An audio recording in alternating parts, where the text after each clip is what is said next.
Well, that was a lot louder than I thought it would be. Hello, everyone. How's it going? Today, folks, we've got a special guest for the stream.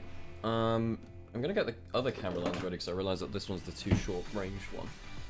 But, yeah, Harold is gonna be joining us today. So, Harold will be casting first series. We'll figure out what we're doing for the second one. And surprise. Yeah. I also need to figure out volumes and stuff too. But we'll again, as we do with many things on the stream, figure it out as we go along. Ads. Yay. Yeah.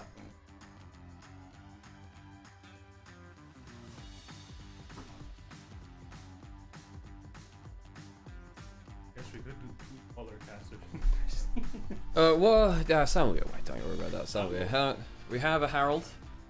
So those of you who haven't seen Harold, he's been on stream once or twice before when he's been in Berlin, which you are. I guess you're going to go see the LEC this weekend. If I can find a ticket, that's the thing. Oh right, well I don't know then. Allocations have been a bitch. Wait, really? Hang on. Do you mean like the contacts that you get tickets from? You're like on the outs with? Basically, I talked to all of my contacts and they're like, oh, well, now there's 12 teams, so allocations are basically gone. And I'm like, yeah. No, for this one particularly, because you've got KCB and Lost Returns, like, you've got even more KC fans in studio, and you've got the Rats fans too. yeah. So, Oh, hey G, how's it going? I've seen you in chat for a while, how's it going? Listening to the stream yesterday, Summoning Insight and Shadow the Hedgehog OXT to avoid having a thought form in my brain. chat, I couldn't show up on the stream physically without Oh yeah, the donut tax. bringing some gifts. Yeah. Okay, folks. So we have so our first series of the day is NIPTT. Now, in any sane world, that should just be a slam 2-0 for NIP.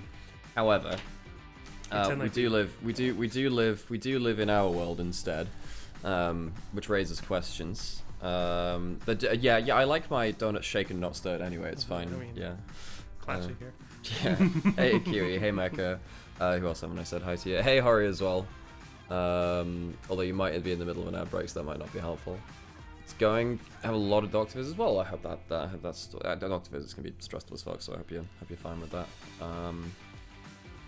Right, yeah. I suppose what to talk about for today. I need to get myself a coffee at some point too, so I'll do that. I can take care of chat in the meantime if you want.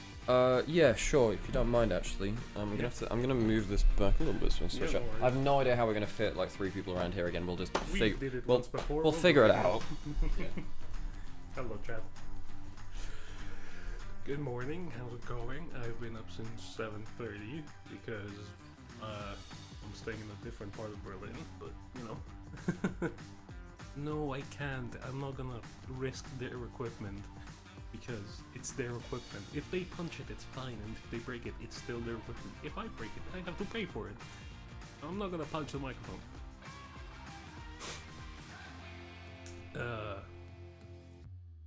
But yeah, no, really excited to see this NIP team. Like, this is, from the results I've seen from this NIP team, this is like the new gen Weibo.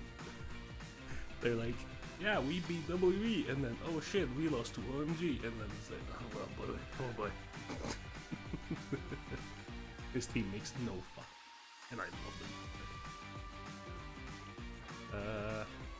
I'm on a run already, woke up at 4 AM, healthy sleep schedule for August.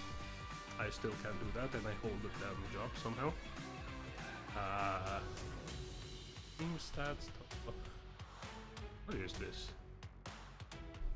What is this statistic? What does it mean? Hello there, do you need an extra chair, Harold? Because I can bring one through, theoretically. I mean, I think it's probably better with the bed, and then like Probably slot better in. space. Yeah, okay. So we're like properly.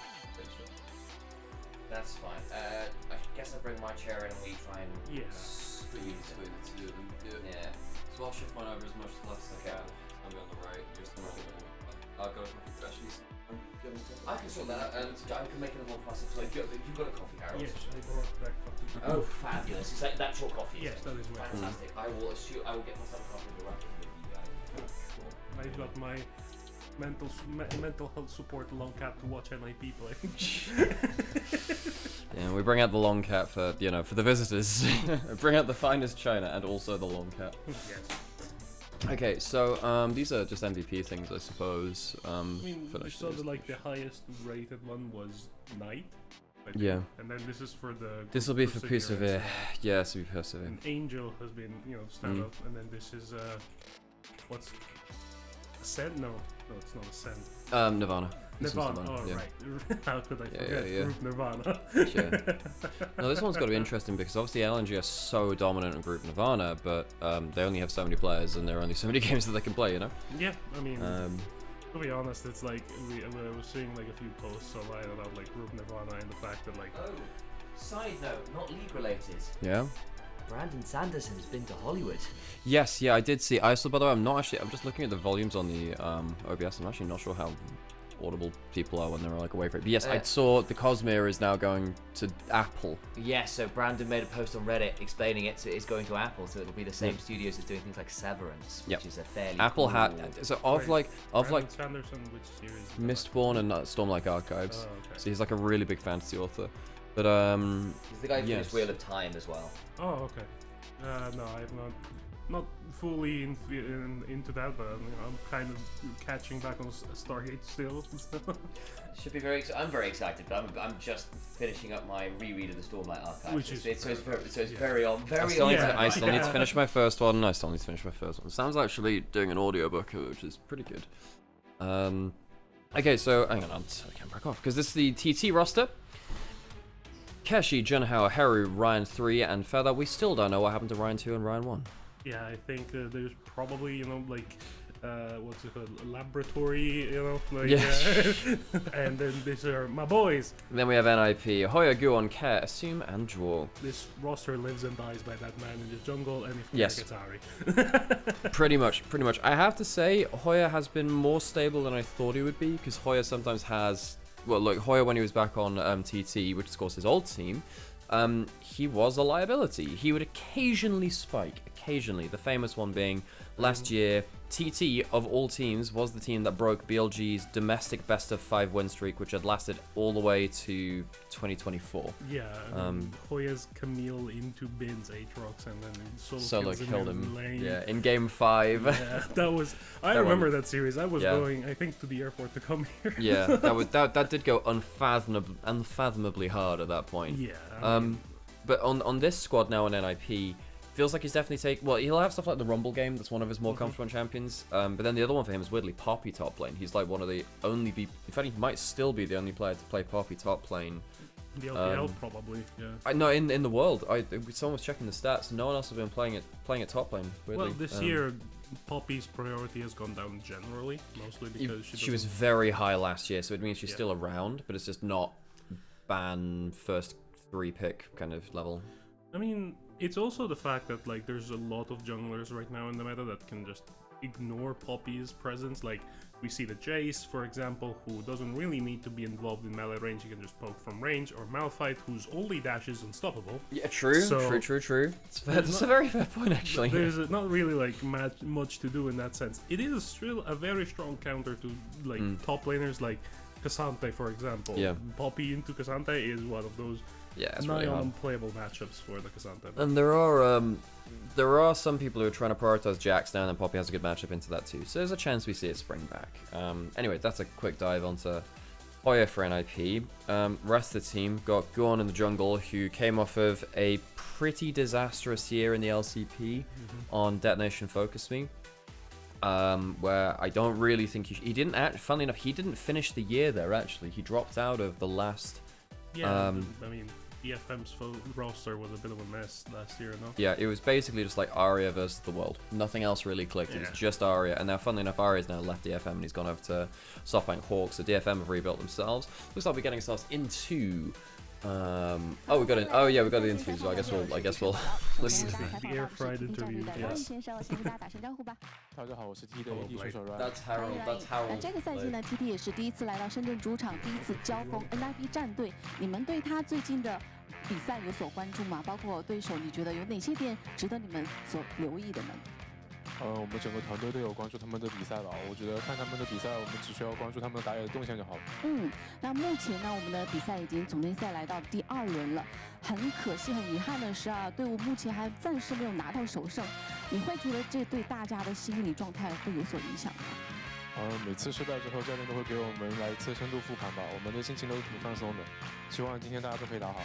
看得出也是一个很平和的心态。那在赛前要不要给所有的这个选手队伍，包括自己加油、鼓士气呢？加油，我们可以做到的。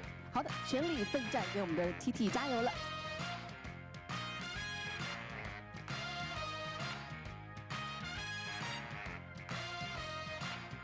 好的，同时也为大家采访到的是深圳 NIP 的侯亚选手，先给大家打声招呼吧。大家好，我是深圳 NIP 的3位侯亚。欢迎侯亚。那今天也是比较辛苦的一个背靠背的赛程了啊。昨天比赛结束之后，在短暂的休整过程当中，你们有总结哪方面的原因吗？我们打呼气的时候可以打凶一点，然后把团打得好一点。团战再更集中一点。那目前呢，组内赛还剩下最后2场比赛了，对手都是 TT， 也是我们后亚的老东家了啊。那今年的 TT 也是一支非常年轻的战队了，你们对他们有多少了解呢？我在 TT 打了很久，但他们今年换了很多新人，所以现在我不知道。好，所以我们就期待2支队伍今天在赛场上的表现了，给你们加油了。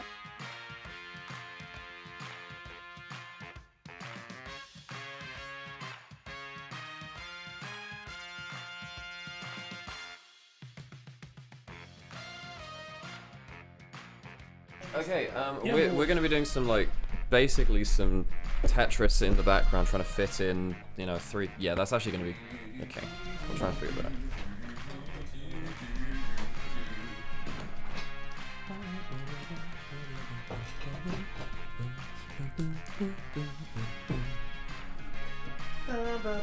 Okay. There we go. Cool. Oh, I saw that they did. No, yeah, I saw that there was. Wasn't there a No, was that Pixels? The one with the K-pop version of the song? There was a movie. I saw that. I know that there was an ending credits song by a K-pop version of this. A K-pop version of the Tetris song. Yes, Sam. Don't question such things. Okay, right. We should be getting pretty close into it. A couple of minutes until we get onto stage itself. This will be in Shenzhen in NIP's home arena. And I've got to somehow fit all of us onto camera. Well, that's why we have this for. Well, yeah, folks, we're gonna have a TriCast for today's first series. We'll figure out what's happening for the second series and whether. Well, this is gonna be the test run the first series, and we'll see what happens for the second one. We're also gonna have to somehow try and fit this microphone between 3 people. So again, lots of. Yeah. Do you want to lift it up a little or try to? So when you say lift it up, you mean with the angle? We can certainly try. I know it's something. The problem is, if I extend this arm, it's quite heavy. We can certainly try, but we have to try and get this between all 3 people. Realistically, what we need to what we really need to have is actually have this. Just it. Oh shit. It's probably better actually if we have it right here. Yeah. Let me. And we'll try and put it like that. I think this will all slotted in. I think if we do this, we'll hopefully be fine. I think this works just about. As you can see, folks, Come by, my lord, round the microphone. Yeah, as you can see, we're a very professional outfit here. So we've got to try and figure stuff out on the fly. We've ran that in mind. Yes. Harold, introduce yourself. Why are you cool? Why should people trust your opinion on League of Legends? Okay, hello. For those who do not know who I am, my name is Harold. I am currently a color caster for the UK and Ireland, the UK and Ireland Four Nations, which is a league that it's the step below the NLC basically at this point. And in the past, I've been a head coach in the Italian First Division and the Italian Third Division. And Vladi and Emperos both played there, by the way, amongst other people. Rilechen Emperos. No, Vladi was LC. Well, so people just lied to me when it was about PG Nets then. Wait, Vladi. I don't remember him. People just lied to me about that then. Okay. He might have been. Spring 22, I thought it was. Yeah. I need to check back, but Yike did, for example.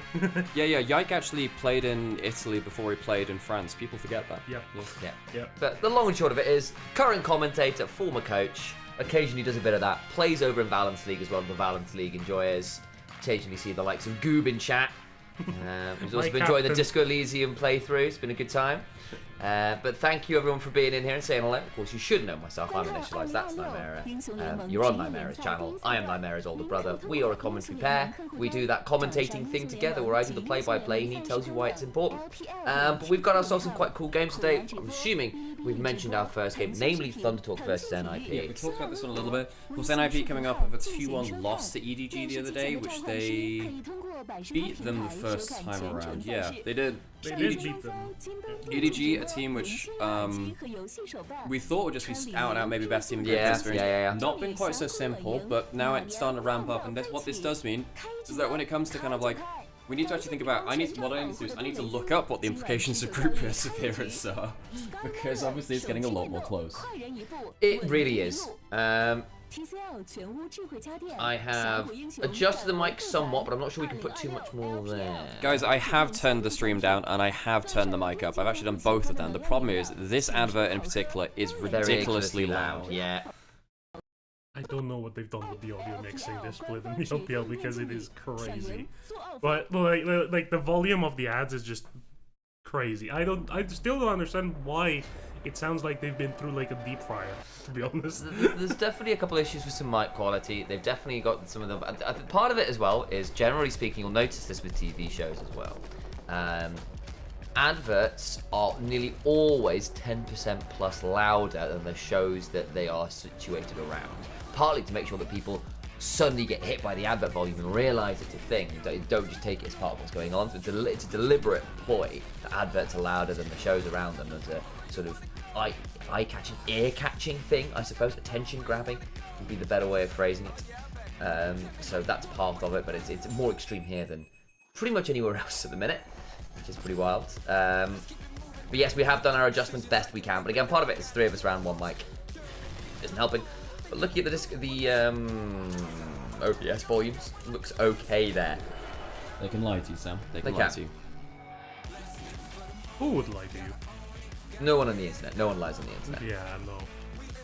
Well, I do, but like, that's different.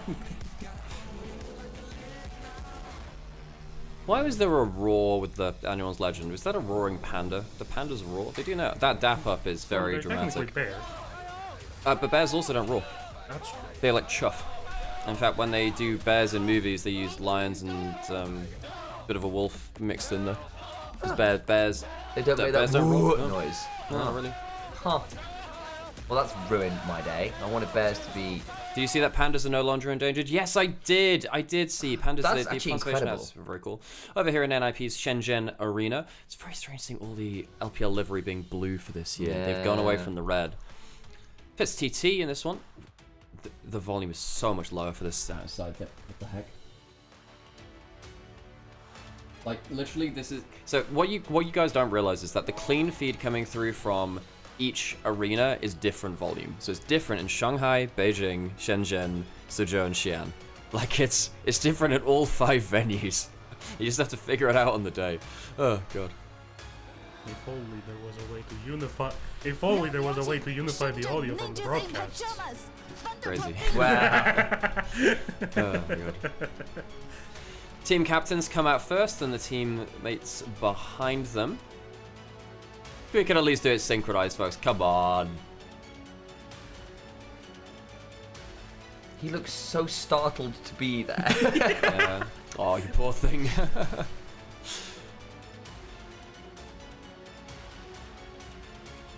TT have changed the font on their jersey for this year. I mean, all teams have changed their font. They've always they've kind of gone back to that early 2000s aesthetic. Yeah.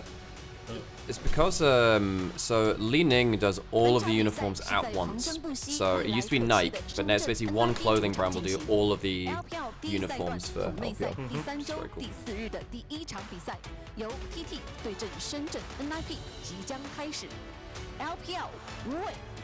How are we feeling about today's match in terms of TT's chances? Because I am worried that they are going to get run in here. Being done. Yeah. You could get run in as well, Yeah. but I don't know what that means. It's just sort of fake baseball reference, clearly. Right.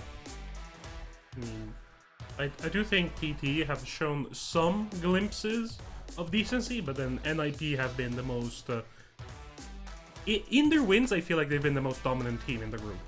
When it comes to, like, when they get their game rolling, when they get Guwon rolling, when Hoya gets a decent matchup, they seem to be the more consistent teams at closing out the game. My concern there, and I do agree, is that actually getting a lead is very much not a guarantee. Like Hoya, we saw the cool AP Varus tech top yesterday, got them the win, and then the other two games were diabolical. Like this is sometimes the way of this team, and against TT, I think they should be able to do it, because again, for my money, ThunderTalk may be up there as one of the worst teams in the league, period. I saw this team get a combo of Jarvan and Bessa with an Orianna as ball carrier. They had a misfortune to ult over the Jarvan ult, and they could not land a combo the entire game. They were missing point-blank Orianna shockwaves, weren't tracking flashes. They got the win in the end with that comp, but it was anything but simple. And it really shouldn't have been that, considering what the compositions were, what they were playing into, and that lack of coordination, that kind of panic around team fights and making a play really worries me about ThunderTalk's chances in any given game, no matter the draft. Yeah, I mean, it does feel like TT are kind of still in the, like, roster building phase. It feels like these guys haven't really played that much together. Like, when you're failing such easy combos as, like, Jarvan and Bessa or Rihanna, it's like... we pull it off in VL. that stuff plays itself. Yeah, and when you're adding a misfortune on the top, like that is one of the simpler wombo combos out there. It's the reason it's very potent right now is because actually, yes, Orianna is strong. Yes, these champions are strong. But the other side of that is just the floor to executing it is so low that your ability to actually pull it off is very, very high, theoretically. And TT weren't able to do that. Now, things may change. It may have been a bad day. It may have been a bad couple of weeks. We will see where things look at the end of the split. But right now, at least from what we've seen, I think ThunderTalk are looking pretty anemic. And NIP, for all they are flawed, we have seen some decent positives, particularly from winning game states. So, now we need to talk about, because we're getting towards the end of the split, these results start to matter more in terms of implication. Group Perseverance, that's our middle group. What does it mean for it? Well, what you need to know as a viewer, every one of these teams in Group Perseverance will go into what's known as the Knights Road stage, which is effectively your last chance to get into playoffs. It will be bottom two teams from Group Ascend, the top four immediately go into playoffs, and then the bottom two of Ascend will play off against every team from Perseverance, and then the top two from Nirvana. As far as I'm aware, it's kind of like a double elimination. It's more like a GSL group at that point, where you have 2 matches on the upper bracket, which involves 4 teams, obviously. And then you have 2 teams in the lower bracket. The upper bracket ones, if you win that series, you will go through. In the bottom bracket, you have to win 1 series, then play against the losers from the upper to see how things progress. You've got 4 teams which have an immediate chance to qualify. Losers will get a second chance. But if you're basically bottom 2 in Group Perseverance or the top 2 from Nirvana, you have to win 2 best-of-5s back-to-back, not just the 1. And of course, this is against the worst 2 teams from Group Ascend and your other rivals as well. So this is somewhat of a last chance to qualify. It's called the Knights Road if you see that referenced on broadcast. And we are getting to the point now where one of WE, EDG, or NIP is going to drop into that bottom 2 and get into that lower bracket and lose themselves that chance to have a second life. Yes, and that would be significant. Called Knights Road and BLG are not there. I don't know. It's because it's the road that leads to Night. No. So technically, it's named after EDG, who are the Silver Knights. So each of these. Cool. A lot of these are actually named after the world champion organization. So Nirvana is meant to be more like Phoenix for FPX. We're into the draft though. TT NIP, and take it away, folks.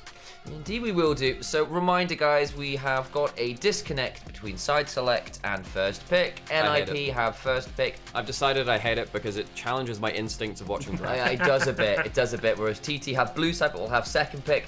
On Bessa, Orianna, Malphite off the board by NIP. The Jace, the Nico, the Jarvan away on the other side. We've seen a singular Jace game over the last week or so, and it was absolutely disgusting, even if it did get shut down as the game went on.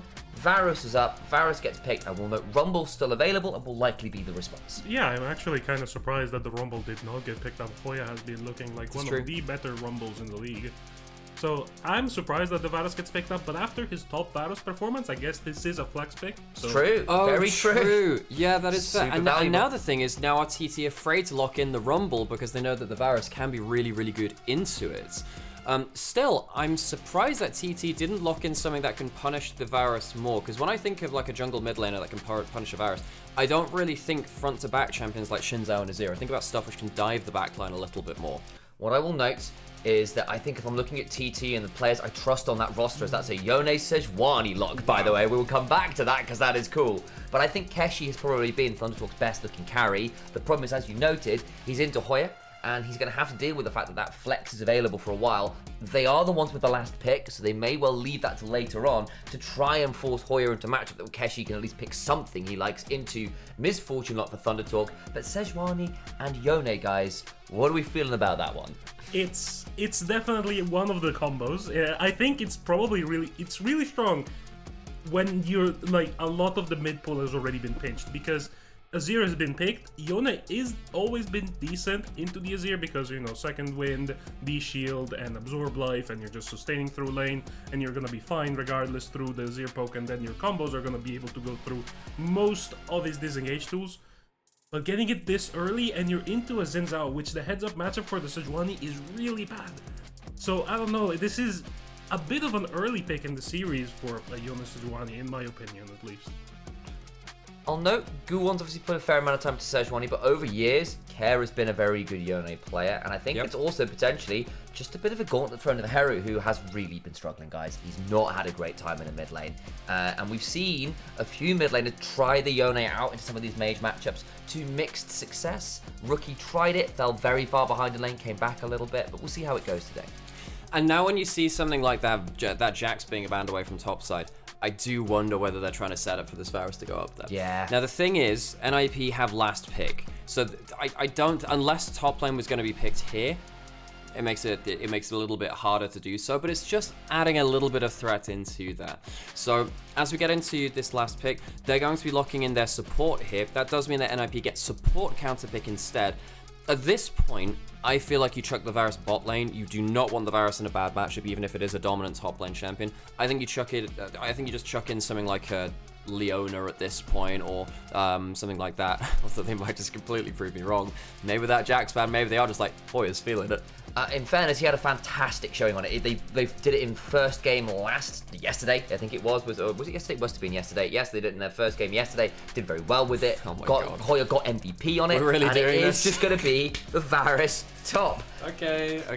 And the Bard after. So Azum and Jor, I think, have not had the easiest time as being true carries, but with this now, a huge amount of setup. Jhin, Bard, Yone, and Keshi is a carry top player. Oh, yes!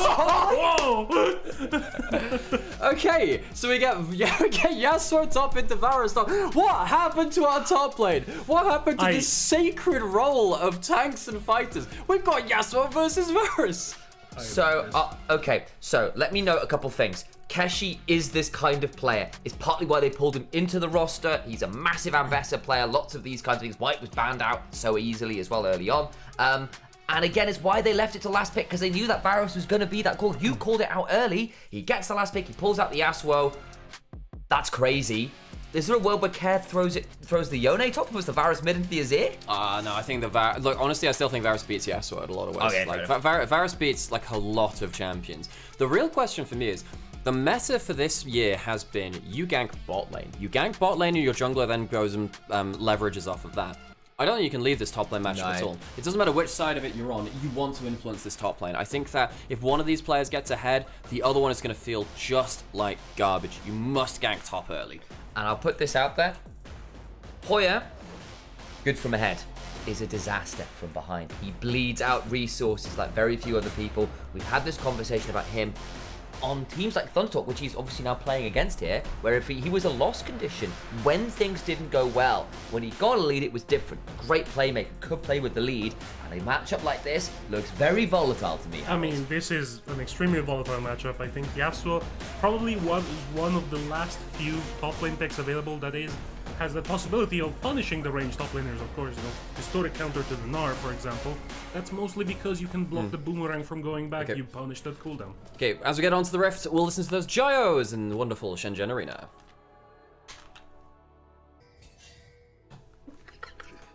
Sam just punched himself in the face, putting a headphone on. Yes, exhaust.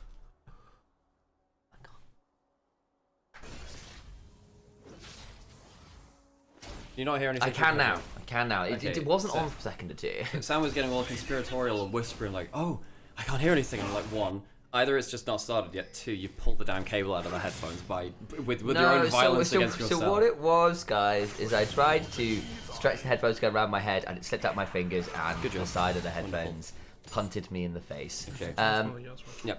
Harold, you've noted there's an exhaust on the Yasuo. Now, top lane roll quest gives you an exhaust it gives you a teleport for free. Were you expecting this summon as well, though? I was, because technically with exhaust you could try to cheese level 1, literally just to run at the enemy top laner, exhaust them, and win because you have your passive shield.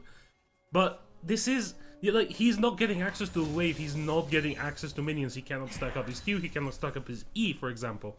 And talking about that minion wave access, typically what you do in crazy matchups like this, range versus melee, you end up fighting for a level 1 bush ward. We saw that Varus had a ward in there and no one came up to help Keshi with his own lead up there. Does get the extended push down the wave though, maybe just wants to run at him. There's that exhaust you were talking about. The sweeping blade forces the flash. Good from Keshi here. There's the punish. There's the reason you go for this Yasuo in the top lane against these range carries. You have a lot of target access, you have a lot of mobility, and you get to punish the lack of mobility coming through from the enemy carry. And especially in a moment like that, when you kind of bring the wave into you, when you don't run at the level 1, you give yourself some extra extended rundown potential. You get to stack up your E before you even use it onto the enemy champion as well, and that gives you extra damage as well. Now he gets the bounce back in, and because he gets that bounce back, he'll be able to get a recall on this wave as it crashes in. He'll be able to safely reset. When you don't run the teleport, that's one of the worries. If you die or something goes wrong before that teleport gets unlocked from the roll quest, things go very, very poorly. Well, good play there from Keshi to help stabilize that lane. And again, for all I've had my concerns about Thundertalk, Keshi's been someone I've actually got my eye on just in general. I think he's been really good fun to watch. And we'll see exactly how he manages to navigate a lane, which is certainly one of the more unusual ones we've seen in the LPL. We have pulled out the Varus yesterday. Clearly TT have been doing their homework though, and I'm feeling like they've got some options. Let's note those scorelines at the top again. TT not won a series yet. The occasional game, yes, but it really has been very occasional. I mean, they've had flashes of brilliance, but that's really about it. They've had some games where they've looked decent, you know, especially Keshi on the Ambessa, on these carry tops. Yeah, true. He has been exceptional for this team, and then he also falls off very sharply in some other games, so it's a kind of little bit of a Hoya situation, really. And reminder, folks, TT, we can tell this quite easily from the top of the scoreboard, folks. This, folks, first time we've seen this since last year, but I remember playing bits and pieces of it now. 2 years ago now, actually 26, remember? Oh, God, oh, man, yeah. Time in the LPL flows differently for me, Sam. It does, you know, sometimes like, oh, I started in 23, an inordinate amount of time passed, we're now here many thousands of games later. TT have not won a single series yet here in Group Perseverance. They lost their talisman of 1xn coming into this year. I wouldn't call this a rebuild year. This feels like a constellation roster in some ways in terms of, well, what do we do next? And they've tried to put together a roster, but they haven't been finding much success yet. Gu1 is here. If Keshi overplays, this could get interesting. The wind wall is down. Very different kind of structure. But Hoya dodged a lot of that, and that actually now means without that flow stacked up, Keshi a bit more vulnerable. We'll have it procced again there. Again, one of the problems with something like a Varus with his ranged autos, very possible to proc that shield very easily, gets the empowered Q. We've got both junglers topside and Feather on the row. Yeah, I do think Feather and Junhao both going up there to try and salvage Keshi. They read the situation, they know Gu1's probably looking for something, and the party's easy. Out comes that flail, gets knocked up, just get over the wall. Now they've got a little deep there, especially with Jaw around, but they wanted to keep going further forwards. Keshi being quite low HP makes it a bit dicey. No flash on Varus, but that's a wonderful, wonderful binding there. Jaw tries to flash him forward and get it, but there's a flash for the battle dance, turns it around. Keshi now in danger, doesn't have anything to slide towards, will get slowed down by the Winter's Flail. There's another flash forced, and TT away from that, stunned into the wall again. Jaw with some very good accuracy donates first blood to Hoya. We said everything's going to be about this top lane early, and while it's not in the way that we thought it would be with junglers pathing up there, they take a full clear, they go back top lane, and NIP are the ones with first blood, and it goes to the danger man himself, that Varus in the top lane. I'm going to put this up there. We said it wasn't going to be about bot lanes. Guess who turned up? The bloody supports! Feather and Jaw on that reset there as well. And you know where they weren't, Sam? Bot lane. They weren't there. I mean, it does make sense the bot lane matchup is kind of stalled, but look at this replay. The read from TT is excellent. They've got the people there early. Guwon almost gets blown up, but then they don't full commit because Keshi's stuck under turret with the wave. And then Jaw, the binding here. Superb angle. The play. And there's this, like, basically that flash there, not quite there, the second battle dance used, but then you've used the battle dances. Your disengage is gone. And then you still have a little bit of extra mobility yourself. You have an extra magical journey if you want to bring it in there as well. That incredibly useful ability. That has got to be one of the most useful abilities in the game that doesn't deal damage. Very, very important. It doesn't change anyone's HP bars at all, but the mobility it gives you is so important. And that allows Hoya to get another back in. He'll check out his inventory. He's got himself steel caps early. He's building towards with that ruby crystal, likely that Dusk and Dawn. Gives you that AP Varus silliness that is pretty obscene. Assume chunking out a little bit towards that bot side where Ryan is still at the level 5, interestingly. Does not get hit by that deadly flourish sweep, but Ryan's still going to be left about 20% HP. Ow! Flat forwards! Assume gets the kill combo. I mean, he just calculates it. Ryan dies. No barrier, no nothing. We're on to Ryan 4 already. Oh, dear God. There's a lot to go through today, Sam, I think. Actually, I think we were on Ryan 130 across his career, so I believe that's Ryan 131. But, you know, who am I to count? 10 more, and, you know, we're getting in the danger zone, but you see. But right now we see Hoya now with the steel caps completed. The differential of movement speed, yes, there are Berserker Greaves on Keshi. It still makes it so that the lane is nigh on unplayable now for the Yasuo. You need to be ahead for this match to work. TP behind. Actually, I think Hoya is dead here. They've gotten the trap and flashes away from the attempted Steel Tempest to change the corruption is good. That TP won't lead to anything, and Hoya does a decent job of chunking there. But again, the exhaust comes out, will force that summon and makes Hoya more vulnerable for the next play. That is a really important escape. It is flash for flash. Oh, sorry, flash for exhaust, rather. That's a flash away in mid lane as the ult was pulled through from Care, and the Sejuani's still around top side. You see that NIP, because they've drafted this Varus, you really do have to play towards it. Fascinating game. This is a very different macro state to how we normally see the game play out. Keshi's going to be forced to reset here again, though, and that makes things very tricky. Look at where the wave is. That's not fun for the Yasuo. The Varus are going to take the opportunity to reset themselves. Does have that teleport. May not even be forced to burn it, though. Yeah, I mean, I think the big thing that, like, we're going to be seeing in the situation that Keshi has been punished so much for his role quest that his TP is not going to be in play for a long time, but you see Junhan go again. Crescent Guard down. I don't know about this one, guys. Guwon does still have the ultimate. Care's been pretty low, though. Remember, he used his ult in the mid lane just before this. Guwon may need to be a bit in danger here. It's not the best magical journey, but we'll still get him out to safety. Forces the flash, and that will likely mean grubs to Thunder Talk. Yeah, needs to use that flash course for early levels of the game. The Arctic Assault, very long cooldown. NIP don't have the best terrain for fighting grubs. Does blow the flash of their jungler. So TT, credit to them, managed to get at least one hit. They're going to stick around for the second and third. NIP look like they want to contest. Right, there's the second down in favour of TT. NIP still really want this fight. I don't know about this one, guys. There's the knock-up into the last breath. There's a magical journey. Trying to get across the wall. And Guwon's just dead. I don't know about that one, NIP. Care dies in a 1v1 to Hero, and it's all falling apart real fast. 3v1 topside, good chains of corruption. But Hoya trying desperately to trade out here. Does get another one back. That's not bad. He can't quite get Feather, but you know what? Credit where it's due. NIP overforce, but you do what you can. TT find the single part target damage onto the jungler. Try to use the numbers advantage. Curtain's called in the bot side. Ryan eats one shot, dodges two, and fourth goes wide. I mean, the play there from NIP is overforced in that situation. You have fighting tempo. It is very limited, though. TT's composition, especially their top side, is fine fighting without ultimates. If you don't have ultimates on the side of NIP, you don't really want to take the fight. Care is just getting zoned out by Heru, and you know, this last breath here just gives them target access to Guwon, who goes far too low for the fight. Hoya puts down so much damage, and it doesn't matter, because Care dies on the bot side, and Zhuo and Hoya are trying to make this work. They do get a trade back, they almost get Feather, but it's not enough. There's no cooldown to take this fight, and Xin Zhao melee range. Keshi, that's tight! He's gone.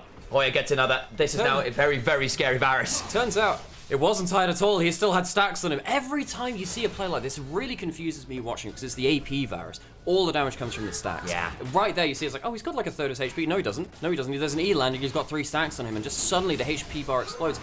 I'm struggling to figure out my instinct of when I see the AP Varus. I mean, you might have seen those meme clips from before where you saw, you know, crazy amounts of AP Varus damage where they do literally more than 100% max health damage to someone off of like a max stack. Poor Cho'Gath's out there, yeah. Poor Cho'Gath's out there being used as target dummies for that. Hoya is obscenely fed, and folks, we now got to ask the question, has the Yasuo counter pick worked in lane? Absolutely not. What are you going to do after that? Yep. You can see a replay here as Keshi goes for that all-in. Again, you're a Yasuo. You don't really have many other options but this. He really tries, but again, just look, the stacks are there. Where does the health bar go? Just the stacks explode, and what can you do? You can't afford to use the wind wall like that. You need to play reactive with the wind wall, which is not great, because it's a very, very, like, immediate reaction that has to be, but you have to save it for the piercing piercing arrow. Yep. Yeah. And if you don't, you just get punished like that. That wave's not in a fantastic spot. Heru, I think, wisely decides I need to reset here. I don't know where Guwon is. If he comes across here, it's a bad time. Isn't going to use the ult to interrupt. I wonder whether he might debate that.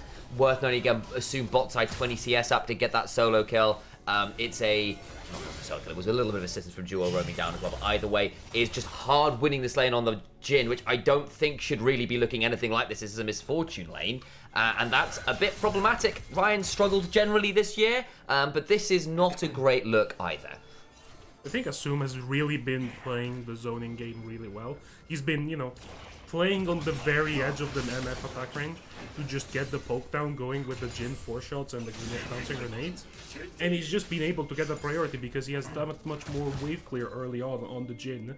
When you're playing 1v1, there's no support to help to hold up the wave. I think there's going to be... Oh my god, Joy, you do not want to be there, friend. Oh, that's not a magical journey he was expecting. Guwon sit around. Temper Fate buys some time. Not bad with the Glacial Prison time, but I don't think it's going to be quite enough as out comes the Emperor's Divide. I spoke wrong there. Not quite timed right on the ult. Over the wall. Oh! That one works with a Fate Tilt. Hoya keeps trying. Jewel, by the way, is still alive. Keshi gets the last breath off, but I think it's his own rather than anyone else's. Guwon still trading. Might finally fall. No! He's got another Arctic Assault over the wall. Junhao trying to get the kill. They do finally bring down the bar, but I think unfortunately the Varus will get another 5 and 1. We'll see whether that ticker goes up. Yep, stacking at 5. Quite happy. NIP end up winning through the fight, even though the wind wall stopped the Sejuani ultimate. That was about as good as you can just figure things out there. I mean, the timing was actually fine. It was just the wind wall ended up blocking it. It's a little bit hard to see in the middle of that play. Look, Drawn takes a magical journey into the wrong part of town. That's not exactly his favorite thing, but he does end up using that ultimate defensively like we've seen a lot of bars do recently. That wind wall stops this from being a completely blowout fight. It should have really been TT favored by this point. And Care comes in with just an ult from the heavens. 4-man ult drags everyone into the clump, and at this point, the damage is done. Even though you can fight back to a certain extent, you just got cared. Hoya hits the chain to corruption. Care knocks him down with a Fate Seal. Absolutely superb stuff from the solo laners. Yeah, I mean, they said that the NIT solo laners have been their joy, you know, especially this season. I think Care has been especially the consistent carry. Hoya has had G's flashes of brilliance, and these new champions added to his pool where he gets to play the lane aggressively, like with the Rumble, and now you've added the Varus. These threats in the lane that make it so that the enemy top laner it cannot go for like a safe pick because a Sion gets dumpstered by the Varus. And this entire situation is just NIP yapping all across the map. Yeah, and I really enjoy that you, I really agree with what you're saying about Hoya there in terms of how impactful it's been. This is not a player I would have said would be likely to pick up the oddball champions and be successful with them. You know, in the past he did try bits and pieces before, like we said, he was a little bit, but even then it was a different way. It's like playing the Poppy, which is just another tank champion. He wasn't the guy that was playing off-meta carries. This is an off-meta carry now, and now he is the guy that's carrying this game.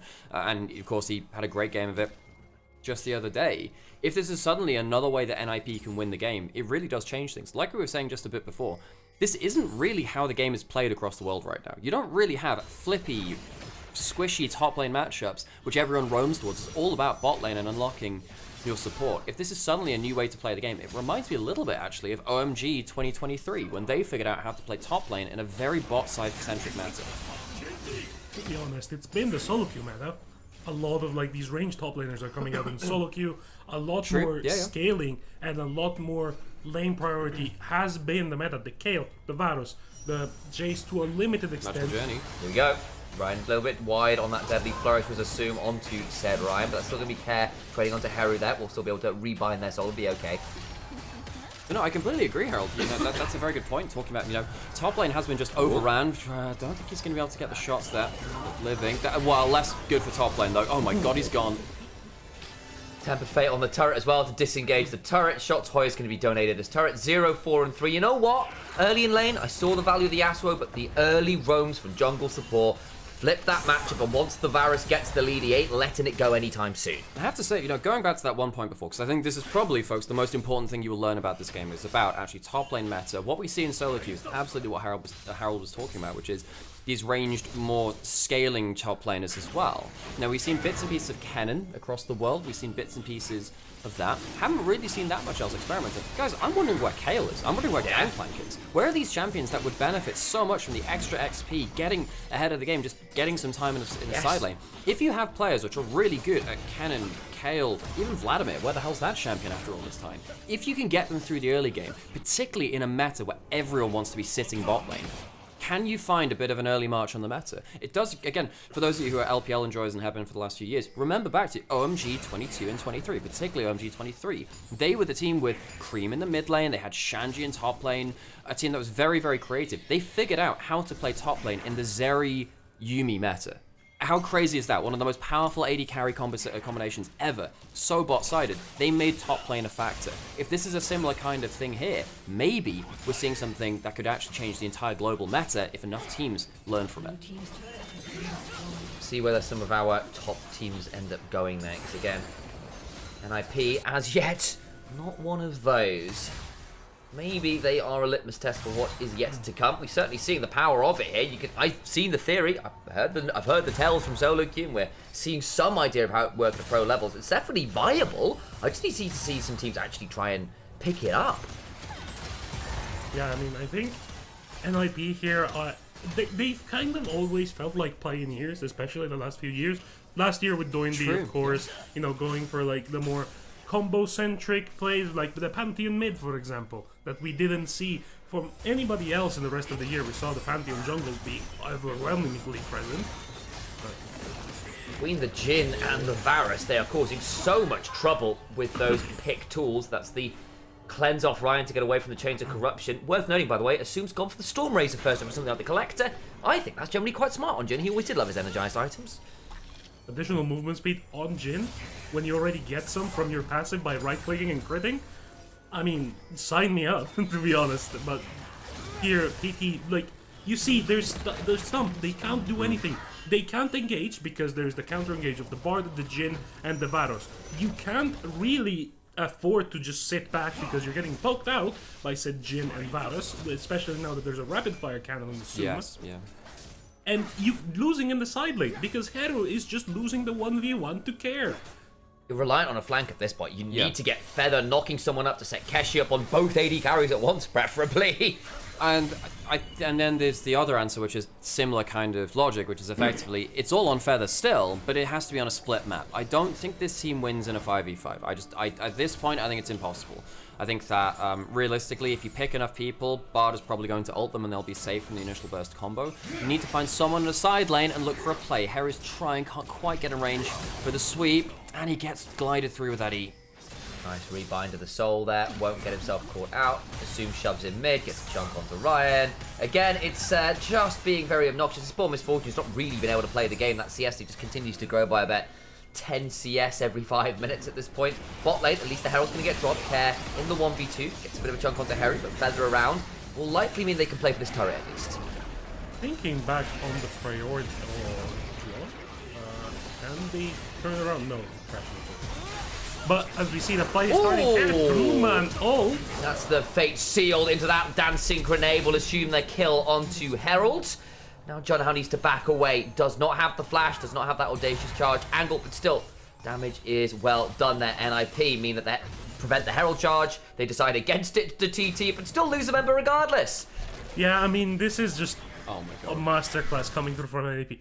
a two-man Baron could be coming through? I think you can. The clean feed is just having a little bit of a hissy fit right now. AP Varus is very, very good at killing this because he does have a lot of percent HP damage on those stacks, and the Sejuani can tank it for forever. They should take this. I don't think TT can answer it. This is going to be a two-man Baron at 20 minutes. I don't think TT are aware. That's the fake super. No, he gets through the magical journey. The Cosmic Binding after they can keep chasing Nokeshi. Gets exhausted himself. Assume will likely die, but I think they're quite happy to trade that one out because the Baron's going down all the while.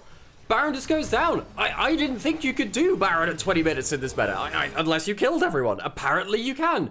Oh my god, if Varus Look folks, I know that Varus is getting nerfed for AP next patch. I know that's a thing. But how the hell has this thing existed in this state if you can win games like this?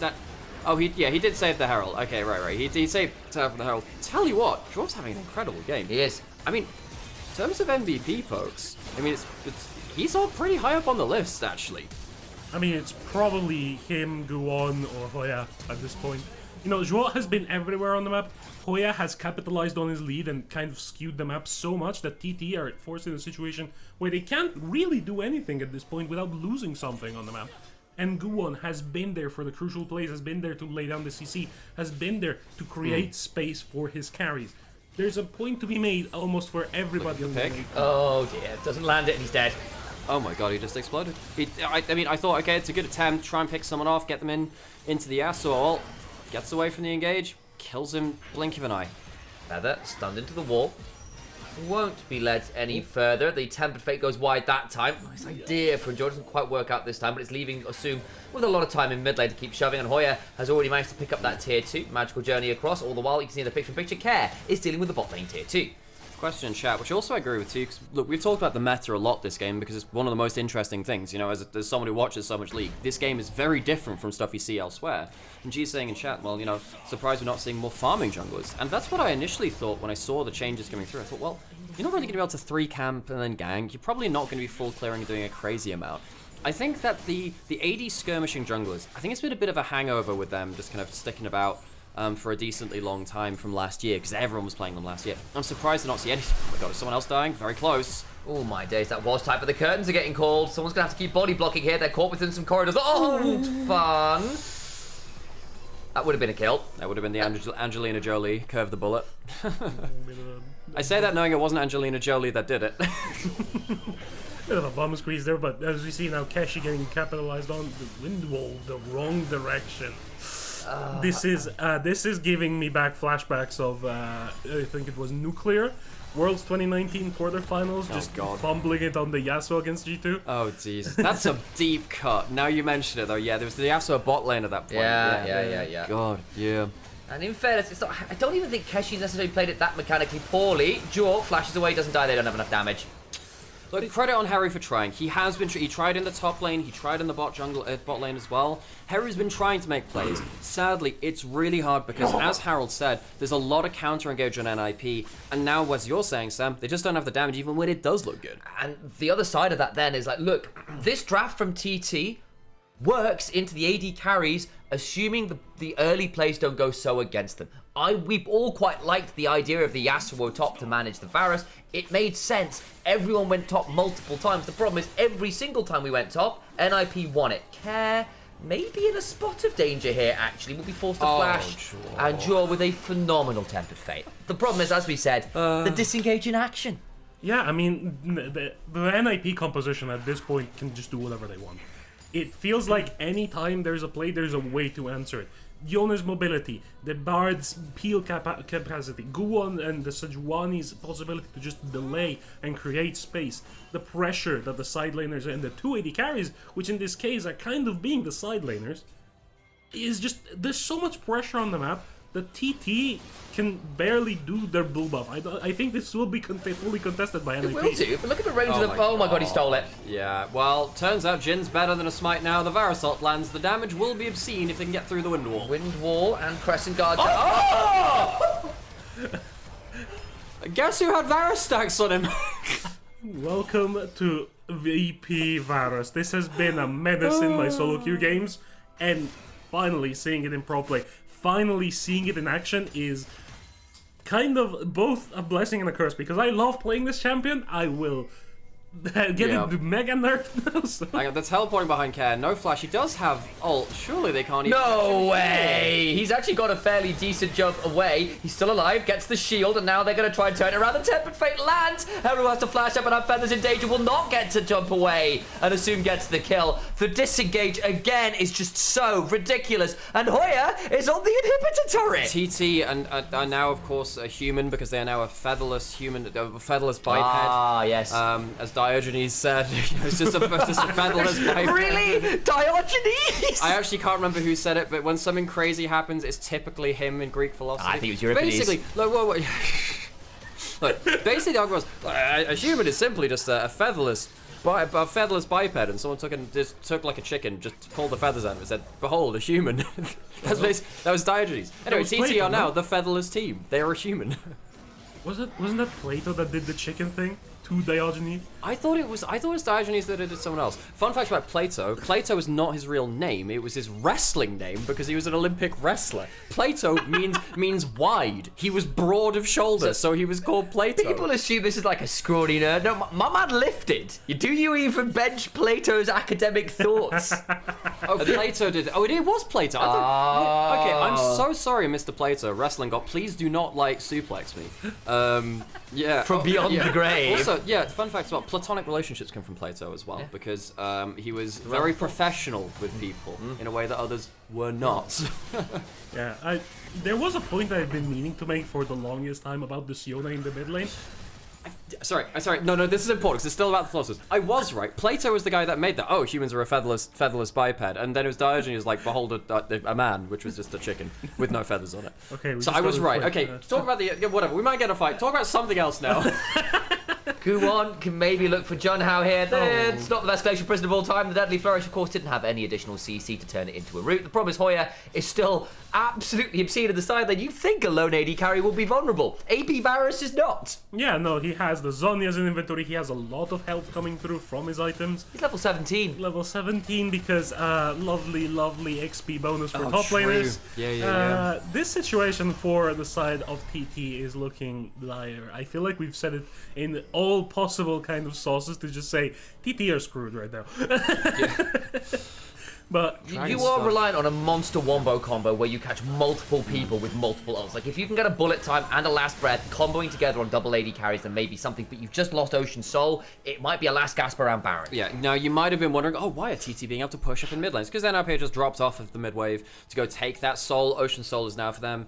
And while it won't apply to the AD carries, might do for Guwon. He's very hard to kill here, folks. They'll try and turn it around, but that's just not the combo you need. The Tempered Fate disengages again, they'll turn it around. Guwon is so damn tanky. The Fate sealed in the backline. That's not a bad Emperor's Divide. They do actually help get one back, kind of. The problem is, as we've noted, the rest of the team fight is just not winnable. And NIP make it a pretty clean affair. The Ocean Soul works within the Bard ult, so Guwon just gains HP while he's in stasis, and the TT don't walk away with anything. They get care, that's it. yeah, I mean, this is an NIP masterclass. Really showing the proficiency of the possibility of a champion like the Varus in the top lane, the early pick, the flex. It denies the rumble. They then just get to play the game in such an askew way. This is just NIP making the meta again. This is just different. This is great. If you can't play the Rumble into the Varus, we may have finally found an answer that's not Galio. We've certainly found a Game 1 win. Ninjas in Pajamas with creative drafting complete that Game 1 in dominant, decisive fashion. Can they do it across a series, though? Will remain a question to answer. Thunder Talk on the other side. Well, they talked the talk with the draft. They got themselves a Yasuo. And the walking, well, it was ankle broken. They didn't do a lot of it. I'm just glad we got to talk about the featherless bipeds. You know, that's been it's a point of philosophy which has, really intrigued me for many years. I actually did a bio Welcome break. back, everyone. Welcome back, everyone. My name's Nymaera. That's Initialise, who's just exited stage, left for you. Exit stage left, pursued by a bear. And then we have Harold here joining us as well, a friend of ours, a caster from the UK scene and a coach from around the ERLs as well. So, yeah, that was a really fun game. I'm glad that we got someone who plays top lane to talk about some really cool top lane matchups, as you talk about, taking the exhaust to run them down. The level 1, surely that will work out to a certain extent.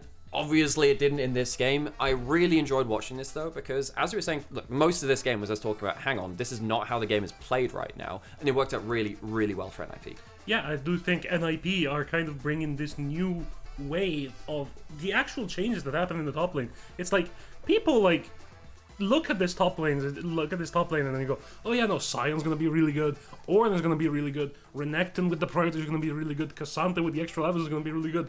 What if I told you you could get a level 15 or 16 AD carry at 18 minutes with items that make him tanky, with so much burst potential and pressure that you have to askew the map, because he's gonna create so much of a void in the top lane that you're gonna have to answer it somehow.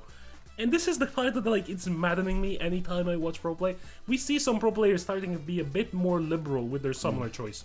We've seen Naknako in the LEC with, you know, going with the Ignite on the Renekton, going for, you know, we've seen BB with the Ghost on the Gnar, for example. We've seen Wunder, Kennen with Ignite every single time, and just playing for the lane. Now I feel like we need to see a lot more focus into actually playing what can be considered a win condition in the top lane. I completely agree with that. I mean, Watley posted like a really, really intriguing thing, which is effectively the bonus XP you get from top lane role quest also applies to Rod of Ages when it levels you up. And if you're already higher level because of just the regular XP thing and it ticks over at level, say 15 to 16 rather than 14 to 15, the extra XP from that goes crazy as well. So you're not getting 1 level, you're getting 1.2 levels, which is absurd. And that will just like massively get you ahead of the curve. Aren't that many Rod of Ages top laners? We used to have, like, Singed used to do it. But what happens if Cassiopeia gets a good matchup? What if you can play Cassiopeia into the Rumble? You know? I think one of the most underrated top laners right now is Ryze. Like, you can just, especially with the changes that they made to tier items, that then now you can stack tier items. You can go Roa into Seraphs into a Fimbulwinter. You have about 5,000 HP with 8,000 mana at that point. Oh my god, begging Mquoy to do Varus top, Ivan jungle, Yone mid. That does sound like something that they could do. It's just a question of whether they've done the research and development for it, you know. Oh my god, that's a lot of damage. But, well, rather, no, tell you what, there's actually not a crazy amount of damage. Is that no one else did damage on, well, the Yasuo did basically nothing. The damage is, yeah, for a losing game, it's not crazy. It's just NIP, which is so quick to end the game. It's just before 30 minutes that, you know. I also think there's not much to deal damage to. There's not really a tank that you're having to melt through in this situation. But the 28% damage share on the Varus? Yeah. Yeah, that's nice. Highest damage on his team. No surprise that he was brawling the entire game. Because he's just such a map warping pick, you can't really let him get ahead lest you see what happens here. He just gets to hit a lot of people running at him, and Varus is very happy at that as long as he doesn't get fully engaged onto and shut down. This is the one fight of the game where we thought, okay, things are going a bit rough. I think Care really misjudged what was happening in the bottom of the fights. I think that they ran out of damage because Varus, AP Varus is quite a cooldown reliant champion. He does a lot of the AoE damage. He does, but he needs the stacks first. Yeah. Like, he realistically, if he doesn't have stacks, he can struggle. Oh my god, this fight was just pure cinema. I mean, the defensive bar up was great. And then just the Yone ult coming in just a second it's beautiful. Because it just clumps everyone up in front of the Varus. It then gets the E onto pretty much everyone there too. It gets to stack up everywhere. TT got blasted, man. There was also a 2-man binding and a Chains of Corruption going down. So much layered control coming through from the side of NIP. This is a masterclass demolition, to be honest, at this point. I'm trying to think who my MVP is. Hoya obviously did the most damage. He did a bunch of stuff. I think Joel played the best this game, though. I think the Bard was incredibly good. He was all around the map. He was finding the disengage angle. He was finding the re-engage, the magical journeys to get people in and out of plays.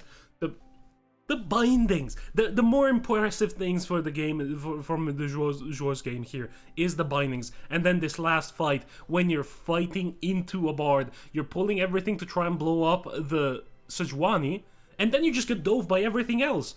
And it doesn't matter that Harold finds the shove on the backline, there's an exhaust on Jouer, so it deals no damage. There's no less breath available because we use it on the Sejuani for some reason instead of the backline. And the fight is over. Nothing happens. And NIP just take control of the game. This is just very... It's good stuff. It's really good stuff. I mean, like I said, sometimes you see a game, and folks, this is meant to be a one-sided match. It is. So can we judge it completely at face value? No. For instance, my worry is what happens if you shut down a pick like that more effectively? Can you do that consistently? For my money, I think you should be able to shut down a ranged top lane, or it's, if you put enough resources in there.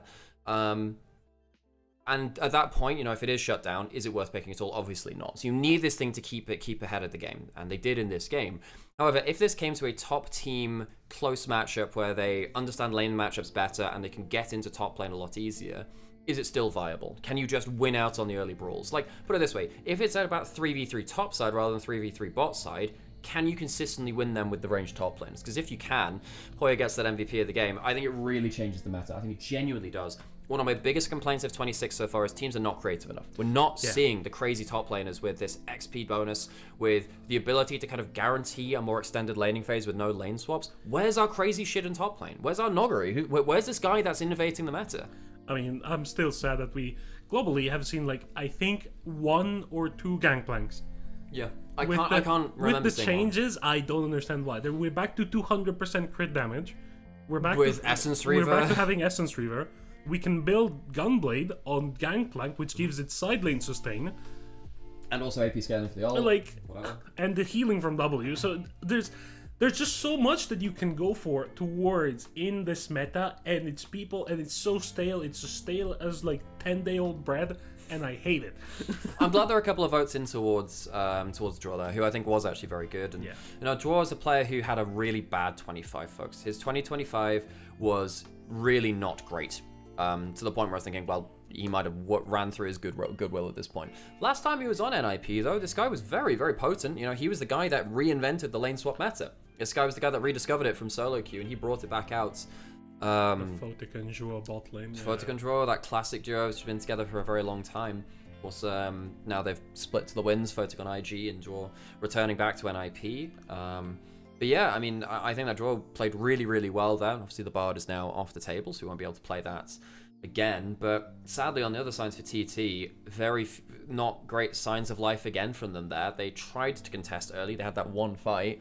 Heru felt like he was the only person who could actually make plays. And I'm particularly a little bit worried about Feather, who I think has been very effective before. Feather's been one of the players who I've had my eyes on for a while. And he didn't really manage to achieve much.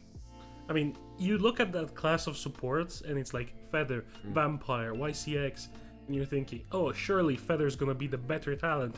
And now we have Vampire and JDG, and it's like, oh. I mean, it's a bit of a weird situation at this point, in my opinion. I do think TT, like you were saying before, they're in a bit of a nothing year. They're not really rebuilding. They're not really looking to like contest anything or like to bring up some young talent. Yeah, they have Keshi, which he has been great at some points, but it's not enough. Yeah, honestly, like this TT looks kind of dead to rights. Replacing players like Beitran was really important to them before. Yeah. Replacing players like 1xN, really, really hard as well. Of course, they lost Yucal at the end of 24, so they didn't have him for 25. You look back at the team which they did have end of 24, and they had, you know, Hoya I think was probably the weak link on that team. Yeah. But I think that Feather was really legit, and then you had, you know, Beitran, Yucal, 1xN, Feather. That's a really solid team, especially in the context now of what they've gone on to achieve. And to me, it's no surprise that they did manage to make a dent in 2025 with still having Beitran and 1xN and that winter split before he left. TT's one of those teams I feel quite bad for them because it felt like 25 wasn't really in their control. Just BLG approached them and was like, well, we want Beitran after winter, and then what can you do? Okay, I'm going to go get myself another coffee. I'm going to stay on camera for the next couple of minutes. And then we'll get back to it, folks. Do we run ads or we good? I've ran some ads already, but I should probably run. I'm gonna run them now because we're not gonna be talking about anything. I'll save you for the next bit. I need another coffee. Go for it. Do that. It's fine. Apologize to run there. I just had an immediate need for a bio break, baby. That's great, Sam. Oh, great. Cool. Yeah, I fixed audio midway through though because game sound was too high. So I'm checking it to like -5 now. We're in this setup. Whatever. That's only half a game. Whatever. Okay, let me go get that coffee. Go for it. Before it is too late. Do you mind sticking the kettle on for me when you're...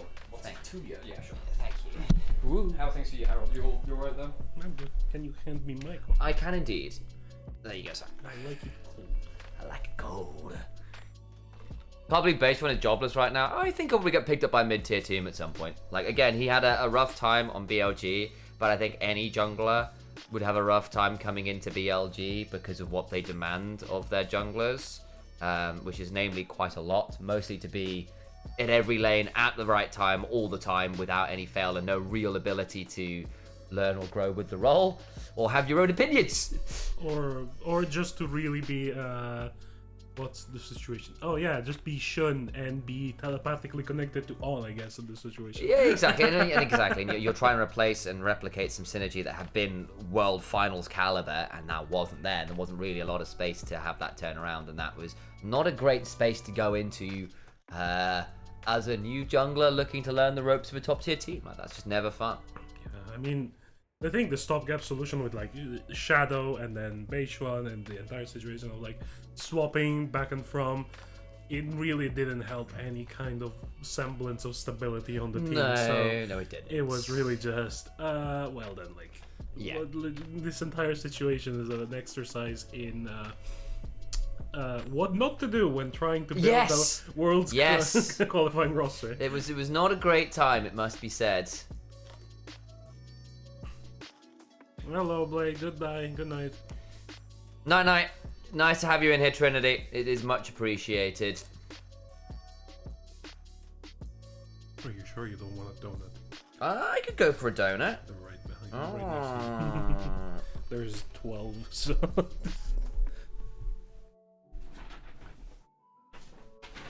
Significant number of donuts. Yeah, it's sealed on the other side. I of the see ticket, it so- is. Brambles is great. Yeah, it was on the way from Frankfurt. Oh, yeah. That's fine then. Oh wow. Oh, fabulous. I'm going to grab one of these ones, I think. Hell yeah. You want one while you're here? Yeah, I'll have a cinnamon one. Cinnamon sugar. Fabulous. I am a sucker for cinnamon. You and the Americans both.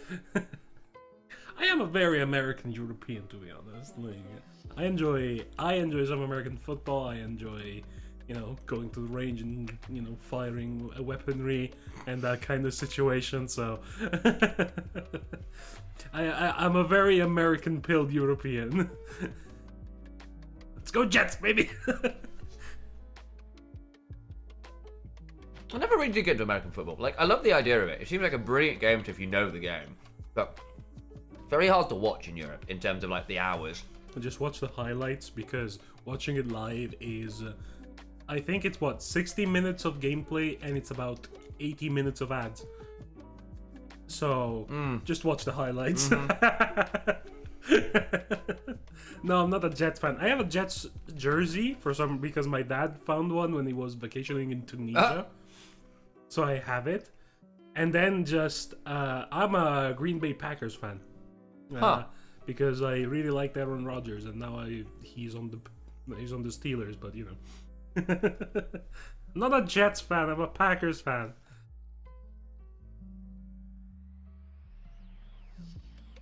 Yes, Montes, I am a cheesehead.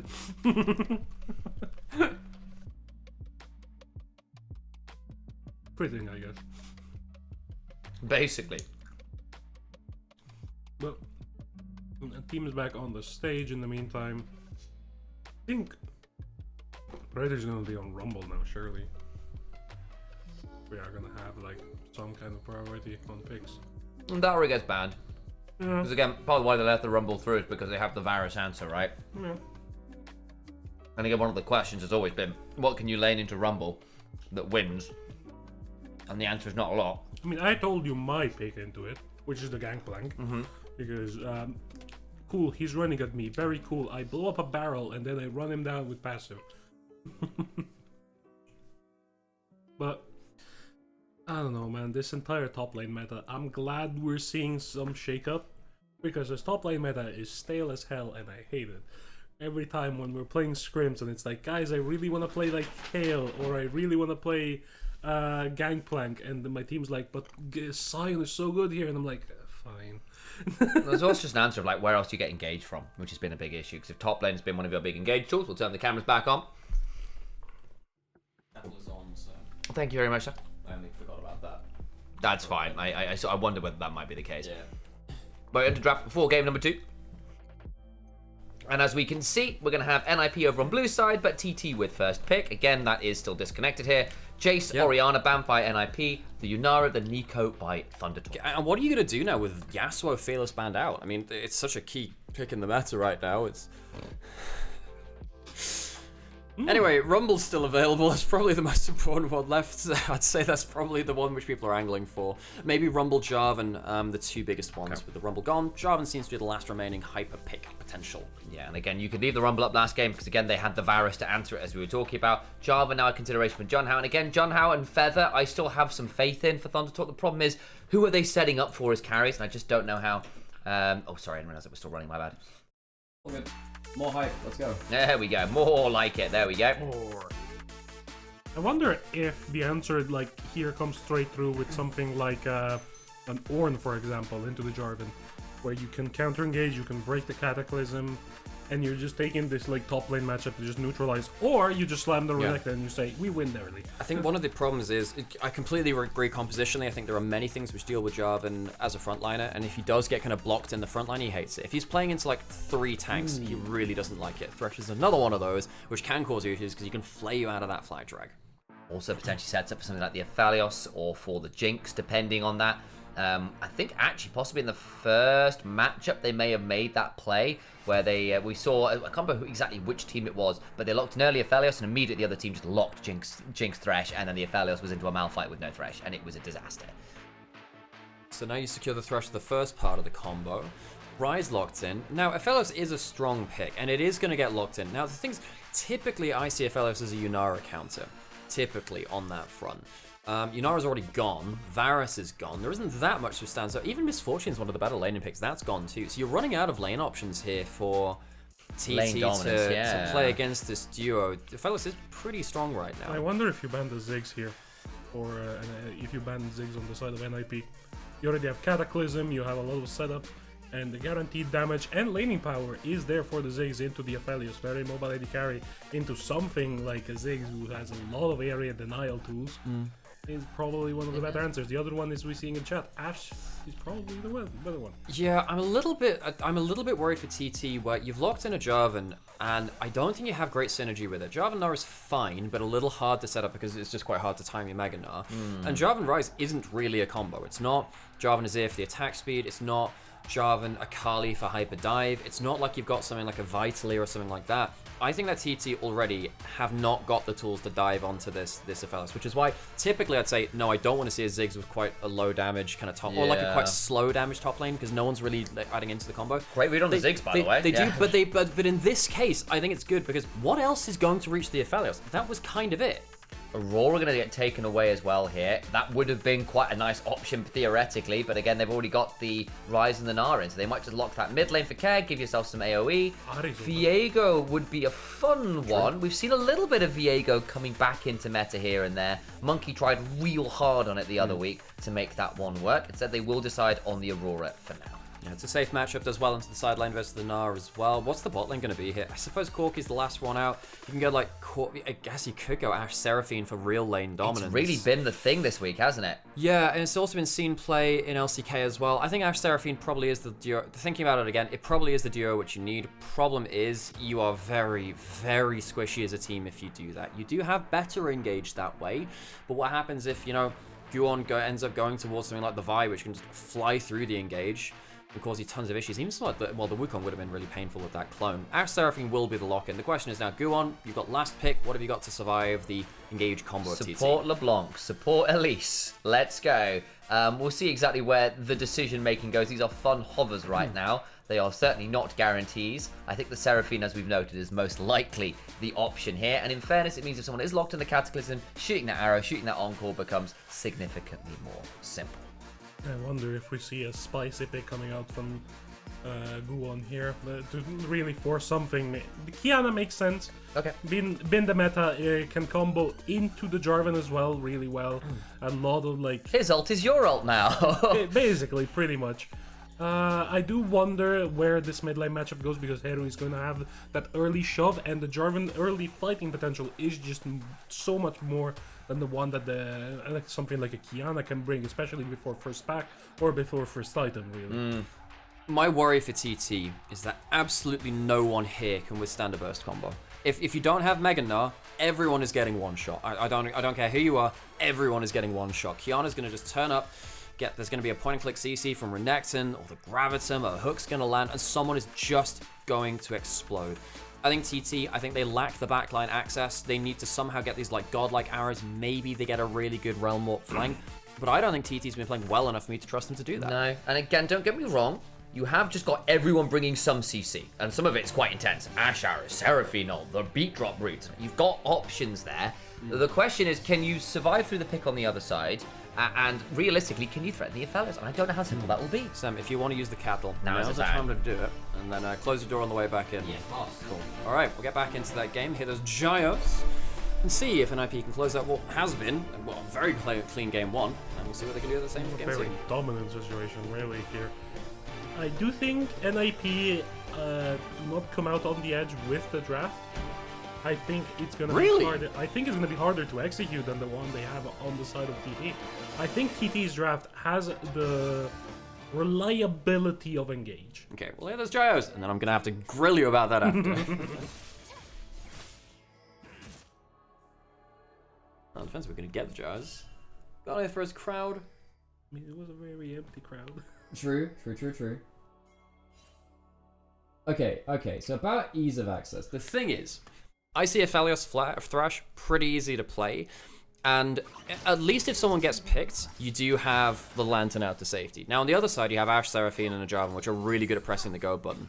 My problem is, if they press the go button, they're still probably dying to like a random, like Aurora ult. That's on top of the fact that I think that actually top side of the map, the lanes are actually pretty good here for the Renekton and the Aurora. The Renekton does a little bit more back and forth, right? But, I look across the team and I'm like, I just don't think that TT... They might be able to pull the push the go button. I'm not sure they'll actually have the damage behind it, as opposed to NIP. Get the cleanse out early. That's not great coming through from TT, but the trade back is really good. Yeah. Zoom is below half HP already. Yeah, he doesn't have a barrier either. He's going for the cleanse, which means that he won't be able to have that barrier for kind of just temporary HP. Kiana going for the 3 bot side camps. Sometimes we see Kiana go 3 bot side camps instead of doing something a little bit strange. Sometimes you go for a bit of a recall. There's the outside chance that we see something like a Flash Lantern gank at level 2, even though you've only got the hook. Map hacks, though, make that much less of a threat. Yeah, this is the issue I have with NIP's composition, where information for TT around the map is going to be so much more prevalent, because you're going to have, especially early push, both in mid and in top, because that's the nature of the Gnar Renekton matchup. You're going to have push on the Gnar, especially early on. Not in this case, because there's been a stupid bounce back, but...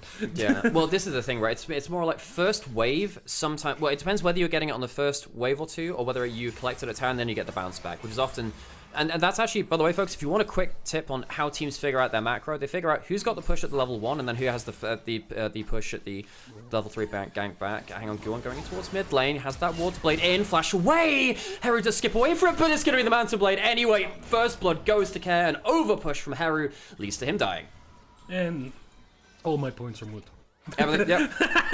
Look, Kiana is really scary. I know you're saying that, Jarvan is a better early fighter than Kiana. That's true in a straight 1v1. But if they're just in different parts of the map, like they were here, Kiana's still really good at that level 3. Comes in with that Water Blade, and what do you do at that point? Even there, an empowered W in the lane, and the E gets cancelled. Keshi, you can't do that. Oh my god, he actually might just kill him. He actually might just kill him. Oh, Keshi, no! Oh, Keshi, no! Oh, That should not be possible, folks. He had his dash cancelled. Look, bot lane might go for a dive hit, but what? They can't even pull that off? You can't dive a Thresh this early with Flay up and with the hook available. There's a Lantern, there's still a cleanse available on Assume, so even if you get some CC that isn't the Flag and Drag, everything's falling apart with TT already. So Junha's going for a Raptor Invade now, but what does he do? This jungler just looks like mid lane dying, top lane dying. What can he do? And already, like we were saying, look, NIP, very clean series. Now the problem is, TT have to play what should be an engage comp with maybe a little low on the damage side. But now they have to do it from behind the game. They're behind 1,000 gold at 4 minutes. Sam, you've missed a lot already. Oh, God. Because we were saying, oh, okay, a bit of a back and forth between us two in terms of who's got the easier to play composition. Hang on, he might actually just hear it. No, there's no flash on go. So, didn't even need the Kiana. So, Sam, Hero's now died twice. So he over pushed at the early levels, died because Guon ganked him. And then top lane, Keshi walked up to a brush, found like a half rage Renekton there, jumped and had his dash stopped by the empowered W. Oh no. And then he died, flash for flash, and then mid lane just died again. So TT are meant to have pretty good early game into like a pick comp later on. Yeah. They're now at 4 minutes, 1.5k down. That's not great. No. That's not great. I had a good old screech at the Rise dying for the second time. Yeah, this has been quite how can I put this in a kind way? Because You don't this have is to. just You don't this have is to. really bad from TT. They're not reading the map at all. They're not respecting the positioning of the Kiana. They're not respecting the laning power of these champions. They might have the push, but the laning prowess, the 1v1 of the He's champions. got Oh, die again. Guwan's got an ice blade. He's dead. Between worlds, in we go. There's the route. There's nowhere for Harry to go, and Care gets another. That's 3-0 on the Aurora. 3-0 on the Aurora. 4 stacks on the Dark Seal. Oh, it's level 6. 6. There's no flash here either. Oh, he's going interrupted again. Slice dice. The dominance is rolling. I think Keshi will be left on about 100 HP, and they can just wait for more rage, and just get the empowered W. And I think Keshi's got nowhere to go. He's already used it. He's just dead. Next skill comes up. He's a dead Null. Hits the level 6. I think he'll die to the turret shot. Yes. No, yeah, because because meta currently on the Renekton in pro play is to go absorb life. He doesn't get the triumph feeling, so he dies. But again, more XP denied from Keshi. Keshi has been put in the bin this series. Honestly, there's not really much else to say. Hoya has been the better top laner of the two. The across nicest thing I can say about him is that's quite funny with the team tag that we have to Takeshi. Yeah. Yeah. Takeshi's castle. Oh, yeah. Yeah, it's a joke we've been making. Well, It's I been mean, great fun. I'm not gonna lie, Sam. This game does feel like a little bit of a prank show right now. Because, like, what do you mean we're dying in like solo lanes before 5 minutes? What do you mean we've got like 3 kills like that? Huh? It's tough to see, I agree. And that means particularly for those solo laners for NIP, feeling very, very good. Care, very streaky player, as we have known. When he's on, he's on. When he's not, he looks truly terrible. Right now, it's looking pretty good. Hoya with another significant amount of rage to play with. He's getting run down a little bit by Keshi there, but again, it's just not that threatening yet. I think Hoya only at phased a couple long swords, probably is going to want to wait for that next back to get the completed Black Cleaver before he's really threatening again, because I think the Steel Caps is enough safety right now to keep Keshi in one piece. That's going towards a Stride Breaker. He's going Sorry, that's the one. Yeah. Anyway, Hoya now taking the back. Oh, Keshi! Oh, dear. Keshi! Good one's top. He has no Mega, no ult, no Grace, and probably no HP. There's a soon. flash. No maiden. There we go. Ice Blade, bit of CC, he's dead. Guwan's been playing very, very proactively this early game. The early gank into mid lane, top lane did it itself, let's be honest. This one is on Keshi, it's not on the jungler. But Guwan's been really, really active, really enjoying how he's playing the Kiana. And yeah, going back to this conversation we had just coming into game where Harold was saying, well, you know, technically the Jarvan's meant to be the early dominant champion. That doesn't nullify Kiana's early power. Yeah, if you go up against directly the Jarvan, yes, you can have a couple of issues. You know, if you do get hit by that fly drag, you're probably just outright losing. He's never been on the same screen as the Jarvan. He's just been in the lanes, judged the pathing better, and TT have just fallen apart. Arrow bot, assume we'll get the root down. The Deadly Throws comes on forward. The shield's back with that surround sound. Might make this a bit more interesting. There's no Lantern anymore. I think they could get in trouble here. Decent set from healing. Guwan's bot. This gets interesting. Can start to onslaught forwards. Good healing backwards. Flash for the flay. The healing is not fantastic from Assume. Will finally make that back, but Ryan flashes away. Guwan can't get in range for that route, and now Ryan can start running down with the approach velocity. This gets a bit more dicey. Grass Blade comes on down. No! Kiana still gets the kill. Has the cleanse can get through that. I was really worried for a second now that Guwan would just outplay them, but Guwan's the one that slips up and makes a mistake. Now Ryan 3 has 2 kills. He is the last hope for TT. Yeah, I mean, if you're all putting your eggs in the Ryan basket of this situation, it is kind of desperate. As much as I think this guy has probably a good future, this first year for him, this first split for him, has not been the greatest. But as we see here, Care might be getting punished. It's a 3-man roam, but the Aurora's safety is kind of disgusting. So he just gets out. Ghost pop from Herod to try and make that play happen. Doesn't really work out, and Care just gets to walk away. Yeah, I mean, this entire situation for TT, it's like you're trying to turn out like just suppress every single fire happening everywhere, and just NIP are running around with a flamethrower setting something else on fire.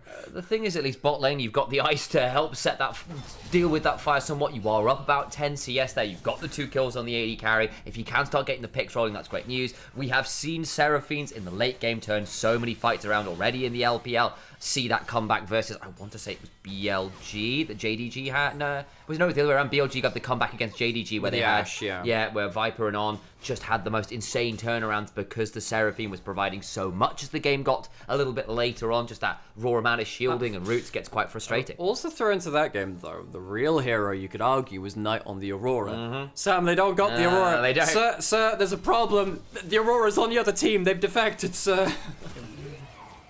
There goes White. Good lantern safety there. Good lantern safety. You know, Junhao could have dunked in afterwards. There was no cleanse on Asim. You can see that TT, their game plan has completely reduced to we must play around bot lane. Now they've used one of those ultimates, they have to go waiting again for that to come back up.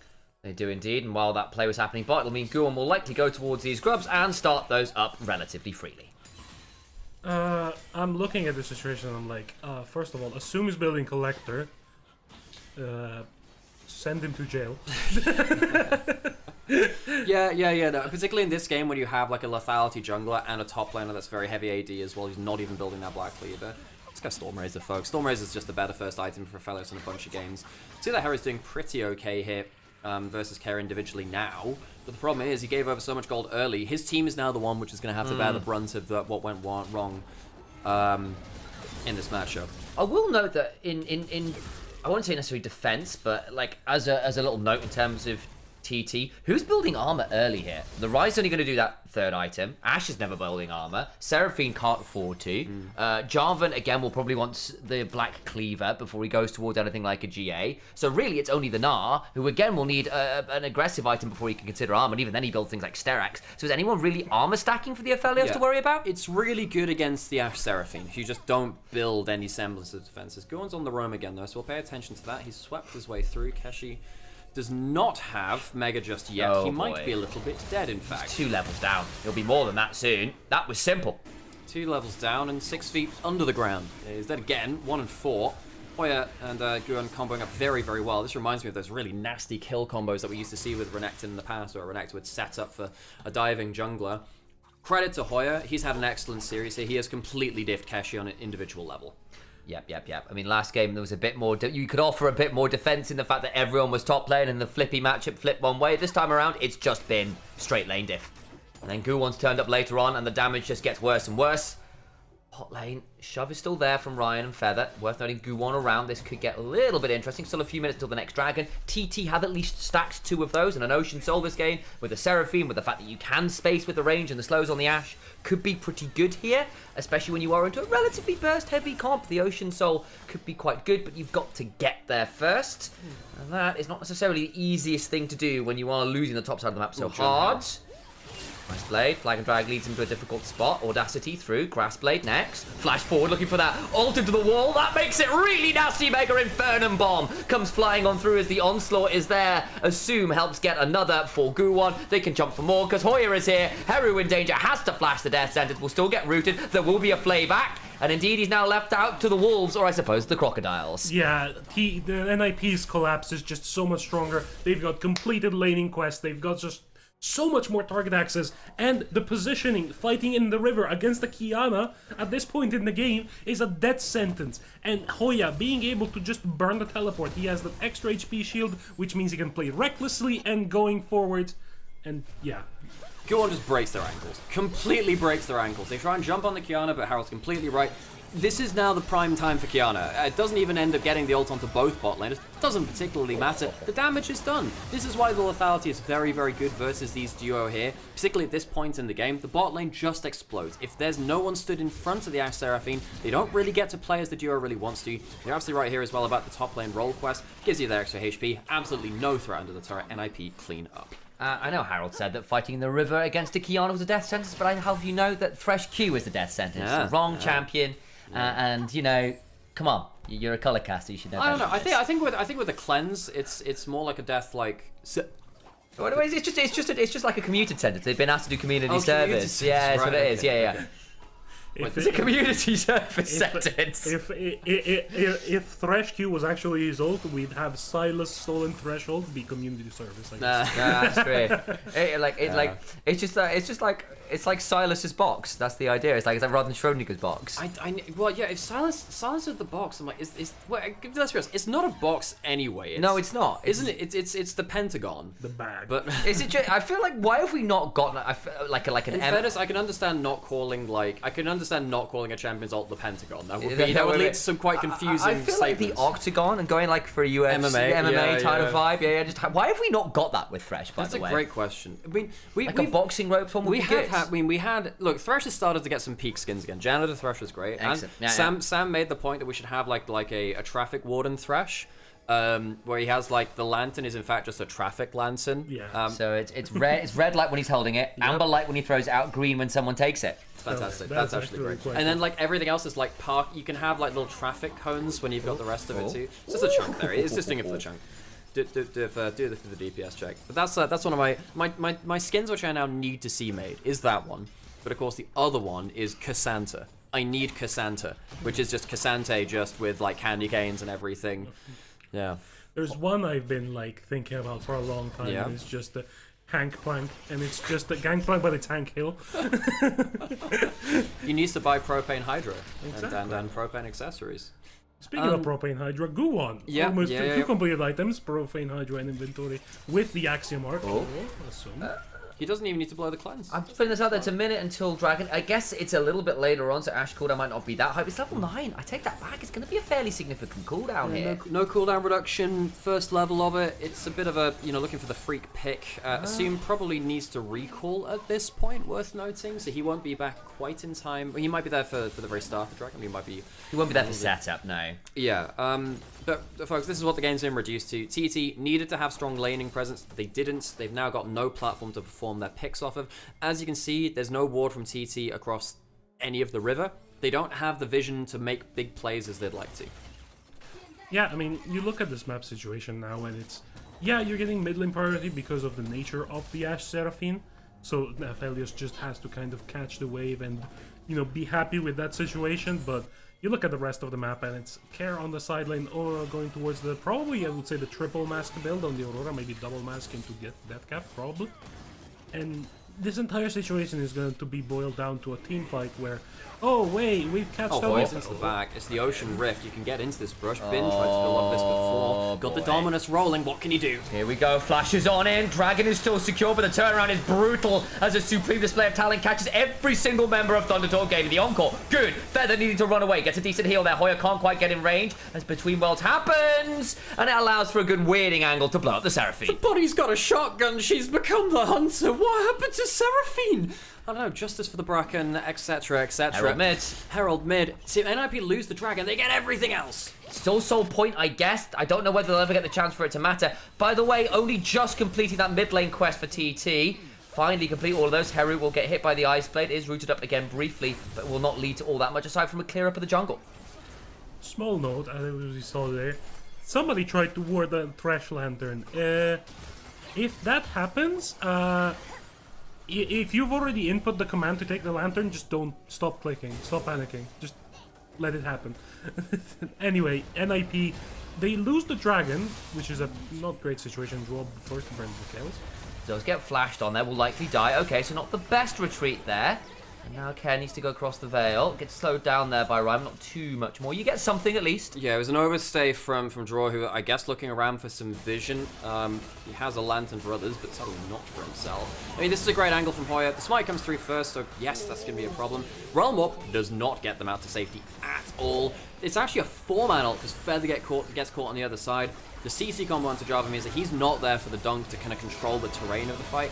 The Encore's not bad, it's just, there's only so much you can do once the CC starts to land. Back into live though, and Keshi does have flash, and he's forced to use it very quickly. Is indeed towards the red buff we look, as Assume's going to try and steal that one away. There is a Meganar, but I don't think they're realistically going to be able to threaten with it, especially without that flash. I think here now, TT are in a situation where they're permanently just looking for the combo button. That's going to be the turnaround damage. The Encore, good. Does that allow anything back? Actually flayed out of the flag, and Dragon means John Howe is likely dead. Now Feather, without a flash, without the Encore, is also going to follow. He just stops inputting commands. He just gives up, and that's in that situation. It's understandable. The situation is very dire. There's a 10k gold differential at 19 minutes, and this is the situation with this season. I don't know why that. So this is what happened in the mid lane. I guess this is how Ryan lost his flag. Oh, he didn't. Dead. He in fact lost his flash and died as well. Just the way that you said you stopped inputting commands reminds me of like, you know, just like patting the old horse on the back and just like, you know what, we can hang up the saddle for today. Just put the keyboard just back in the ranch. And Guwon also died to Keshi while that was happening. Okay, that was actually quite important. As much as I like find it quite funny, the imagery of being like a keyboard, like the last ride of the keyboard, like. TT actually get an important shutdown there. They're still 10k behind, and they do. However, TT, there is a chance they could clutch up through Ocean Soul. Problem here for them. Ocean Soul doesn't win this game. You need to be obscenely tanky to survive the amount of time that it would take to get HP that would change a team fight. If this is a Hex Soul, Infernal Soul, hell, even the Chemtech Soul for something like this tenacity against the Threshook and then the shielding for your Seraphine, that would have been quite valuable. They've low-rolled on the Soul here. This might actually be the worst Soul they could have had for this comp, which is so bursty against them. They're not going to survive long enough to get the Ocean I Healer. will say Ashe Seraphine can at least slow people down and proc it relatively easily. Maybe if you can survive that initial burst, the Seraphine shielding stuff might give you a bit more value from the Ocean Soul, but even then I agree, it's going to be hard. Sir, critical problem with the statement. Survive the initial burst. I know. It's not happening, sir. The maybe perhaps are not a strong enough statement to make things obvious there. Care has decided to go for the Riftmaker instead of the Bloodletter's Curse on the Aurora. It makes sense because he's Soul AP, and it makes really good sense because the Aurora combo is quite slow. He might get jumped on by Junhao. Here comes the arrow. Goes across the veil, and that means there's no actual threat, as Junhao needs to flag and drag away. Yeah, so just going back onto that combo thing there, Riftmaker, Liandry's is very, very good where if you hit the first part of your Q, you wait until the Liandry's and the Riftmaker both stack up to the maximum damage increase, and then you pull it back, which increases all of the base damage from the passive as well. So this is very, very high as a 2-item combo. Because you're Soul AP, you feel a lot less pressure to go towards the Bloodletters. As you can see on the inventory of TT, there's actually 0 magic resist built across the game. Yeah, I mean, in this situation, you're not really looking to build resistances. I once talked with somebody who at the time was trying to just help me learn the game a little bit more. And he was like, when you're behind, you have to build damage because you have to find the combo to possibly get the shutdown and then bring you back to the game. When you're ahead, you're building resistances because you don't want to lose the lead that you have. Chovy's under a very similar mindset. He's often been a very big defensive item builder. I know he's had similar conversations, so I know it's certainly a philosophy of the game that has a fair amount of proponents. Yeah. Honestly, like in this current year, I'm having a lot of fun with a lot of cheap defensive items that are really good on bruisers. Example 1, Bandle Pipes on Hecarim. Very silly, yes. Very silly. Or Zeke's on Hecarim, same thing. I can see how that works very well. So I assume you just do like Triforce or Shojin into Zeke's? Shojin into Cleaver into Zeke's. Right. You wouldn't do Zeke second? Depends. Shojin is core, so... Yeah, has to happen. Ooh, gets hit by the arrow. Does go invisible for the majority of it. It's going to get Rune Prisoned here. I think he might be in danger here. Does get across the veil there, but they're going to run walk forwards. Guwon potentially in danger, but they just can't catch up. No, the bunny is too slippery. The bunny goes back into the hat. He goes back out of the problem there. So, 2-man Baron, they did this last game with the AP Barrister. That's a Kaiju fight, which Keshi's losing. Flash on forwards ensures that death. Now to the Baron we go. Junhao is going to be around, maybe looking for the flag and drag into the back of the pit, but Hoya's going to try and interrupt this. So if they look to get that damage onto Junhao, he does get in the pit, will immediately get popped though, as Assume and Guwon press R. The amount of chakrams on Assume, and Junhao just goes pop, and it's not... He just dies, he just explodes. I mean, this is what happens when you fall so far behind. Jarvan is not a champion that can be played from behind, really. He never has been, even across some of the early years of League. Jarvan was always get ahead early, stay ahead. And Kels used on to draw there too. I don't know, TT, they've just not mounted much of a resistance. That early game has been too shoddy in both of these games. NIP much more coordinated, much more effective. Their laners were stronger too. Oh god, they could even just kill Hera here, maybe. Force the flash. He's going to be forced to flash away. Baron still rolling. Assume with the Gravitum Infernum combo for the big burst options. Will not have his ult up and available to really abuse them. But still, damage there is largely done. Thundertalk find themselves down over 14,000 gold. 2 games in a row. NIP have been absolutely dominating them. There's a Medjai's now in inventory for care. Just to add insult to injury. It's been there for a little while, but I am glad to see another pro player not butchering gun rotations on Aphelios. Looking at you upset. Hey. Like, I know a couple of years ago that was the big thing. He's gotten better at it. But honestly, at this point on the side of TT, you're just looking for that possible miracle, like a Gnar combo into maybe like a Encore. Yeah, yeah. you need to land all of them all together. And realistically, you could just use another item on this Ashe. It's the honest answer. If you can get the Infinity Edge to just give that bit more straight up DPS, maybe a second item on the Seraphine, you might have some angles, but it's just not easy. And again, look, Rise at finally got those 2 items completed, but there's no actualizer, no real ability to put the gas on when you need it to really pop the target you catch. I mean, you're definitely going to be able to sustain like 1 or 2 combos maybe coming through from like the bunny right now, but the situation is you're not really dealing any sustained damage. You're not really in a situation where you can do anything, and the bunny with a shotgun. Oh. That is most of the HP bars there of Thunder Talk forced off, and they'll need to back away real fast. We appreciate all the... Oh my god. Yep, that 3 out of Mephelios get collected. Feather goes down. Couldn't keep the distance. TT, it really just has not been a good day at the office for them. No, it has not. Towards the inhibitors we go.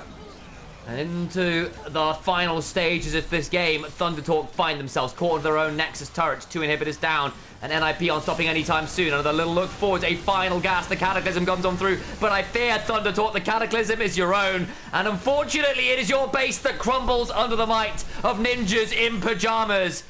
The Shinigami come for them all, and in the end, NIP are the ones claiming the scalps. NIP clean up the series 2-0. Folks, I know that we want to talk about the consequences of the series, blah, blah, blah. I am just seeing, by the way, last couple of minutes, some people talking about in chat, there are some rumors that Bin has left BLG.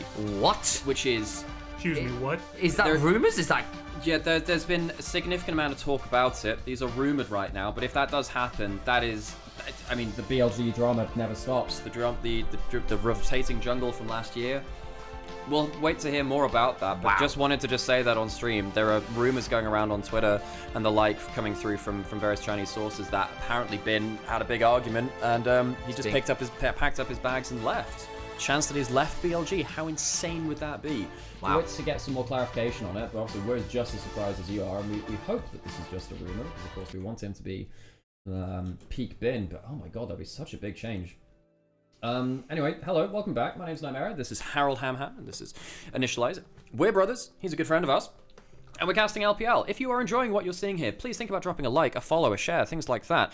It makes a big difference to us. This is our living. It's how we do it. And if you are enjoying what you're hearing here, think about helping support the cause. With no official LPL broadcast anymore, how else would you hear about breaking LPL drama? Like Bin potentially leaving BLG and watching games like this as well.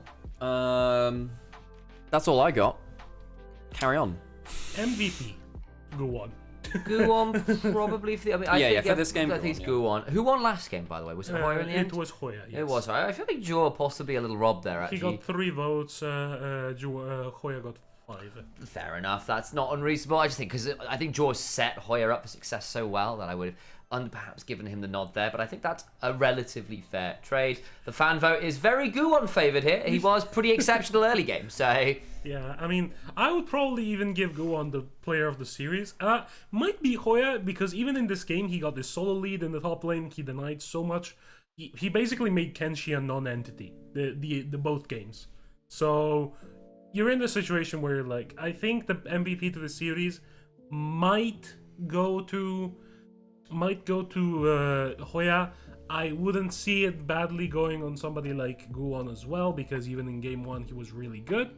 But we're going to have to see what situation happens here. But, you know, NIP, dominant victory over TT, what we expected, honestly. NIP, to me at least, have looked like in their wins, they've looked like the most dominant team in the group. Yeah, I think because the other teams you'd think about are WE, who don't have a good early game, and then you have teams like EDG, which have very good early game, but then their late game is very, very shoddy. So weirdly, despite NIP not having the best record against the top teams, you know, they lost against WE in their 1-on-1 versus EDG. When they do win, they're probably the most complete team when they're actually winning. I do agree with that. So that's the caveat. I can agree with that. I can agree with Hey, that. Gorilla, how's it going? Glad to have you guys all in here. And then when they lose, they look like the worst thing in the sport. It is the Brain Blade. Oh boy, I love it. When you guys were not here, I dubbed NIP the Weibo of Group Perseverance. There's some truth to that, right? They are quite inconsistent. And again, this team, when it falls behind, when they don't have a good early game, is not good. Care without a lead, tragic. we all know how bad Hoyer is without a lead, and it is very poor. Like, he was actively a lost condition for Thuntalk for years because of his poor play from behind.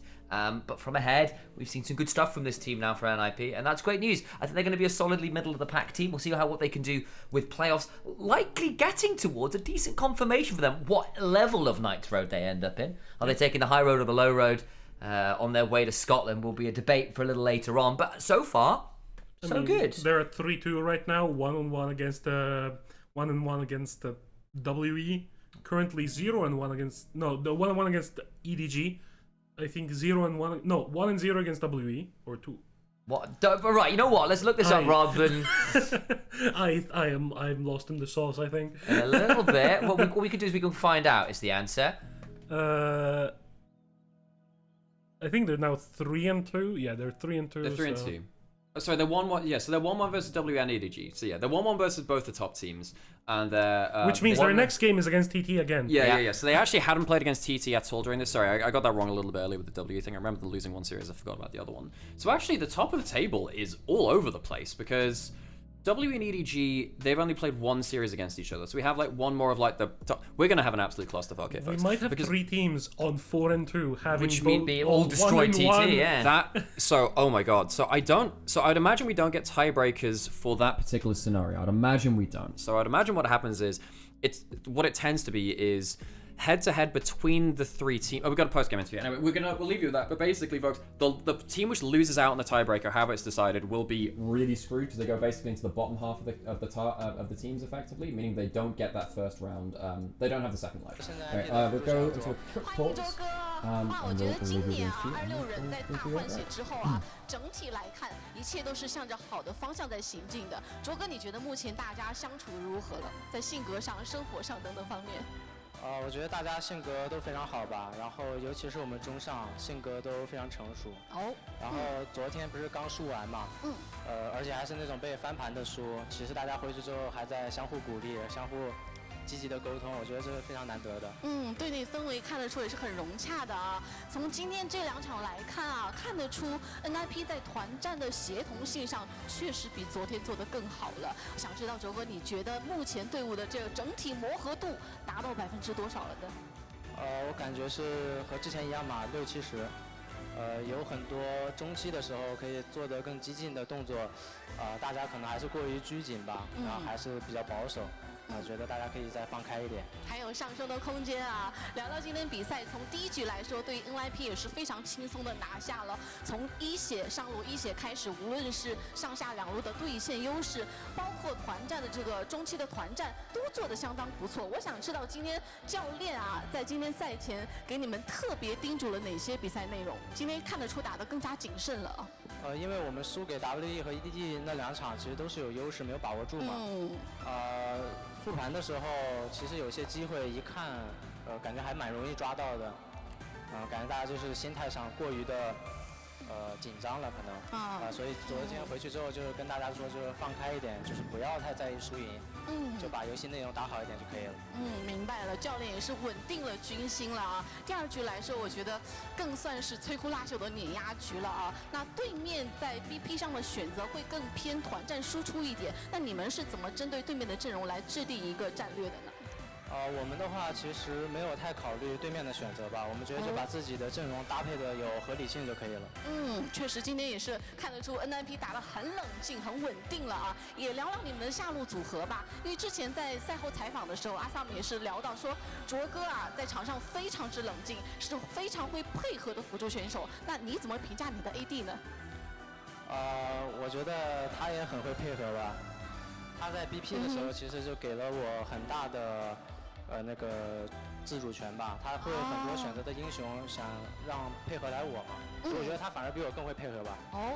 很高的评价了，我们也是很欣喜看到2位的配合默契度也是越来越高，越来越娴熟了。那今天对阵的对手 TT 在下一场还将面对到我们的组内赛最后一场。那对于 TT 来说呢，他们其实大部分都是从 LPL 包括是2队晋升上来的新人小选手。那卓哥作为我们 LPL 老将，有没有对新人选手的一些建议也好，或者鼓励也好呢？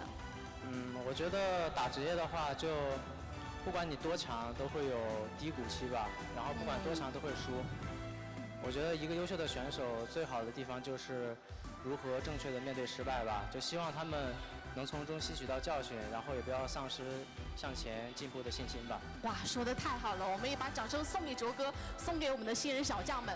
虽然刚刚我们卓队啊语重心长地分享了自己的经验和鼓励，但是下一场面对你们的时候还是不会松手的，对吗？好，我们也期待两队在下一场的精彩表现，同时也谢谢卓接受我们的赛后采访了。接下来的时间，我们把画面交还给解说席。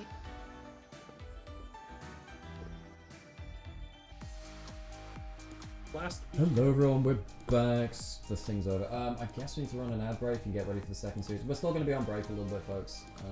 Yeah, let me run an ad break and we'll get back to you. I just can't believe that we live in a world where we might get like BLG the Shy. That is ridiculous. The rumor mill has begun. But like, guys, BLG, their roster should be like one of the greatest of all time. Legitimately, they should be with like Knight and Viper. With if Bin refound form. What the hell's happened, you know? I mean, in fairness, Bin has looked bad the last year. By his standards, absolutely, he's looked bad. Oh, what the hell? I love that he waits out his auto-attack reset timer, so he knows that when he flashes, like, if the auto-attack gets through a certain point, you don't get to flash away from that. That was really well played by Hoy. Had a great series. Yeah. He's my player of the series, actually. He is. He played really, really well between the two, even though he didn't get No, he got for first game. Yeah, he's my player of the series. That guy was really, really good. I mean, every time we see a replay of TT doing something on the map, Hoya is involved. Yeah. So I wouldn't be surprised if he got another POTG and POTM. So Yeah. just really good. Not really much else to say. Anyway, I now really need my emotional support, Longcat, because if Ben lives BLG, I will be very sad. Considering he's the reason I started watching the roster, because he's a very good top laner. Yeah. I just don't know what do you even do about this top lane situation, man? It's like, what's available is Breathe. It's Breathe, the Shy, Ala, Shanji. Solo kill. Yeah, so it depends how much budget they've got to throw at it, because roster caps are a thing, right? Unless, outside option, should you import a top laner from LCK? Is there anyone who's available? It's time. BLG Dokla, it's happening. BLG Dokla, holy shit. Yeah. BLG Wonder Trust. Yeah, I don't know. You have, like, BLG's whole style is about laning pressure, snowball through early. Bin for Breathe, I know the script. True. Yeah, true. It's been done in the past. Every so often, you know. You know, Breathe was the original, like, young character. Like, there was 369, and then there was Breathe, who was supposed to be this great guy. And then Ben came along and just said, no, I'm him. And then there's... Yeah. Because they both came around a similar time. But then realistically, 369 was the guy that did it before and after. Hoya player of the game. You should also get player of the series, too. Hoya was really, really good. Danny's on BLG? Yes, Danny's on. Yeah, I genuinely think we might get a world in which we get BLG the Shy, which is insanity. We'll see whether they work it out right, because there's a world where BLG, they forced Ben to take a series off and it comes back afterwards. But yeah, we don't know. Again, as it stands, it's rumours with some weight, don't get me wrong. And there's obviously been things like on the LPL homepage, but they've got substitutes registered and Bin's registered as a sub on there. So there's stuff lurking under this. It's definitely making us raise our eyebrows. But as it stands, we've not seen any official communiques yet. So it is all somewhat speculative as it stands. Only 2 votes for Guwon for this game? That's kind of... man. That feels really bad. Player of the match, of course, goes to... Oh yeah! Oh yeah! You know, great series overall. The Varus just gets to shut down the lane. The Renekton, just great laning prowess to pressure Kenshi out of the game. Just really good in general. Not really much else to say. I'm sorry, folks. I know that like this series is actually very important. The 2 is really good for them, blah blah blah. But like, guys, if Bin is actually leaving BLG, that changes the whole landscape at the top of the LPL. It really does.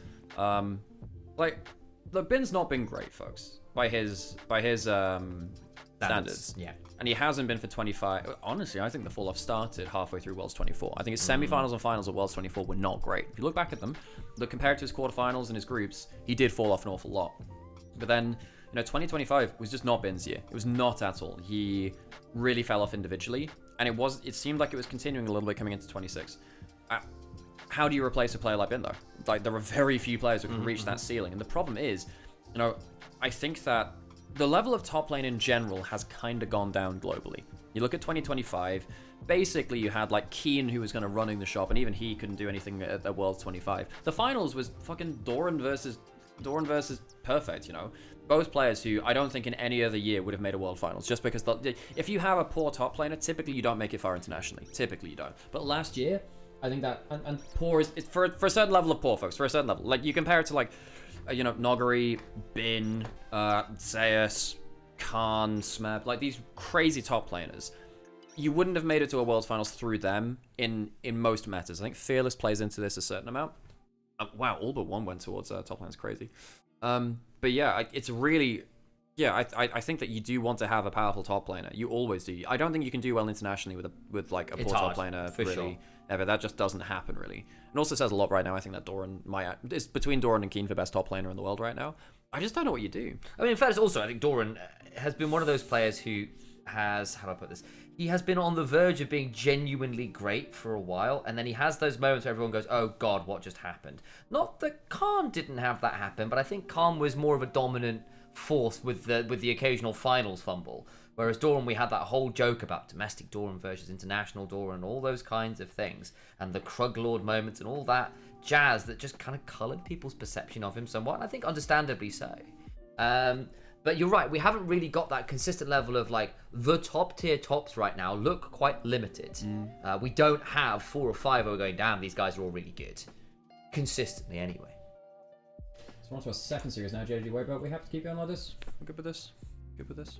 Yeah. Cool. Alright, we'll carry on with the TriCast for Series 2 then.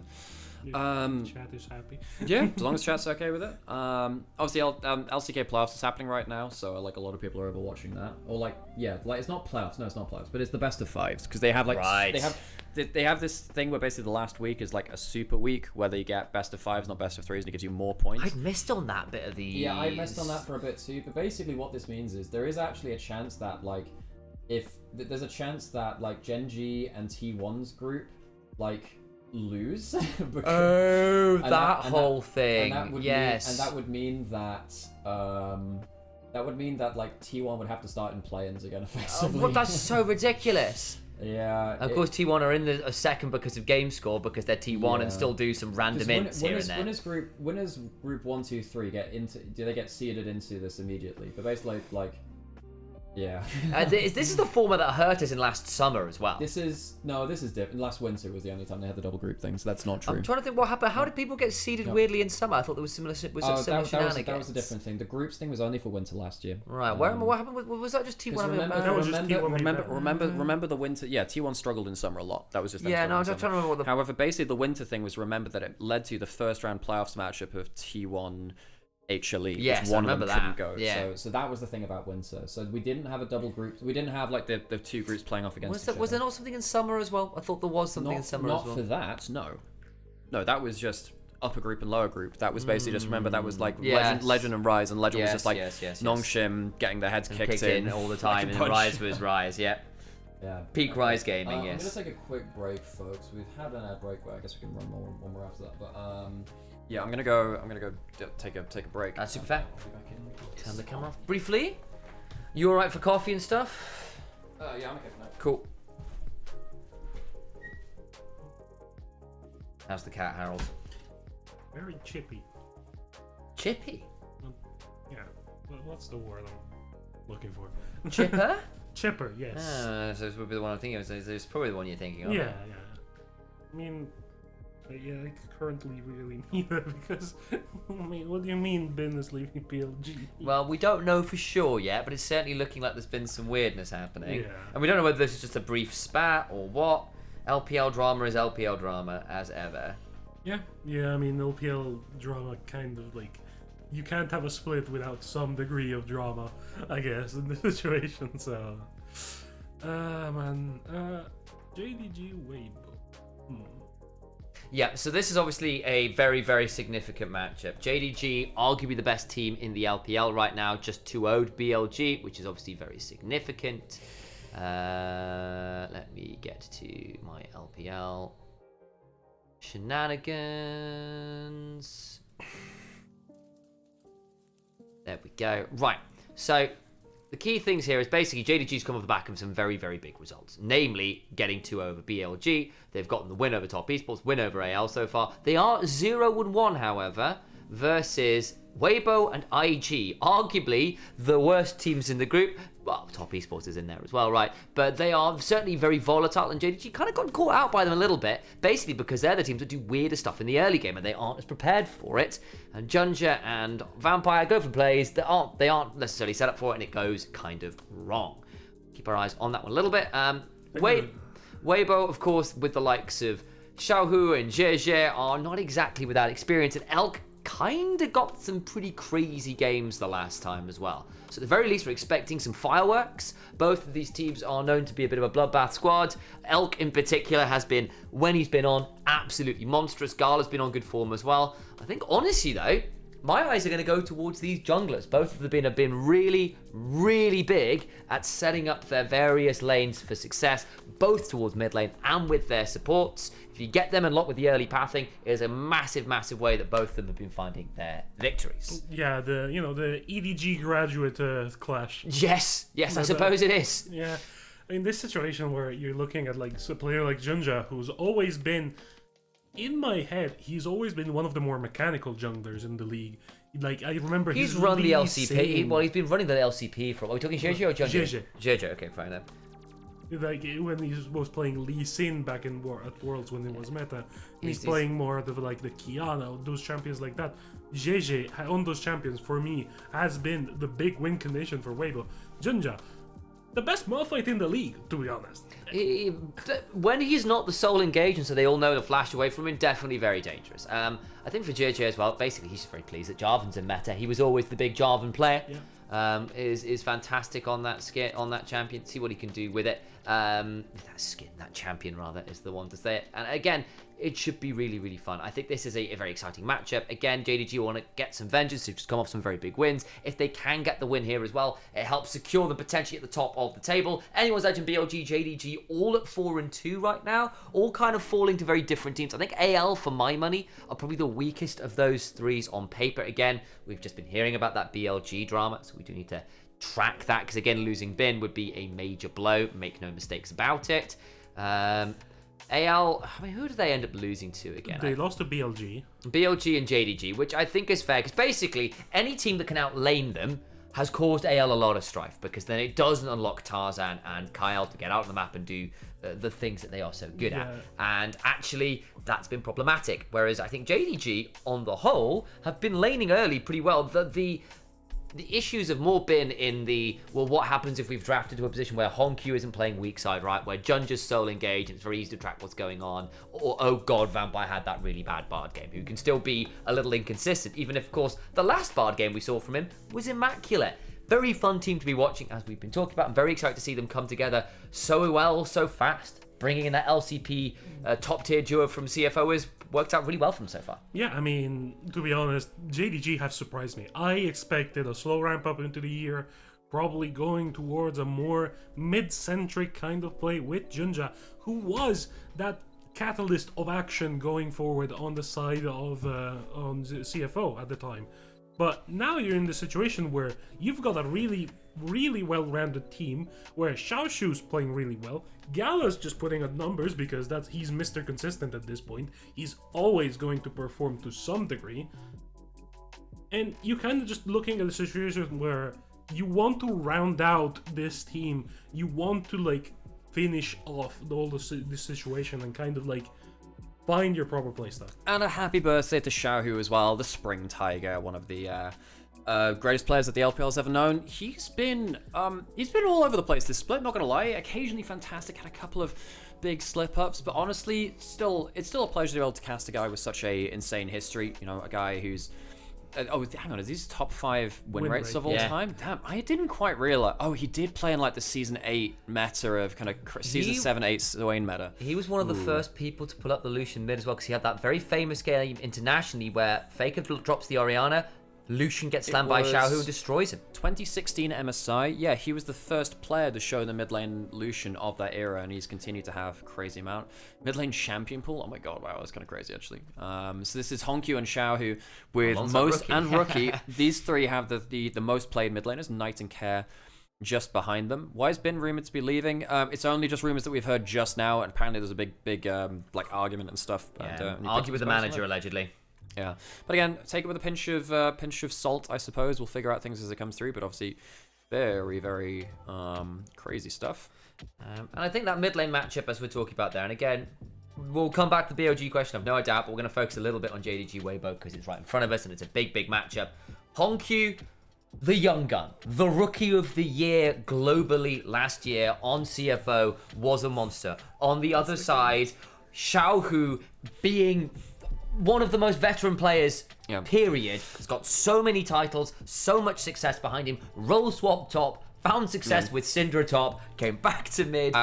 Ridiculous level of experience differential. As the graphic just showed on the screen there, like we have like Honkyu with 15 odd LPL games. Xiao has 1,096. 1,096 games to him. So there's a chance that, you know, well, he won't hit it today, but he'll be hitting his 1,100th game within LPL fairly shortly. Hey, Galfi, how's it going? And Surreal, barely started watching League of Legends tonight. I never even played the game. Seems like a really big deal, particularly in Korea and China. It is it's huge. It's just monolithic.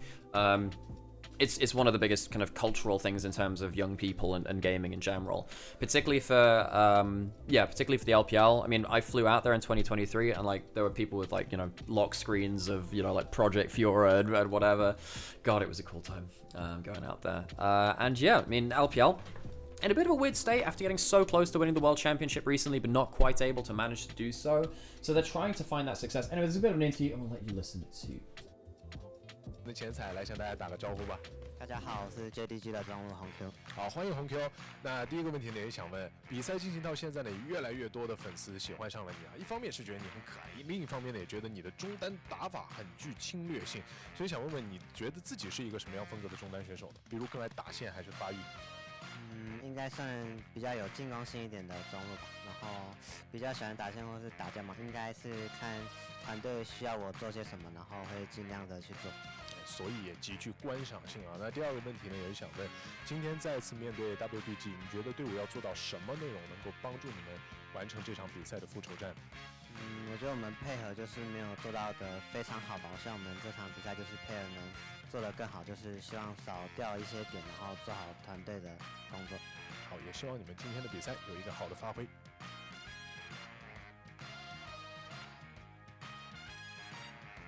好，欢迎来到我们的前彩环节。我们请到 WBG 的 AD 选手 Elk 进行我们前彩，来向大家打个招呼吧。好，大家好，我是 WBG AD Elk。好，欢迎 Elk。那第一个问题也是想问，我觉得近2场比赛，其实你的发挥非常的出色。那我有注意到赛后的语音当中，其实你的沟通频率非常高，也会经常去问队友的一些感受，你自己有注意到吗？因为就当时局势来判断队友会不会亏吧，因为。 他如果来帮下了或者干嘛了，然后我就会主动去问一下。我觉得这也是一个非常好的一个沟通表现。那第二个问题也想问，你和二哈之间的配合，我觉得也更加的默契。那在你眼里，觉得比之前相对来说做的更好的内容有什么？我觉得我们就更加稳定了嘛，然后一些2个英雄的对局，然后想法也统一了一些，然后大家就配合的越来越好。好，那也期待你们今天在赛场上有一个好的发挥。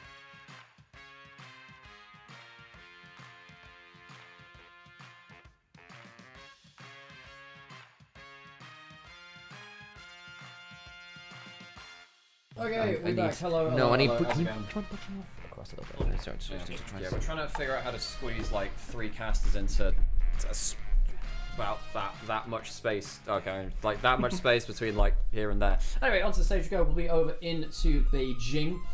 And JD. Oh, hang on, no, it's not. That's not the Beijing arena. Weirdly, that is Shanghai. I would have thought they'd be playing in Beijing, but perhaps they played a home and away game. A lot of the games were played in Beijing recently. Perhaps they're traveling because a lot of other teams had to travel out to Makes them. sense. Perhaps. Hey, Angie, how's it going? Again, that's partly why sort of we've seen the what's the word? The shenanigans with the fact that Thundertalk hadn't played NIP at all until today, so they got 2 games back-to-back against Thundertalk because of shenanigans with traveling to various arenas. Because NIP obviously are Shenzhen. Yeah, so some of the schedule looks a little bit skew-if because certain teams are playing a lot of games in a short amount of time. It's basically due to travel concerns. The schedule will be there because you have to travel out to JDG's arena in Beijing, WE in Xi'an, or NIP in Shenzhen. And NIP in Shenzhen. So certain teams have to fly out about the place. Of course, when it comes to the Ascend group, it really is JDG. That's the one with the arena up at that point. Teams walking out onto the stage though. JDG Weibo, one of my favorite matchups in the LPL. Always goes the massive distance. This will always go and deliver something a little bit crazy. And one of my worries about JDG is they struggle against more chaotic early game teams with more intricate jungle pathing, which I think a player like Wei or JJ in these teams like Invictus Gaming or Weibo have managed to pull one over them. JDG lost to Weibo after beating BLG and beating Anyone's Legend as well. JDG do it against the top teams very well, but it's actually these bottom teams they're struggling against. And last little note, because I do want to make sure we're focused on the game in front of us, but Ferguson in chat, one of our most reliable sources, has just said the promotion of Wembo to the starting roster of BLG has been confirmed.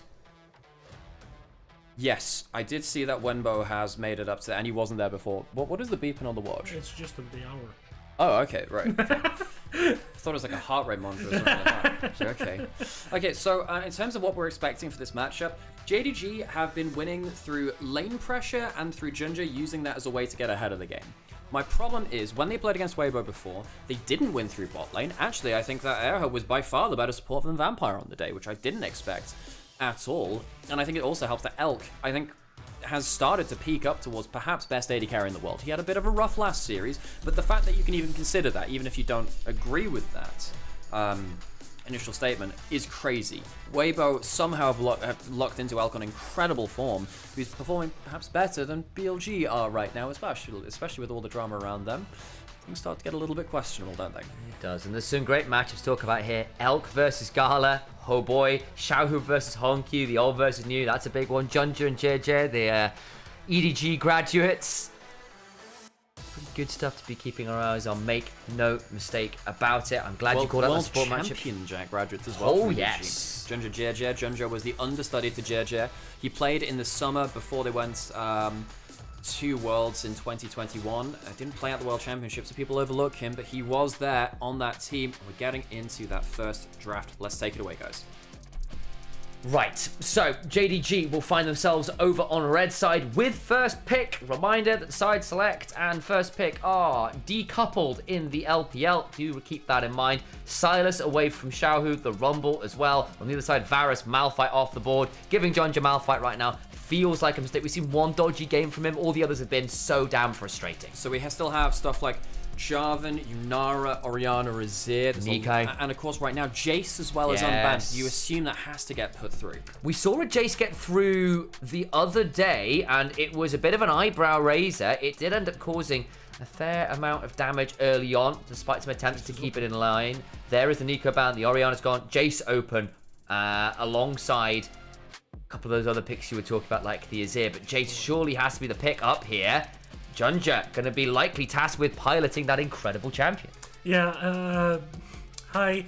I am introduced myself towards a professional standpoint. In terms of game, that is my favorite champion. So we're definitely going to be quizzing you about that. And one of the things which I'm now interested in is, okay, you've let the Jace through. We saw a little bit in Demacia Cup. Look, Jace is possibly the strongest champion on the patch. Ridiculously strong. Are you immediately going to lock in something like a Nocturne with a diving champion? Something like Nocturne Akali? if you're going to let the Jace through, you must counter it. We've seen teams across the world try this and not work very well. Jarvan struggles in the individual matchup, but you must dive onto the Jace. If he's allowed to sit there and just artillery as the glass cannon, he will win the game. You must dive onto him. So you're going to need some threats. We saw this the other day. IG managed to pick up a Jace, an Ezreal, and an Anivia combo that ended up proving to be absolutely deadly to stop the dive. It was a load of short-range champions, were just locked in place by the Anivia, and it caused absolute chaos. Sure, they killed the Jace a few times in the mid-game, but doing so would cost them so much. Azir now locked in. Xiaohu, obviously, probably one of our best Azir players. LPL's never been a great Azir region, but Xiaohu has always been one of our better pilots of the champion. Don't know whether that's necessarily what you need to threaten the Jace, though the shuffle can help. We used to be a good Azir region when we had Scout and Yagao playing in the top level, because actually they were two of our best ones, but it feels like we've lost a couple of our top tier ones. The Sion's there too.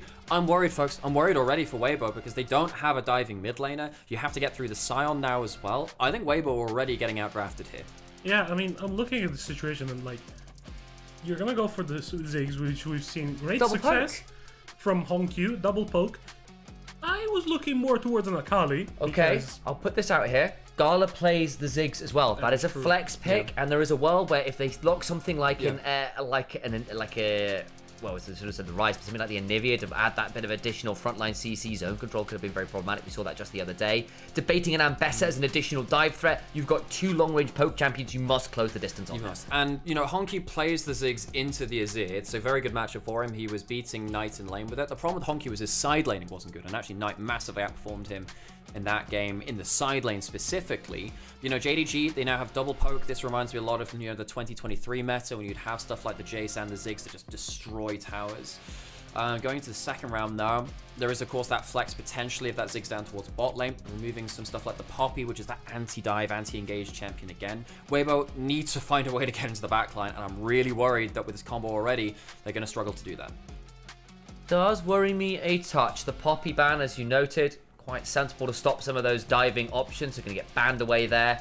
What are JDG going to remove? I'm looking at some things like a Kai'Sa. Probably needs to go away from Elk. He has put up two games of Kai'Sa, and he got a 15 kill game and a 19 kill game. The Jhin as well, he has looked exceptional on, one of our most dangerous players when he can basically get involved in kills in some capacity from a long way away. He's very good at following up on things. Braum, interestingly, banned away, which can be not bad into some of the anti-poke. I think, well, for me, I think it's actually on the other side of this where they need CC to make sure their skill shots land. So they're looking at Nautilus, they're looking at Alice, they're looking at Leona realistically, and Braum is very good versus all of those champions. Now, they might be left with something like the Rakan. It wouldn't surprise me if we saw the Nautilus locked in on 4 for Weibo, counter pick AD carry, just to take away one of those better champions away from Vampire, who's very good on the melee engaged champions, and make sure there's less champions which can combo up well with the Ziggs. I feel like Leona may end up being quite a valuable pick here, as it's comparing with the Ziggs should they throw it bot lane, and can also just be a good support with Vampire in general. And if you do want to flex that Ziggs mid,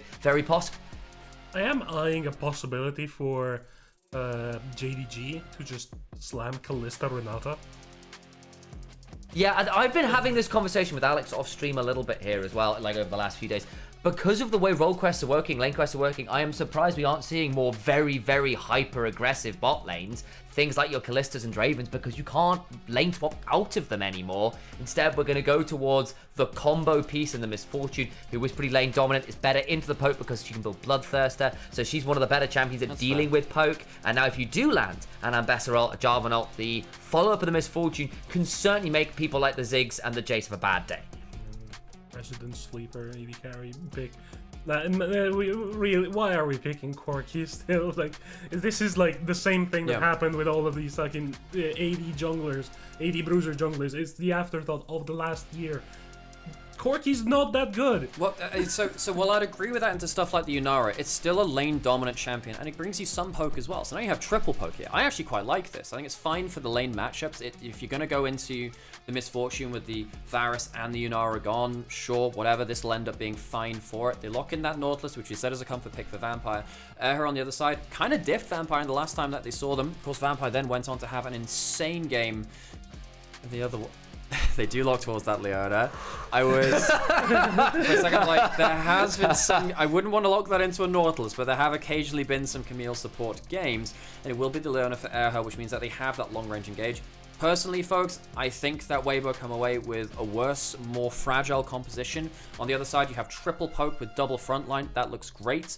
However, JDG against Weibo the last time couldn't make it happen early. They fell apart in bot lane laning phase. JJ got ahead of Junja, and that was a big problem. If JJ can similarly have a great game alongside Air, who did diff Vampire in that last series, as we were saying, unexpectedly, given how Vampire was very good in a number of our other series, like against BLG, Weibo need to make things work early, otherwise this game will be very, very hard. Completely there with you. At the very least, Misfortune builds Bloodthirster, and Bessa gets Omnivamp. One of the better ways of dealing with poke is just having a wave and healing through it. And there is some truth that in between Jarvan, Bessa, Leona, with follow-up from the Azir and Misfortune, who do have that capacity to get to those plays, either with pressing the R button or sliding on in. You can theoretically catch people out. We saw Leona into poke work quite well the other day, where she just presses W and tanks up the skill shots, and they don't really hurt her for 4 to 5 seconds, which can be all you need to get some wards down. You've got options there, but I grant you, if a play goes long, if you just end up dancing around an objective, the extended poke, the continual DPS, the range advantage looks damn good here for the side of Weibo Gaming. Yeah, I do think, JDG come away with that far and away better composition, because it's just going to be simpler for them to execute in this situation. Yeah, interesting. So you prefer theirs to the poke one? Because again, Alex is completely opposite. JDG is the poke one. Yeah, have I got this wrong way? Yes, you're right. Sorry, I thought I heard the wrong name. Oh, you're right. Let's get this game. And most importantly, let's hear those gyos.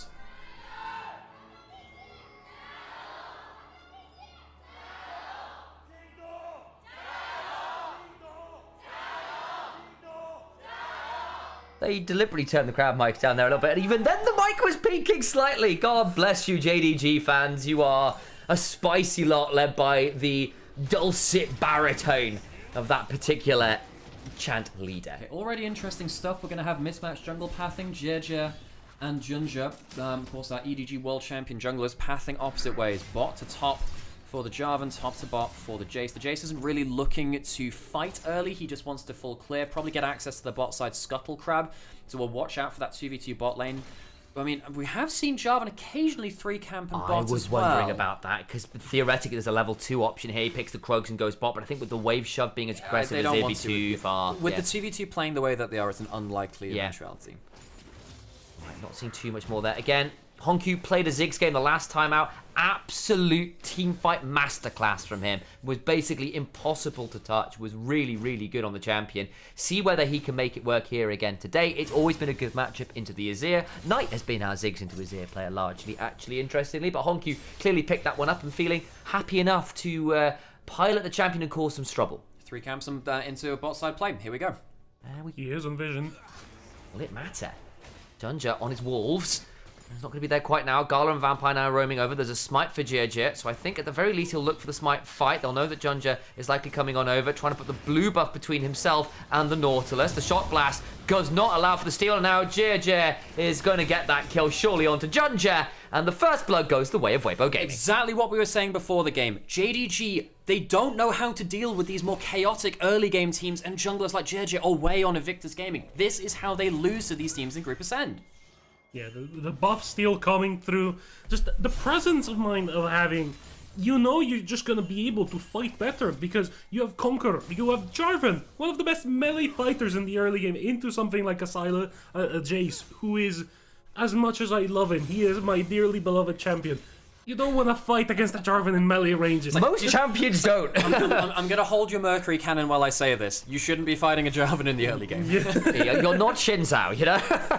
Exactly. And you could see, JDG knew it was happening. It was on full vision. Vampire roamed over as well. Couldn't get it done. They not only lose that kill, but they lose the buff as well. Zucker's definitely struggling a little bit against Xiaoshu here, but they'll be fine. So Weibo have themselves step 1 of the plan done. Get ahead in jungle support. The bot lane helping with that too. We're saying, look, realistically, the way that Weibo won against JDG the last time, they got that early shove or the early pressure in the 2v2. They used that to go into a jungle advantage too. Have that first kill onto Jirja. Where does that go next? Much better vision control this time, though, from Junja, who goes into the enemy jungle, drops a control ward and 2 vision wards. Yeah, I mean, Junja trying to salvage whatever is left of this early game. He is currently down 2 camps. He lost 1 Scuttle. Then he lost his blue buff, which is not great. And as a Jace, you do struggle a little bit with mana, especially early on. They did get bot scuttled, so he wasn't double scuttled, so that one's fine at least. Yeah, that is fine, but he's still gonna be in a situation where you're just trying to find your tempo back into the game. As this Jace, you're not really like reliant on a level 6 like a Jarvan is or a Vi is, but you are reliant on items. Yes. You do want cooldowns and items, and You want Ghostblade real fast. okay, I am going to enter into a little bit of a build debate here in this situation, because I was talking with Pablo the other day, and we're having a conversation where whether full lethality or a more CDR intensive build was the way to go for Jace jungle. His point was, it doesn't matter if my EQ deals 900 damage if I can only do EQ every 6 seconds instead of every 3 seconds. Now, funnily enough, I disagree, because I think the reason why you typically go for the CDR build on the Jace is because it actually has a HP attached to it, and the HP ends up being a laning matchup thing. You don't need that in the jungle. Glass Cannon for a Jace, you can come out of anywhere from Fog of War, so you're not tied to waves or anything, so you're more consistently getting that damage down, and a single Shock Blast at that point can turn the fight. You're fighting in the mid lane, Honky trading well against Xiaohu, but Xiaohu putting some damage back! Ooh, has to slide forward there to try and get the shield, and it still doesn't work out. There's the damage you need. Honky gets that first blood. You did not need to shuffle forwards there. You needed to flash away. And again, that Shock Blast out of Fog of War, just as we're talking about it. One of the great things about Glass Cannon Jace, and of course it doesn't matter here, you would have been the same build, but Jace being able to drop off a Fog of War and get that unexpected Shock Blast angle from jungle, because he's not coming off of a top wave or a mid wave, can be hugely damaging. Elk gonna get a bit of CC back there. A Vampire gonna get CC'd in turn, but again, you're still gonna get that heal off of her. A nice little pick there from Vampire to burn a summoner at least. I'm glad to see finally engage supports and engage matchups running after Shock again. Elk might be in danger here. The Shock Blast goes wide, but still going to be Era likely dead. Thundering Blow away. Not bad attempt there at surviving, but still going to be Gala picking up the kill. Really important that JDG have managed to get something in this jungle support. Junja gets himself an assist in both top in mid lane and now in bot lane. As we were saying, look, realistically, Weibo won the last series because JDG's jungle support got diffed. In this game, though, it seems like they are fighting back a little better, despite that early clear and that early invade going to the side of Weibo. Elk, of course, does get to stick in the lane at the very least. We'll be able to clear up this wave. Plate still goes the way of Garland kill as well, so that's feeling pretty nice for that Corki, who does want to get that lane dominance rolling to allow people like Vampire to go join Junja on those roams around the map. So Radiant Dirt completed for the Jace already. His poke is going to stick a lot more, while JJ in the meantime has reached that level 6, which might not be a power spike for the Jace, but for the Jarvan it's a pretty important power spike. As we see here now, Junja is just cycling through his jungle. JJ has that tempo advantage off of that early fight, so he's going to be able to pick up this trick at pretty much no cost for himself. Oh, the flag trick on the pit. Finally, somebody's doing it again. Well, no, will you just go over the back of the pit and you go out the back of it? Yeah. You drop like, I saw this first when I started watching Pro League. I was seeing Jankos doing it on the Jarvan in 2019, where you drop the flag behind the pit so you have a free way to escape. Yes, yeah. I think particularly when you're on blue side, it's such an important way to get that more for free. Now you can see Vampire actually is out on the map now, and you can see that unlike the last series, their vision control is a lot better than it was in that first time, where it just felt like Weibo got ahead on the jungle support, and just JDG never had information beyond that point. But going in for jungle invades, getting some gold, that item-reliant Jace, as you're saying, really does need to get access to camps. Need to see JJ start to really pull the trigger now in the next available opportunity. He's going into bot lane, might have an angle there. Instead, gets spotted out by those Phaelites because of that control in the Pixel Brush. The other thing we've got to keep our eyes on is, for all that you have got a Cataclysm, Honkyu can be the one that fills it up by Mega Inferno bombing. He's in the mid lane, very easy for him to roam around and throw that ult. Instead, there uses it to cancel Xiaohu's back, keeps him in lane there a little bit longer. What I'm feeling a little bit of a struggle already for JDG is this top lane matchup. Xiaohu has XP lead, he has a farm lead on a Sion in a matchup where the Sion is not necessarily going to be the most happy in this situation, considering Ambessa's max health damage on her Q is not fun for a Sion to deal with, but...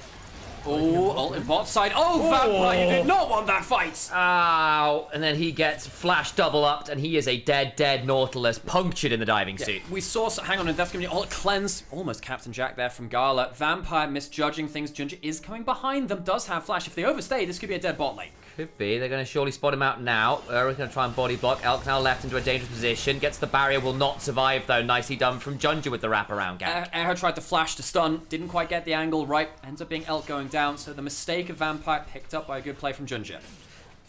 Vampire just face tanking the bullet time. He had no level 6, no way to interrupt it.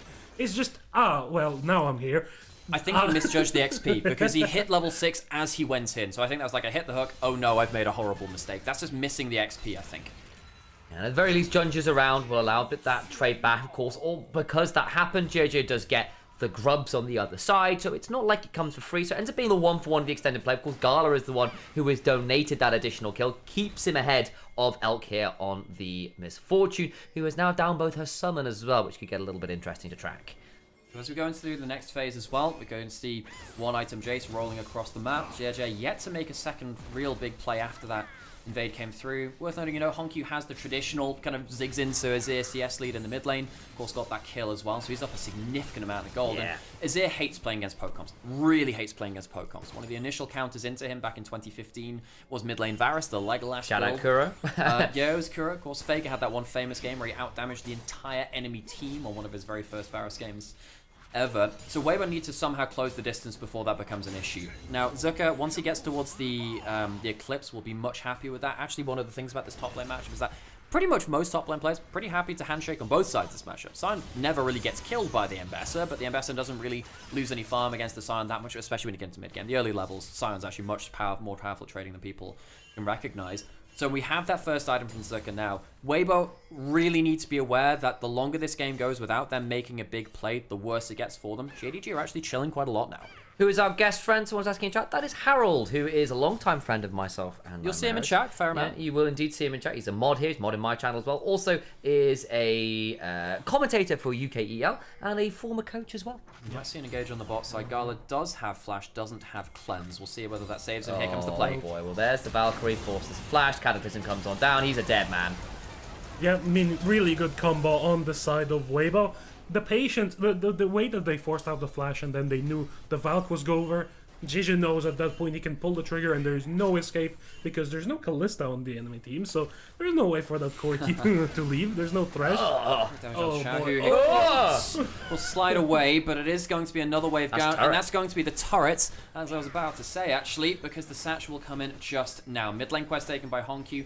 Their poke combo is very much online. Xiaohu's earlier mistake in mid lane, I think that might come back to bite them. I'm not sure this would have happened to the tower at this point if Xiaohu hadn't died at that point. He's now down, what, 20, going on 30 CS, full tower, Honku destroying Xiaohu. 1,500 gold lead now. He is in such a strong position, and the double poke mid-jungle from CFO, the Flying Oysters, decide that maybe they're just going to sow some flying bombs instead. Like, that's pretty nasty stuff to witness. And as a result, you've got a Luden Spellslingers already for Honku, who is pretty damn scary, already completing that mid lane quest. Is going to be such a menace for poor Xiaohu to manage. Again, at the very least, Elk is now with the lead. That's pretty good. JJ, of course, on this Jarvan can still cause some problems here. But for all, we've seen some nice proactive moves from Weibo, particularly around that bot side. Elk getting some good punishes on Vampire, that good punish just now on Gala. All of this is good stuff.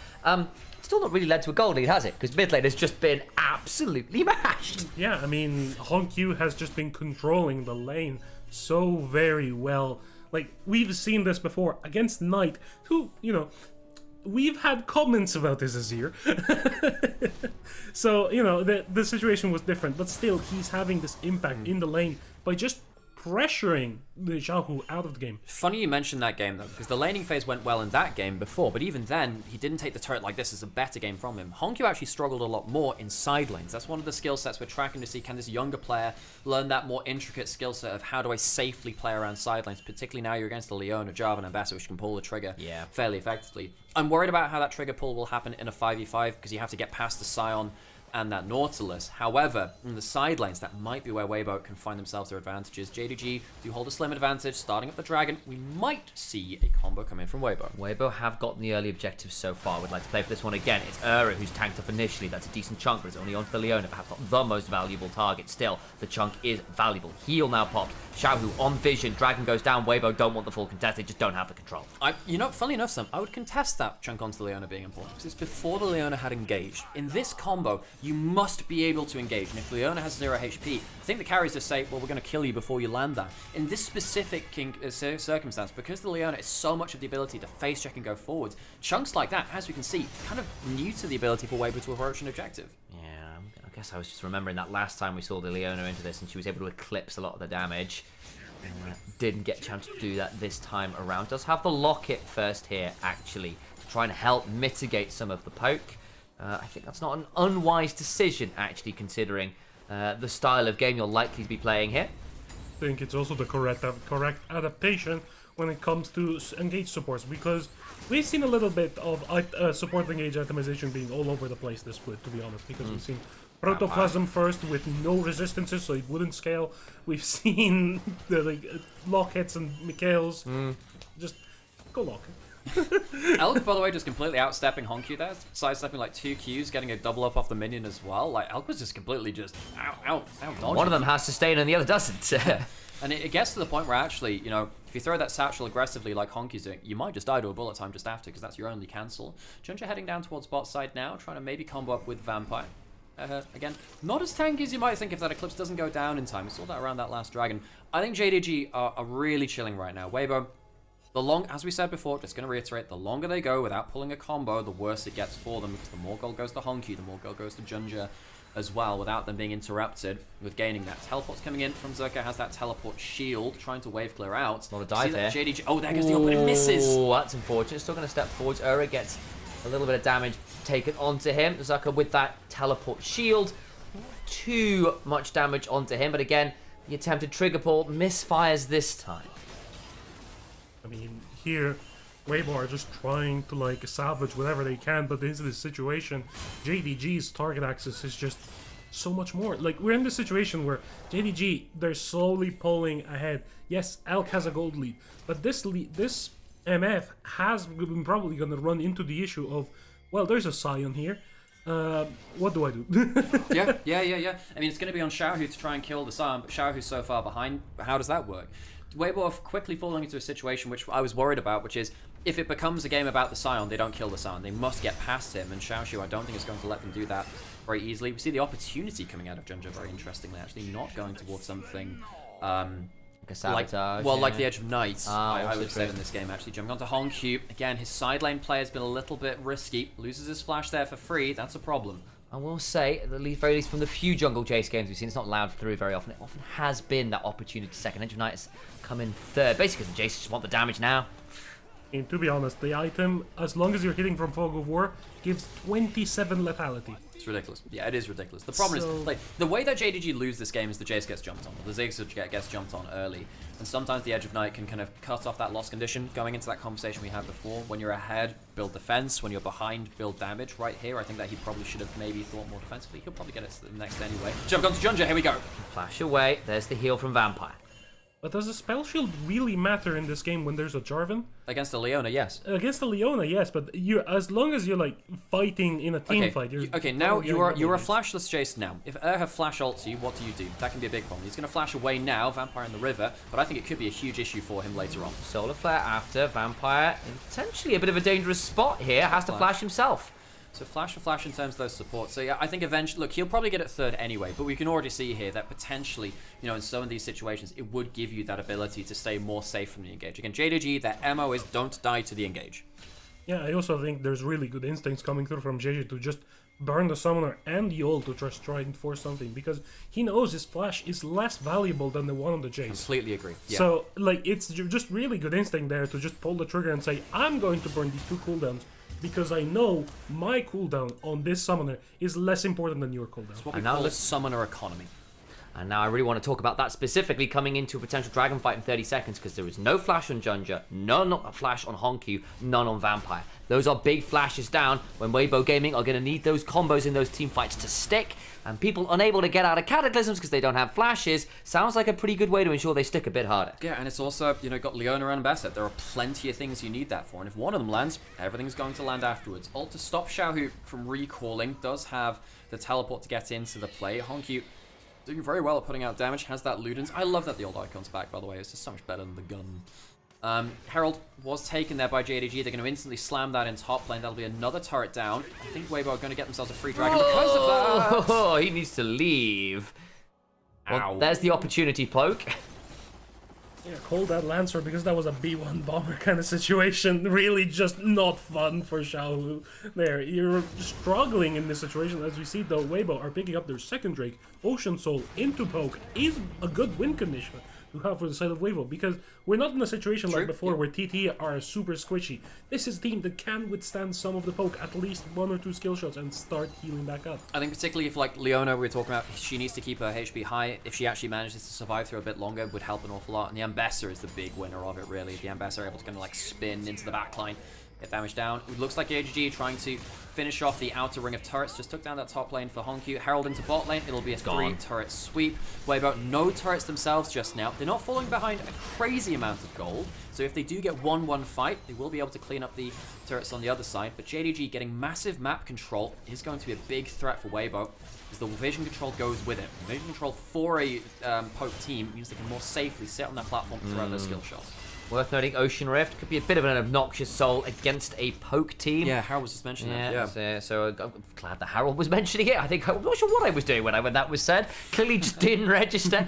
Apologies for that one, friend. But glad to see that as great brains of League of Legends are on the same page. Glad we're all on the same page there, absolutely. Oh my god. Weibo, you were looking so good, and then I look at your ID carries inventory and there's a collector.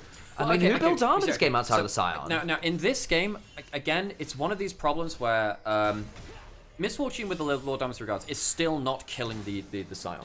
You realistically need to max... This is Elk saying, I'm not going to kill the Scion. I'm maxing damage versus everyone else on the team and hoping I can blow up Gala or Junja. I understand that it ends up putting all of the tank killing duty onto Xiao, who's also behind. This may lead to them losing the game. However, if he hits the carries, it will be valuable. That's basically the decision-making process. And again, much like when we talk about are we build with Nymaera on stream, it is you are built to do this particular thing, and this is to blow up squishies. Jace, Ziggs, Corki, even Vampire when he doesn't have the Aftershock are all very vulnerable to potentially just getting popped in the wombo. That could still be very much the win condition here for Weibo, who are going to have to pull off those combos in order to find success. And we've talked about that from draft and how, not want to say necessarily narrow, but like the opportunities in which to get those combos are going to be very, very specific. You need to hit them hard. Jonas actually brings up a good point here too. You do actually have the Jarvan Q and Black Cleaver, which is a... Hang on, Gala, face checking. That's a fairly decent amount of damage. Elk gets Locket shielded there. Has the Bloodthirster too, so the turnaround poke not that crazy. Gala just about gets out, but does have to burn the cleanse. Yeah, and Elk does have the sustain, so he'll feel happier about this. Again, summoner economy for Weibo really has a lot of value. You've got to be careful with that. Got to keep your HP topped up. Does have the ult to throw somewhere. Missing that, but it does blow the heal. Oh, Scion.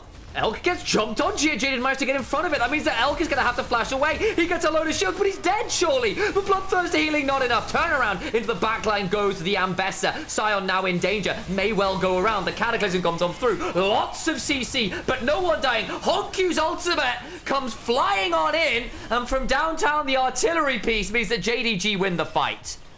And then the control coming through from JDG and the power of this Scion. If your MF is mispositioned at any point, like, yeah, you're gonna deal a lot of damage to the backline. Cool, there's a Scion in your face. Are you gonna be able to deal with that? Not in this situation. The knockup comes through, the ult full damage comes through, and through the locket and the barrier, Elk still goes down. The initial overpush is because they get a lot of damage onto Gala. I wonder whether JJ should have face tanked this. I wonder whether they should tank it. I think that probably saves it. I think maybe they thought, oh, they won't fully go for the engage afterwards. But realistically, item build doesn't matter at that point. It just doesn't matter. Like, there's a Scion in your face. Misfortune never deals with that.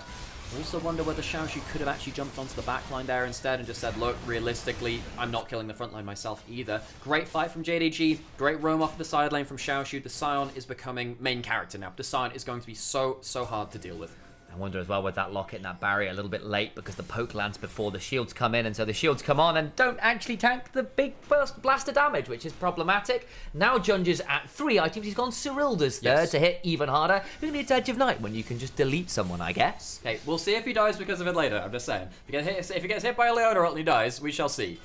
Gala, no cleanse, does have flash. Airho's the one getting caught out right now, though. So many words in that bush. Yeah, they really want to see that particular flower, you know? And poke comps with vision is always the name of the game. It's the petunias. It's the bowl of petunias. He's not turned into a well yet. Oh, no, not again. no, that's the other person that turned into a whale. You know? Well, we've got ourselves dragon in 10 seconds. Well, I don't know whether that's going to be a whale though. I think it's probably going to be a dragon, and not a bowl of petunias. Weibo are not going to. They're not going to contest this one. You can see that JDG going towards that top side camps, some plates towards Xiaohu. Weibo are kind of reduced to playing towards this kind of smoke and mirror style now. They need to break open one of these towers. They've had full court press against them. It's been a much better early game from JDG. I think that Junja getting more active, and particularly Honku. Honku's the guy that's bailed them out of this. If they hadn't had that pivot from Junja, flashed onto. Does get jumped on TP's flying the solar flare. The turnaround with the bullet time is good damage. Junja needs to survive. He dies. Edge of Night! Where is it? Junja dies, he gets hit by the Leona, and he dies for it! And that's the situation we were talking about, the summoner economy not having access to those safety tools anymore. I think you could actually be Baron. Oh my god, Edge of Night! Insane! It's an Edge of Night! He's gone for the 3 items, he dies, and this might open up the Baron! Ziggs isn't here, but if the Ziggs can start landing poke, that's great. But again, you've lost your JC, who was a core part of that poke composition, and you're playing 5v4 into a wombo combo that you now have to approach. I think they have to turn for the fight way, but I think this is a really dangerous flip. They're going to try and play it. JJ got a lot to work with. Sion stepping forward. Xiaoshu, though, taking negative damage right now. Backline goes Zucker. There's the hook onto him, but he's starting to threaten fairly well. Down to 2,000 HP. The Mega Inferno has to leave the bingo back in. Secures the Baron. Zucker to the backline, threatening both Gala and Honku. Makes things tricky. It means Xiaoshu is trapped in the pit. Zucker may well just die here in trade for said Baron. JJ also down. It's going to end up being Baron for 2, but they got the kill earlier. Weibo are so happy with this. I think that build from the Jace means you cannot play like that. He got caught out in the enemy jungle. If he had an Edge of Night, perhaps it would have changed something. Of course, got hit with the Zenith Blade, and even if you flash, as soon as it's tagged, it will follow you. Now the question is, Weibo, you've got Baron on 3. Can you get some of that standing gold from the towers to even up this gold advantage in the game? You are currently on a negative 377 gold Baron power play, so as it stands, you have lost gold. But you've got a couple minutes here to turn that around as a shuffle on the Vampire. He's gone. What is he doing there by himself? What is he doing there? This is where the problems really come in. JDG, they're not going to be able to snap engage now to potentially stop the Baron push being so deadly. One of the other bonuses of this, JDG can't take the Baron themselves. They are a Pokemon. If they'd gotten it, it would have been game over. Some big mistakes from the jungle support where they lost against Weibo just the other day, really. It might just set them behind in what should have been a pretty easy roll into a game 1 victory. Okay. This entire situation is a mess. Junja is greedy. He's just being greedy. He could have had Merc Treads completed instead of the long, sitting on the long sword. And Vampire is just out of position. Now, he does this all the time! So on WE, this is something that should be tracked as well. And this is something which we want to look again. This is a fairly new support. He's had a couple of years in pro play now, but realistically, we're trying to see whether Tarbay can instill better map movement into him. He's very good at the engages, very good at his clutch plays. But when it comes to vision control, walking around Fog of War can be a problem. Xiaohu, he has himself the glide. He'll be safe, I think. Can't quite get him with the Sion up. Flashes the Q. He's out to safety. Again, if you had a Nautilus there, probably a dead person. If you get that Nautilus ult, very dead. Vampire dying earlier is a big problem. It kind of doubles down on the losses which they already had. The gold lead from JDG was about 2.5k, under 1,000 now. I think burning the flash off of Xiaohu, though, is a massive deal, because Xiaohu is the guy that kind of makes the teamfight engage happen together with Shisha. If he has no way to reach the backline with the shuffle flash combo, you're kind of in a situation where you're relying on Zeka to buy so much time for the rest of your team. Takes a lot. The bullet time back is decent, but the damage isn't quite enough to finish on Vampire. Yeesh, takes down the barrier. Great damage from Honku. And you do remember sometimes that, yes, there is a Ziggs with an insane amount of damage on the other side. Gala taking some damage from the turret, the Azir turret working well. And what you'll notice now is that Weibo are across the river for the first time this game. 3 turrets to 3. They've managed to even up the gold with a 2,000 plus Baron power play for themselves. And you're starting to notice now actually that Xiaohu was very much out of the game. He's back into it now. And of course Elk is main carry, has the Lord Dominate's regards now, so the build has started to correct itself. Now he will be doing significant damage to Xiaohu. Yeah, Infinity Edge, 75% crit, probably gonna go towards a rapid fire cannon to get some of that poke back. But in the meantime, Xiaoshu, 3 items completed, probably my favorite tank combo items. It is the Unending Despair with the Spirit Visage and a wave clear item. This gives Sion so much survivability in the team fight, especially when there is no particular way other than a shuffle to displace him from Cataclysm and a prayer. Yeah. So now we have Dragon up in 20 seconds. No one's on Soul Point yet, but this would be the third one. Weibo gets this cleanly, and JDG are starting to feel really threatened actually at that point. Because again, the Ocean Soul, that's what really threatens JDG. The extra sustain, I think, would be pretty much... I don't think they could do much about that. Zucker's still only at 2 items, but has got most of a third inventory. That will be the Death Dance, I imagine, on this reset. Should have it, has got Teleport, can join. Okay, Sion's coming in first, has the Teleport shield. They're going to take control of the river from this. Ambassador a little late on the reset, makes it a bit hard to play with that. He's going for a deep Teleport. I don't know if they'll spot that. I don't think it's on vision. No, we'll see if he comes in on a different angle as well. Double Teleports coming through. Can they catch someone? Lots of flashes up for JDG for this fight. Gala?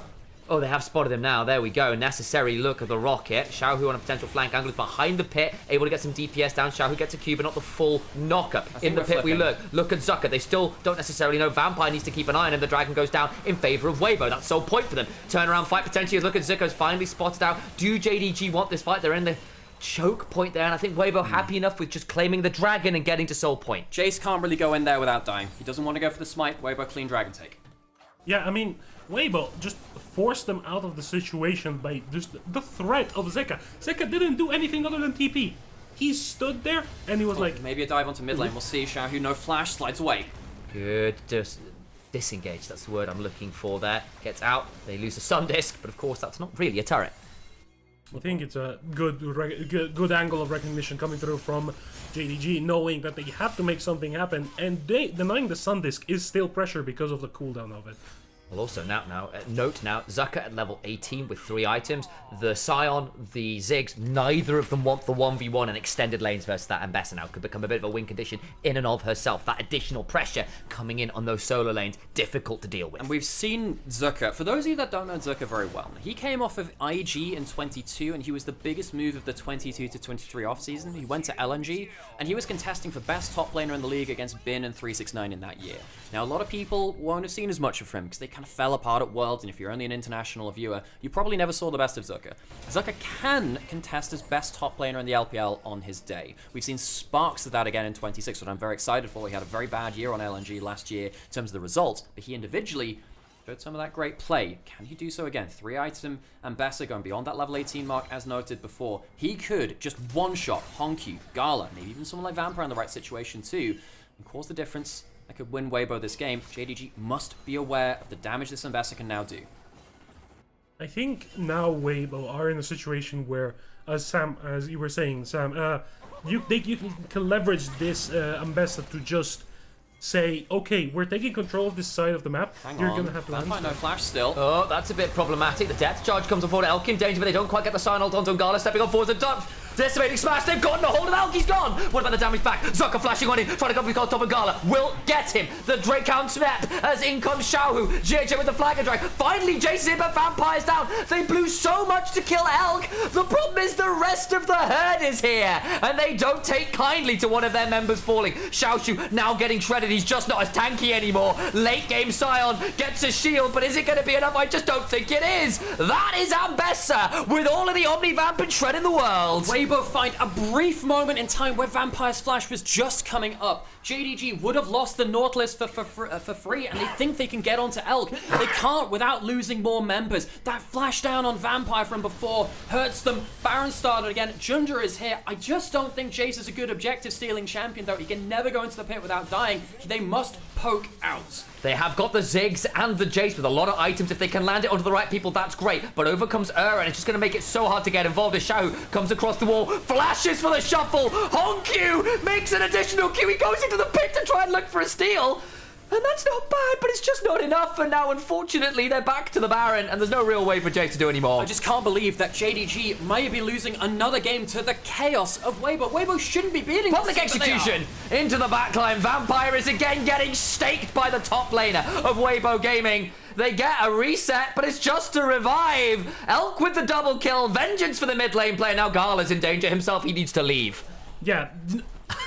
Weibo, what is this? What is this gameplay? Like, you're punishing Vampire. Good. Vampire has been out of position so many times this game, and he has been the catalyst of JDG's downfall, because Xiaoshu has been doing Lord's work on the Sion, trying to buy space. He's finding the angles onto Elk, onto Xiaohu. He's finding the engage, and it doesn't seem to matter, because every single time you're fighting down... They see the reset. And then notice on the cooldown on the bottom bar as well, it does lie to you a bit. Vampire doesn't have flash hits. Even though that reset happens, they know that reset happens, there's just no damage. And Vampire, he's going to get caught out. It's not a bad angle from Xiaoshu, but the peel from Erha and Zuka is really, really good. I know that the pronunciation of Zuka gets a little bit rough here. I'm aware of that one. But it's a really good punish of the reset, and the no flash on Vampire blows at the end, dies anyway. Credit to JJ there as well, who forced Honkyu to satchel into the Raptor pit, so he's not there either. No Jace, no Ziggs, that's your comp! Okay, now we have Soul potentially in 20 seconds, where we have that Baron buff to bring to bear, but they haven't really pushed out the map. JDG could fight back from this position. Baron's still on for a minute and a half, so there's a world here where Weibo say, look, we can just play this slow, look to get some pressure here. They go looking, they can't find it. Angle, that's not a bad bullet time either. Oh, Vampire's just not tanky. He's gone. The Solar Flare after. Xiaohu with the shuffle, the public execution. Oh, Lord Almighty. Jing Dong Gaming are definitely ringing the bell. Please stop the fight. It's over. We're dead. Weibo, in the midst of the chaos, bring down JDG for yet another game. JDG, they might have the number of BLG in anyone's legend, but it's the goddamn inconsistent, chaotic, wonderful Weibo that somehow bring it back to them. And despite giving up the Jace, despite the early snowball, Honkyu and Junja looking utterly monstrous, a couple absolute oversteps from the jungle, from the support, give Weibo the angle for the Baron, and JDG are snapped in half in the late game by some wonderful comeback play from Weibo Gaming. First game goes their way. Credit to Junja, to JJ, and to Erha. Finding the angles every single time to punish the oversteps and the engage. JJ, in my opinion, so many crucial fights, so many windows of engage to deny space, deny damage, deny windows of opportunity for the carries of JDG to do something. You have this Jace that's 2k up, you have this Ziggs that's 2k up, and they did nothing for the last 10 minutes. LPL doesn't make much sense, folks, because when JDG were beating the top teams, our BLGs, our anyone's legend, they were winning through jungle support, I think largely. I think that was where they were getting their advantages. They're losing to Weibo, with who I strictly think should have a weaker jungle support. Agreed. But they are losing through jungle support. Junja, you know, we talked about the itemization. I legitimately think, for all the great arguments for damage and whatever, I legitimately think not having Edge of Night meant that he was easier to pick off. His positioning still was poor enough that it still got him punished anyway.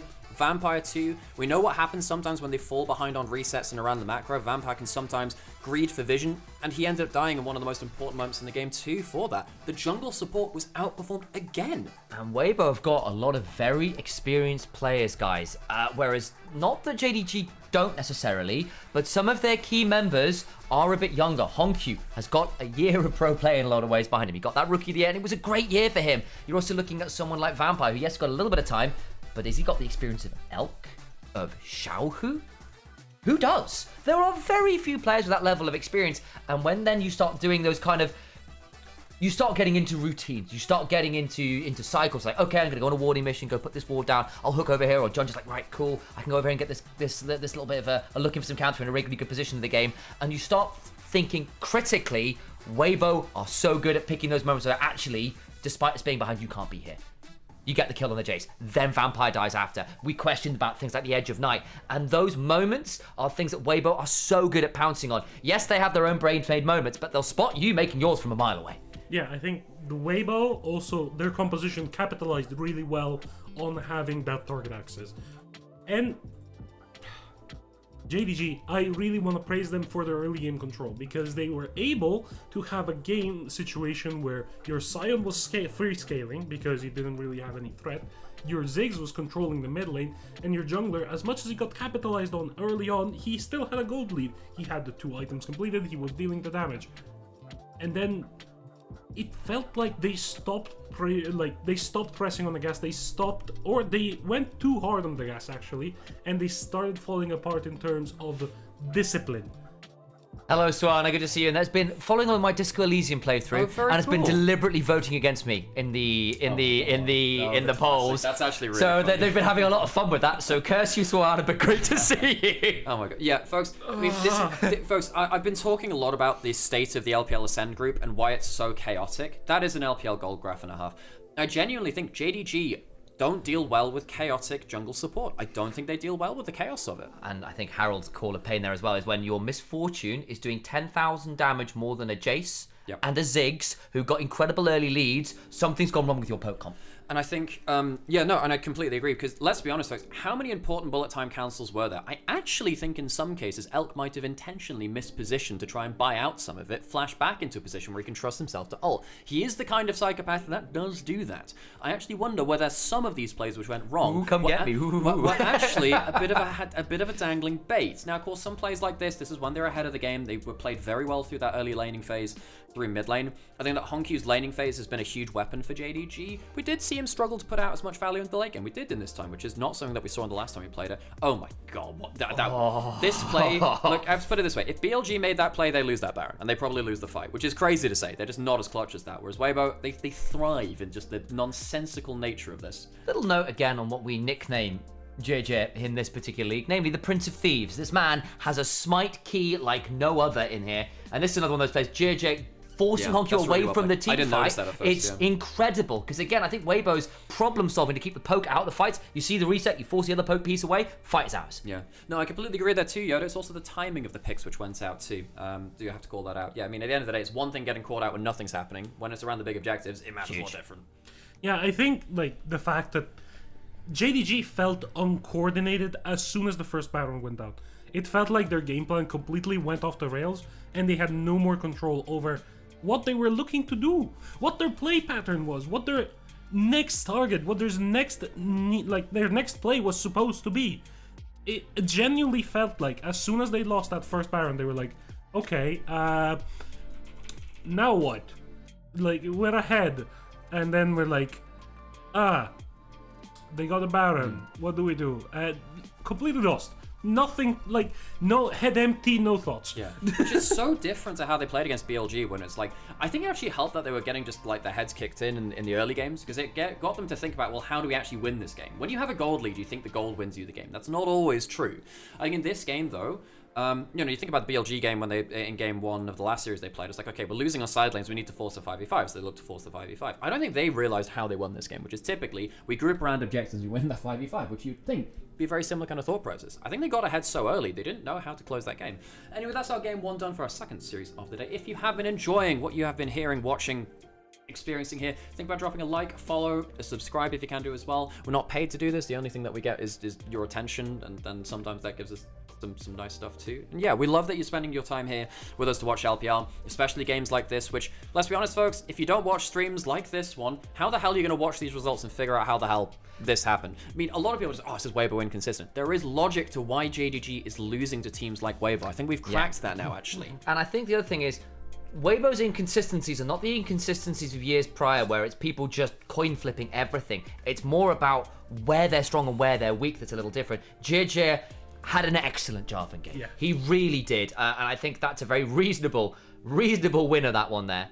And that's a big deal there. I mean, starting in the first invade on the blue buff, capitalizing on, the early game chaos, and then every single fight, it felt like JJ knew exactly what to buy time on. There was that misengaged situation where the Sion managed to get on top of the MF. Other than that, I don't really see a blemish in JJ's game. Okay, so JJ walks away. Yeah, he walks away the MVP. Great early pathing, as you're saying. Great impact across the entirety of it. What's happening? Okay, folks, we're going to address this again just because it's literally coming out as we go live here. There are a lot of rumors that Bin may have left BLG. Now, it is official that the substitute top laner has been promoted. He wasn't on the LPL roster before. He is now. So the rumor is that effectively Bin got into a verbal disagreement with a manager on the team. I don't believe it was the team manager, but it was someone at the BLG organization. Bit of a shouting match, and then he has left. So he packed his bags and he chose to leave. That is the rumors that we have right now. Now, we may have some mistranslations, we might have some miscommunication, but as it stands, we definitely know that there is a substitute top laner that has been promoted to the main roster who could be used now to play. Technically, both are still on the roster. Bin could still technically play, but the top laner was not there before. He is now. And again, so the rumors go, it wasn't just an argument. It was Bin cursing out his manager. So it's like, it was, for context, again, for those who are not as familiar with Chinese culture, with Korean culture, with Japanese culture, a lot of these East Asian cultures, respect for your bosses, for your elders is massive. And getting to the point where someone who is, it's like some rival organization or someone outside of your direct confluence, this is your boss, this is your elder, you just going and cursing them out is about as no-go as it gets culturally. That's very significant. And again, there have always been rumors of the strong personalities, to put it bluntly, within BLG. Some of the issues last year with the jungle switch and all the rest of it. That's a big deal. That's a really big deal. We don't know where all this will go. Again, it's only happening today. There was a world where it's all been blown out of proportion. There's a world where Bin doesn't play for a series and comes back. There was a world where Bin is just gone. A lot of these things we have to keep our eyes on, and it's pretty damn crazy.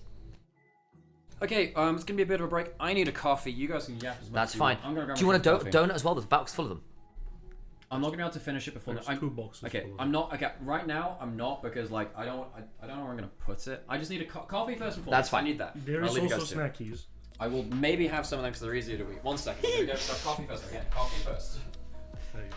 But yeah, that's the drama as it stands, guys. Basically, it is a fairly big knockdown, drag out fight between Bin and key members of upper management. Is a fairly big deal. I'll take a donut. Yeah, nice. I'll send one over to you, especially because you're a little bit trapped inside right now. So we'll send you. You can have a digital donut on me. Well, Harold, actually, let's be real. Who wants donuts? Nightstar does over from the States. For those of you who don't know, Nightstar in chat is a fairly cool caster in of his own right. Was doing some of the rounds when me and Alex were starting. Hello. I return. Oh, it's the skeleton thing. Huh. Oh, they're trying to figure it out from the skeleton of the champions. Oh, fun. Do you think Bin will win out in the end if the rumor's true, because Bin isn't that replaceable? I mean, that's a question, right, isn't it? Because is Bin replaceable? Because I think the question is, if BLG can get the Shy on the phone, can get Breathe maybe on the phone, someone like that, then maybe he is replaceable. Zeus? I mean, would he come out from HLE after all of that drama? And again, the other thing is then BLG would have to speak in not Mandarin. That is true. And I don't think... think... Viper now. But Viper speaks very good Mandarin. That is true. Very good Mandarin, so... I wonder if Bin goes to the LCK. Could you imagine that? Good God. That's Victor. Well, what happened? And then also what happened? That looks like Victor. Yes, you're right. Yeah. He's floating. It's Victor. I mean, there's a question. What happens with what's the word? Like contracts and stuff. Who ends it? What are the contracts like? Again, we've seen some of the contracts end up very messy. See Scout and the amount of money he ends up having to pay for various reasons. Like, breaking contract is no small thing.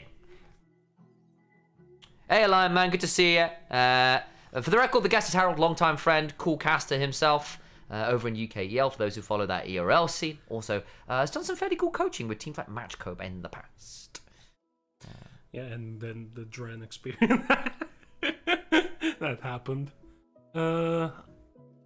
Yeah, exactly. So again, a lot of this is speculative, guys. We genuinely don't know. All of this stuff is evolving right now. We don't know what contracts look like. We don't know what budgets look like. We don't know a great deal of things here.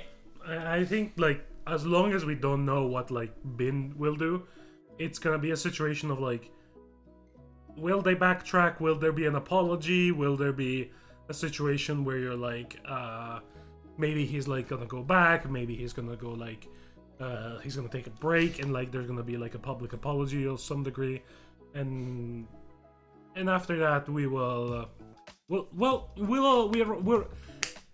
we try to keep up as much as we can with the rumor mill coming through from the LPL here. So I think we will try and keep you updated as soon as we have any and all relevant information about the situation. Yeah, and again, part of it as well is as it's rumors, we're trying to be quite careful here in terms of vetting the sources because again, we don't know all the details yet. The rumors are pretty explosive. The most we know right now for certain is the BLG have promoted the academy top laner to the main squad. To what end and for what reasons, what we're discussing right now. But again, none of it has been officially confirmed, but the rumors are pretty damn ridiculous. I mean, like, yeah, hell yeah. Like, the rumor mill is gonna keep milling, because that's that's what it does. The clues in the name or something. It's a hard shift down at the rumor mill, folks. It's not much, but it's honest work. Yeah. So I think we're just gonna keep this situation keep evolving and changing. We don't know yet whether BLG will just move to playing with their sub, they will sign somebody else, or maybe Bin will apologize and come back. We don't know. There's a lot that could happen. There's the possibility of with the Danny being on BLG, Mr. The Shy going to BLG. So okay, the cameras back on, folks. Go. Yep. Just checking the ask. So there's all of these situations where you're what's going there's a lot that could happen, and we don't know exactly what will happen. So we're just gonna have to see. Seeing a lot of questions about who is our third caster. This is Harold. Harold is a common chatter and a friend of ours over in Twitch as well. And yeah, is in Berlin for weekend, I suppose. Week. Cool. All right, so I'm sure we'll hang out at some point as well then. And yeah, works within, has worked as a coach within the ERL scene, is a caster in the UK scene, so the step below the NLC as well. Yes, the restaurant. Honestly, I just kind of woke up and had to clean up the place. I will add stuff to the descriptions at some. We might have to be retroactively at this point. But this is Harold Hamhand. You can find them. I'll find a way to get socials out, and then we'll figure that out. But we might be in another world, folks, where Weibo win a series versus JDG after JDG run the top of the table. I just don't think I think that they just have a mental block against. I think the jungle matchup, I think, is a mental block. I think that Airhead, for some reason, is turning up massively more against Vampire. He's showing his best side against Vampire. I also think a lot of other teams don't attack Vampire in the way that Weibo do on repeat. Every time they're setting up for team fights, all of the kind of that minute or so before objectives where setup's happening, it feels like Vampire, particularly without his flash, has been quite punishable. And that's really frustrating because when Vampire gets to play proactively, make his own plays rather than respond to them, especially when it's not in a team fight. Again, we saw the reactive bar play just the other day. It feels like there is a weakness in the play there around that vision setup, around that kind of positioning prior to fights that is exploitable, and that is quite challenging to see. I think the big thing for Vampire, especially that we saw in the last game, he doesn't really respect the enemy team's positioning, and doesn't respect, more importantly, his team's positioning. Because if he had somebody to help him move into enemy jungle and get vision, then most of those situations I feel wouldn't quite happen. And again, the other side of this, right, is to jump in here a little as well, is that to clarify, this is not saying that Vampire is a bad support. In fact, bluntly, he's been one of our very best supports in the LPL this split. However, it is worth sort of being accurate about the characterization we're giving him for all the strength and the plaudits we have to give when there are some of those mistakes, those things we want to see him step up on, especially if he's likely to be our first stand support. Where are things going to go wrong? Those are kind of the spaces where they may well happen. We're trying to be nuanced about it, folks. We think Vampire is actually a very good support. He is a good support. However, he does have flaws, particularly. The meme is, the joke is, he is a locked camera support player. So anything that happens on screen is good. When you have to consider stuff off the screen, it's not good. So when it comes to stuff like the macro, turning up to a side lane play in time, misjudging where he is on the map, sometimes that skill set is not as developed as it could be. Now, he is training under Tabe and Xiaobai, two coaches we have a lot of respect for. We expect him to get better. And even with that, folks, I still think he is minimum top 3 support in the league right now. I think that On's very good, of course. I think Kael's very good. And that there are some players which can crest up to that point too. We'll see what happens with Palkia. Obviously, I think he's a little behind. Jway is there too. But he's still in in the mix. He is a good support player, but you can see in games where it gets more chaotic and it is more about where are you on the map, what's the next move, he is a little bit lacking. I'll get a map, move out of you. Doesn't quite work. Almost. No. And I almost had it. It was in my head. Oh, Maybe Tabe should... From you works better. There we go. Maybe Tabe should sentence Vampire to 150 games of Shen support. So I know there used to be these conversations. We don't have them so much, but there used to be those conversations where people would ask, what champions should you learn for pro as a particular role or for solo queue? And there was things like Faker would always say, look, learn Rise for button press orders. Because that was back when it was machine gun Rise, and to be able to get through those map moves correctly. TF for map play, and those kind of things. Okay, if you learn those two champions, you're going to learn some really good fundamentals about the game. And there probably is an art about saying, you know what, this champion's not going to be great for you. It's not going to be something you look and play, but it will teach you how to play the map better. And things like Bard, I think, are probably not bad for that, for the rotation aggressively. Things like the Shen, again, for just learning to look at your mini-map properly. Yeah. I think for support, there are some champions which almost give you too much of an easy job. I actually think Rakan doesn't teach you much about support because it gives you everything for free. It's a cheat code. You win lane, you do a bunch of stuff on bot. I think that stuff like Alistar, where if you get caught out, you die, even though you think you're tanky. Very good support to learn. I think that Alistar is probably the easiest champion to say, this is how you learn how to be a thing. I'll make a map player out of you, okay? So I think I'll get a map move out of you. No, I'll get a map. There used to be a single thing. I'll get a map play from you. I'll get a map play from you. It's almost there. It's not as good as I'll make a mage out of you. Yeah, it's just better. It's just much better. Yeah. If you can get into a single syllable, I think it works. If not, a bit more rough. I'll get a roam out of you. I'll get a roam out of you. Yeah, no, Leona's up there too as those supports which teach you a lot about the game. And then of course, I think learning an enchanter like Lulu is also very important too because you don't get to ward for free. Now we've seen Vampire try his hand at that too. Occasionally, it's good in lane, but again, the map moves kind of struggle from him. This conversation doesn't have to all be about Vampire. He's the easiest He's the easiest player to say, okay, clear strength, clear weaknesses, let's see how it works. Someone like Junjie, we've seen him, it is really important to talk about because I think that JDG, when they were beating anyone's legend, was very, very good early jungle pathing, and that really helped them get ahead of the game in the way that we didn't see here. He's a really good player when he's ahead of that jungle path, but we saw it once again. He's not been able to do that versus JDG. Both do look really nice. The problem is I don't have a plate for them right now. Again, I'll do this after the series. I don't. Yeah. I'll later. I'll have one later. I'm gonna keep just drinking my voice recovering, drinking my Powerade 0 sugar. We'll put on ads after draft at this point. I think. Yep. Maybe we can do 30-second work. Won't do enough that one though. We'll do a minute. We'll do a minute and a half after draft. Fair enough. Now, draft for the second game priorities. I feel like we're still going to see Silas Malphite bans, Rumble ban likely coming through, Varus ban that we saw coming through probably. I wonder if these teams consider it a flex like the NIP does now with Hoya, but it should be a genuine conversation most pro teams should have at this point. There's no way JDG lose to Weibo. They already did. I'm sorry, they already did. They've lost the best of 3 against them already, and they've lost another game in very similar fashion. I mean, it might be too good to be true from the Weibo side of things, and no, I don't think that Weibo have competed as well against the top team. Well, against BLG, they're actually quite good, but Weibo have their own flaws. But against JDG, we've seen that the chaos of their the early jungle pathing from JDG really works well against them, and they are actually very good at figuring out winning lanes after that on winning game states. So at the end of the day, JDG already have lost to them. They have. Now the question is, can they do it again? At that point, it is really worrying for JDG because that's a trend, and that might provide a blueprint for other teams to beat them about this early jungle pathing and getting ahead of them early. Yeah, I think JJ, especially when he has access to something that can burn summoners very efficiently, like the Jarvan, has looked his best. That's probably when we've seen him at his most effective. Either it's the Jarvan or it's the Kiana, maybe the Vi could work. You're looking at something that can make something happen within the first 4 levels of the game, and that can definitely burn a summoner every single time they're looking for something if they need to punish that. Junja has been the best team fighting jungler in the league, in my opinion. Oh, I actually disagree with that, because if you look at His early games of the split, he was doing stuff like Malphite ulting onto a Mundo with passive up.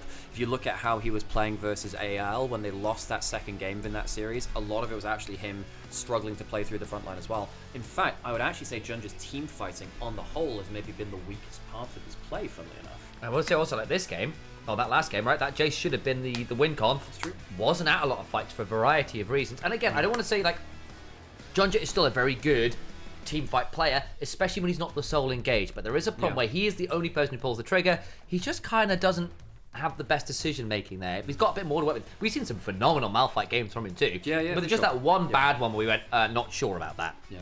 I think particularly, so I think probably Tarzan best team fighting jungler. I think he's just the best. Tarzan's I think he's just the best jungler. Yeah. That being said, he actually lost in the early game versus Junja, which is really interesting. He actually got outpathed by Junja early into those series, which is actually, I think, one of the big reasons why they lost those series. We'll see whether they're just taking it easy for the first part of the year. We'll see if they manage to ramp up into that. Again, I wonder what we'll see in terms of priority pick now if the bans stay the same. Like Ryze is probably going to rise in priority. Jace is no longer a forced ban. The Jace lost. lost. Is not a forced it ban. lost. And that's actually quite big in terms of particularly for your second pick teams. You don't have to ban the Jace away anymore. but we still have Nico, Orianna, Varus, Rumble. The Ambassador's typically very high ban rate. That's now I feel like available. I'm missing one here. There are a bunch. Malphite. Malphite's the other one. Against Too. That's like yeah. so already. That's like 5 of your first 6 bans. If I recall, Nico went completely through the draft. No, it was the last ban. Remember, they were choosing between the Nico and the Jace. Drafting that coming. was the Music's choice. just switched. We have that still up and available. Into our second one though, and the Silas continual ban here. I guess that does force the Malphite ban on the other side. Ryze ban coming through from JDG. They don't want to give Xiaohu the ability to impact the map with something like a Realm Warp. I wonder now if the Talia priority rises a lot. And the moment we see the Rise ban form in a race, like, yeah, I think the Rise ban's going to rise in priority. Good read. It did, in fact, rise in priority. Straight to the ban table, in fact. Malphite, Varus off the board against Gala and Junja. Surprised to see JDG the ones to ban it though, because they have a player that plays very happily through laning phase on the other side. Honku can play the Cassiopeia, he's played the Anivia into it as well. Maybe just wanting to play a bit more proactive in the mid lane. I think we're at the point now, well, Orianna's still up. We might go for an Orianna Syndra trade at this point. I actually, yeah, as you were saying, quite surprised. Considering they got first pick, they could have just taken the Ryze if they left it open. With the Jarvan and the Ambassador both being used in game 1 as well, your best jungle ball carriers are going to be off the board as well. Shinzao and Vi will do. Well, Junja is a very good Vi player, so I wonder whether this is a first pick Orianna, and then maybe at the other side you're then forcing something like Vi Syndra, and then you can try and jungle counter pick at that point. Nico last ban, tier list, it gets through. Orianna likely first pick. If it's not locked, then you get a bit worried. I will say both junglers could consider a Nocturne as well if they want to go for something else, a potential ball carrier. It's a bit more all in on the Ori combo, but it is very dangerous as a potential combination. Twisted Fate as a hover used to be played once upon a time into Orianna, but it's been a long time. I would imagine that's just a hover. Now, typically the lane matchup into the Orianna has been the Syndra. Xiaohu had a very good Cassiopeia game for like 90% of the game versus Knights Talia. Syndra is the one which we would see more typically in terms of meta kind of picks, but as you were watching the other day, it's not like Xiaohu's been perfect on that either. Again, for all we've been sort of raising an eyebrow about some of Junja and Vampire's missteps before objectives, Xiaohu did the exact same on the Syndra. Like, it was a bit silly, getting caught in some very unfortunate positions on rotations, looking to make plays, came at a bit of a cost. Pantheon a consideration here for JJ, who has put a lot of time into it. I think JJ needed to either go Nocturne, either Shinzao or the Pantheon, because I don't think you want to take the Vi or the Nocturne yourself, but the other side, you can't deny them both those picks now. You need something with a bit of invulnerability to help you survive that combo. We saw for a millisecond a Volibear hover, but yeah, no, it's gonna be the Nocturne. I'm actually quite surprised to not see Volibear at all in pro play. I think the champion currently, with Dusk and Dawn being so prevalent, is quite good. We saw Griffin play it in LCS, and of course Baus was Baus, he'll play it, but we saw Griffin play it over in LCS. Funnily enough, Volibear's actually getting nerfed next patch, it's very impressive. And Dusk and Dawn's going down as well, so I think I can understand the decision making there in terms of how ridiculous that champion can be. Another champion we've not considered, Nymaera, has made it through a lot of these picks and bans and will now get locked in for the side of Gala. And now you don't really want to pick the Aphelios because you're playing into Orianna Nocturne. and you can't get the Thresh guaranteed, right? So even if you lock it straight, realistically, you will have it banned away. And if you lock, say, the Thresh, you just have the Jinx and the Aphelios guy. So you're looking at Kai'Sa now, really. I think you have to lock Kai'Sa now. I think you have to do that. Elk is fantastic at it. Realistically, that's the one thing which I think can survive. They might forgo AD carry altogether. We'll see if that bites them. Now, Renekton is really good at surviving on weak side. He doesn't care about the Nocturne Orianna nearly as much. Takes it away from Xiaoshu, who's very good at the pick, and Zigga is also a really good Renekton player too. Options here now for Elk. As I see it, we can see the Kai'Sa, the Corki with the Nami, which has been done with Weibo to give that early prio. Basically allows you to beat the Yunara by having the better range support option. And potentially, I suppose, the Aphelios if the Thresh gets allowed through. I'm curious to see what JDG decide to do. Are they going to try and take support pull down or go at those AD carries? I think Kai'Sa probably does have to be a ban. Elk has looked unbelievable both times he's gotten a hold of the champion. Yeah, Corki's gone, so he was gone from last game. So oh, sorry, you are absolutely right. Thank you for that. I think it's Jhin Kai'Sa are the bans. Yes. Now, but then there might be, at that point, an angle to go towards Kalista Renata for Weibo and try and play around the bailout. The bailout might not be enough versus the Nocturne Orianna. But also, hostile takeover is just really obnoxious for Yunara and for Nocturne. I'm seeing a possibility here where Cannon has been left completely open for Xiaoshu, and it could, like, it works well with the combo because you're turning off the lights and you're throwing a sorry, I'm trying really hard. And you're throwing a Maelstrom on top of a ball combo with with a darkness going down. Ashe. Elk has put up with Elk. Yeah, they have the Ashe Seraphine. We've seen a little bit of that, and just across a number of teams, it really has become a thing as of late. Very lane dominant, very difficult to lane swap out of, offers you a lot of CC, scales well. Just a lot of things that I think has been quite nice in general, especially because Seraphine abused a lot of those early items. Either way, going to be removed from the board. Jhin a consideration. You've got a lot of pick CC already. I'm completely agree with that one, Alex. Definitely a possibility. Thresh Aphelios also maybe if you really want to take it. Lulu to take away from the Yunara. There's an interesting option too. Tell you what, the other option which would have been really good there would have been Bard, because Bard can ult the Nocturne Orianna ult. That should have been an option. Vampire could lock it here himself. So the Lulu's hit, which takes it away from the Yunara, allows you to go towards something like that Aphelios last pick. And maybe you're hoping, look, when you have enough CC, because you have triple point and click CC pretty much on top side with the Syndra like QR ult as well. Maybe the Lulu can save the person who's comboed by the Nocturne Orianna. Vampire had he's had one awful game, one excellent game on that Bard. Might be locked in there. Xiaoshu going towards the Ornn, another long-range engage pick, and when you've already turned the lights out, that Ornn ult becomes even more dangerous. It's not a bad ball carrier if you absolutely require it, but then between the Knockwave, between the Call of the Forge God, between Bard now as a potential consideration for Vampire, your pick from miles away is pretty bloody ridiculous, and I don't know whether a Wild Growth is going to be enough to keep poor old Elk alive if he's on something immobile. You have double immobile carries likely going to be here. You're absolutely right. You can't lock in something like an Ezreal with the Lulu. So I think Elk has been exceptional in the first few weeks of 2026, particularly on recent form. Do you pick something immobile? You could go Lucian. Zeri? Lucian is still quite good. Yeah, so Lucian was a wonder for the lane. Agreed, it is something, but I wonder whether that's a great pickup, Sam. That's a great call. I actually think the Zeri is the best option here. That's bad. That would just instantly die. I love the Zeri though. Sivir is something we've seen a fair amount of. The Spell Shield plus the Wild Growth might be enough to mitigate some of this. So you know what? Another champion we've seen quite a lot of that would be a little bit more meta. Elk plays a fair amount of it. You know what? I don't hate the Sivir here as a potential wave clear machine with the Lulu. No, actually, with the Spell Shield, I think that makes a lot more sense. I think that even though the mobility of the Zeri might have been useful, Spell Shield has huge value versus this team. There's also the factor of JDG are a single frontline team. Sivir loves that because it doesn't matter who she's hitting. What matters are the bounces. So if it's only the Ornn that she's able to hit, and yet the bounces spread to the rest of the team, you're in a situation where the Sivir is just hitting one single target and you're struggling to make a fight work because you're also getting dove at the same time by the Renekton Pantheon.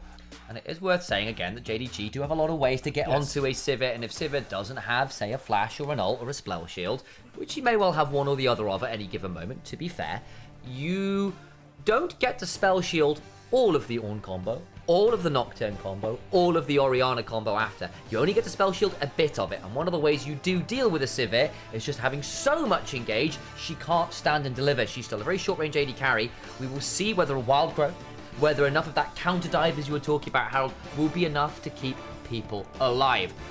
Folks, What are we thinking about the drafts? Do we have a favourite here? Very heavy dive on one side and attempt to stop it on the other. I think that Gala is really, really good right now. He has a Lulu, he has a bit of frontline on the top side. I think that, I think that Elk might just carry this with the Sivir. I think that they've got a great position for him. I think JDG's drafting gives up too much in the early game.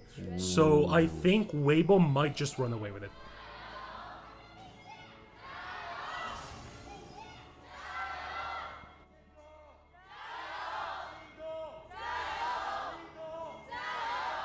Jing Dong, Giles, come on in. Round 2, let's fight. Solid crowd chants as ever. And again, if JDG get to level 6 and then get to pull the triggers, they've got a very dangerous wombo combo there. But Weibo Gaming, I'm looking at 3 bits of Pixie, 4 actually if you consider Polymorph as a bit of Pixie CC, which I do. That can be a very dangerous bit of either counter-engage or their own attempts at picking people off. The Orianna again, for all we've been talking about some of the immobility of Weibo, Ori here could really not enjoy a Scout of the Week, Shield Vault, Polymorph kind of combo. Xiaohu is 0 for 3 on Qs at level 1. He's against an airy lane as well. Phase Rush not being there will actually really hurt him later. There's a chance he gets ran down by Sivir ulting the front line. But he's got great control over the early game, which is typically where Syndra's meant to get the advantage. Talk about Honkyu's laning pre-6, something that Harold was really praising, and we largely agree, I feel. And again, Honkyu with the Orianna, the most oppressive mage in the game, bar none, doing very good work at these early levels. There was a little bit of something that I realized when they showed the runes. For the first time in a long time that I've seen in this matchup, Zeka is not running the Absorb Life on the Renekton. He's running the Triumph, which means he's not thinking about lane at all. He doesn't really want to value this 1v1 heads up matchup. Mid lane. Okay, and it might be mid lane again. Off vision, Honkyu flashed onto. Flash, Shield Vault, the Force of Will, the Scout of the Week, wonderful gank angle. They had the ward in the river, but it didn't spot all of the way into the bush. And once again, it's JJ that does something in the early game and JDG aren't prepared for it. This time it's Honkyu that suffers. I wonder what they're going to do if Honkyu doesn't get the laning lead. He did it at the level 1, but weirdly, winning the level 1 gave him the push, which then got him killed. No phase rush to run away from that either. Great kill by JJ on the board early. Syndra TP's back to lane. Orianna walks back, but she's able to pick up the wave because it wasn't fully shoved.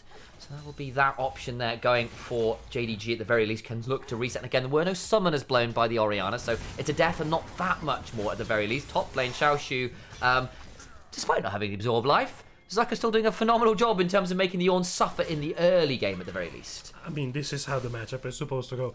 Renekton is another one of my favorite champions. I've played a lot of this lane because everybody in amateur League of Legends just plays Ornn top lane. As we see here, Junja might punish Xiaoshu for the same hubris that Honkyu had. JJ is here. I don't think they can get on top of him. I think it'd be a bit too risky, and the Duskbringer is just wide. So at the very least, Junja will be here. Should still be that Scuttle Crab topside for JJ. Maybe just a look at a second clear here from Junja before he resets to get as much value from these early levels as possible, rushing for 6 ASAP. So Weibo, you were talking about, the early power which JDG have dropped. Weibo using that quite well here. Now, of course, JDG, they scale very well in this game, I think, particularly with the Nocturne Orianna combo into the Syndra. Syndra might not be able to play the game at some point here. Decent stacks there from Xiaohu, starting to hit skill shots now, which was struggling with the early levels. What happens if Honkyu starts to fall behind? JDG have not really had to experience that much within the LPL so far. I think Honkyu, this wonder kid coming over from the LCP, the CFO mid laner, done a magnificent job. Xiaohu's seeing if he can cancel the recall, won't be able to. Also worth noting here, the more you manage to force them out of lane, the better your role quest goes. Xiaohu feeling very happy. There'll be that reset available. Of course, Honkyu does in fact have the teleport to rejoin. Thank you, by the by, Edlast, for the sub. Appreciate you. Bot lane as well. We haven't really had much focus on the bot lane, but Alcanerho are doing completely fine in the 2v2. Now, typically you want, Yunara Bard, you normally expect that to be very good because it's double range, Yunara's very strong.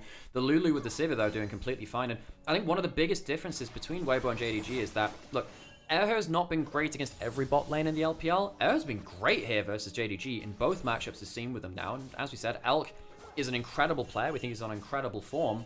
And let's have a talk about Elk, actually, while we've got some time for this. Because I think Elk is one of those players who's kind of been cursed to play with legendary players, so people have misjudged how good he was. I think that, no, he wasn't the best player on BLG because you have so many great players. So perhaps people say, oh, but their wins are always wins of Night Within, blah, blah, blah. That's obviously not true as well. This guy is still a great AD carry. The question is now, away from those wings of BLG. Can he prove himself as that individual carry without any constraints from the rest of his team? Potentially jumping forwards here. Spell shield down. Shield is decent, but here comes the fear, the unspeakable horror. He's still going to be turned into a snowman briefly.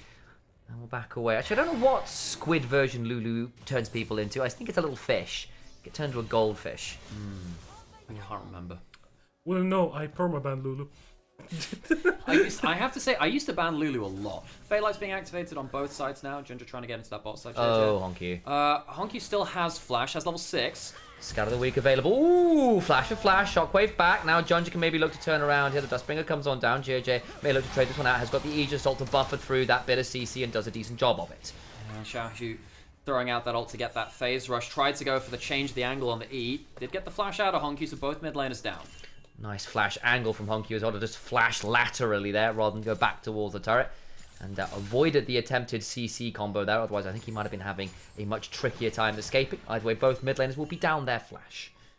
I think for when it comes to this bot lane especially, like, yeah, like, you're playing double ranged and it's like double ranged on the other side. It's also the fact that the Sivir at level 1 can just run at you with W. And Yunara has to stack the Q instead. So you're just able to just take control of the lane from that level 1. Hang on, level 6 on the Nocturne. If he stays here, he dies. He's just used his combo. No ability to get that phase rush now. Dead, Xiaohu. Nice idea to just wait and watch for the abilities used in mid lane. Xiaohu wanted to clear that wave and reset. And as a result, dies for getting the wave in. Yeah, no ability to get that phase rush. Cooldown counting will get you banned in a casino, but it'll get you kills on Summoner's Rift. Nicely done. And again, it's not like Xiaohu can't leave that alone. He has to clear the wave to get the reset. He doesn't get to waste time because the Orianna will be back. It's that or then or never. So just very good timing from Ginger to be there and get a very successful first ultimate. Really worried about these other lanes though. Bot lane's getting plates. Gala and Vampire are getting blasted in the TV2. The CS, the plates, all a problem. And again, this Lulu pick, I think, just ended up being quite astute, really. It's ended up making sure that Yunara doesn't get to play through one of her, if not the strongest part of her game, which is those early levels, that early lane dominance. With a Bard, you'd think you have quite a lot of threat there, but again, I just think Sivir's raw wave clear with glitter lances and everything else is very hard to beat. I might see a contestant. No Tempered Fate for Vampire, but he'll come over and look for an angle. I don't know how easy that will be with the Cosmic Binding, so the Dragon is secured. Potential turnaround fight here. Where's the Shockwave? Where's that look in there? Ult does forces the flash. They do get the kill. Magical Journey through the wall. Now is in danger. And this is a bit better from JDG. The Arc of Ruin wide. The slow enough from for now. Does he have another Whimsy? Doesn't need it. So kill for the Dragon. One for Dragon. JDG, I suppose, fairly happy with blowing some of those summoners too. JJ flashed after getting tagged by the first part of the Cosmic Binding. So still next to a wall. Still connect. Still stuns him. And he burns the flash. That's like, it's really big in this situation where you're trying to get pressure somewhere and the ult comes through. There's no flash reminder on Honky, so he's just dead. That's a nice return gank. Look, Nocturne can gank mid with his big long range ultimate, so it turns out can Pantheon. And we've seen JDG specifically struggle against Pantheon because we've seen it here with Honky, not always understanding his safety in side lanes, and right here from the Pantheon in general. While you have your own very long range engage with stuff like Bard, being able to roam across the map, the long range Ornult, the Nocturne Orianna, Jirjet might be able to punish JDG's weakest side lane macro. Guess probably going to buy them grub. So Weibo might walk out of this with even kills, leads in bot lane, and a little bit in top lane as well. The plates are the only thing which... actually, no, it's actually very even there. But if they get the grubs as well, I think they're really happy. Take 2 at the very least. They're not something going to stick for any more. Out comes that Call of the Forge God. Gets 3 and will likely die for it. Ult's burnt. And JJ trades his life in order to claim the grubs and goes, you know what, I'm not getting out now, the Call of the Forge God is gone. See you in the next life. And will lose his blue buff for it, but hey, grubs for kill. Yeah, I'm actually quite surprised Xiaoshu got to move. Zeka should be in a situation where he's able to force something. He uses the ult now.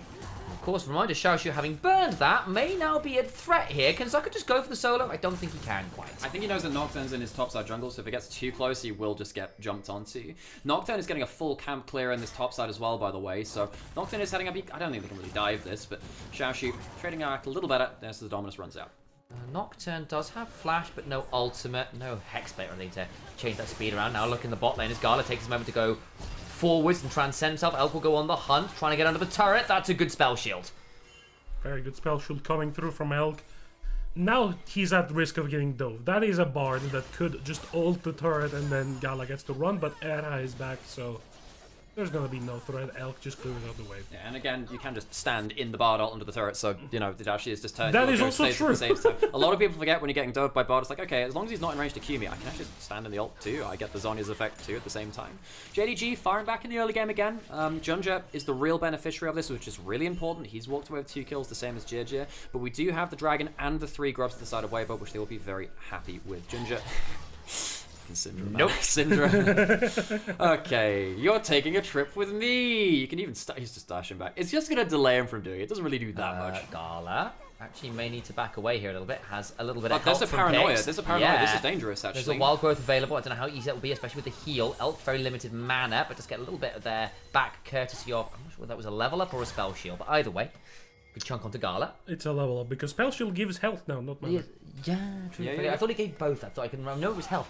That's why you go back to building. I mean, you always build the Essence Reaver, it's a good item anyway. Oh, here we go into the top side. Nocturne Orianna. It's a decent combo. The exhaust comes on down. That will mean a very dead-looking JJ.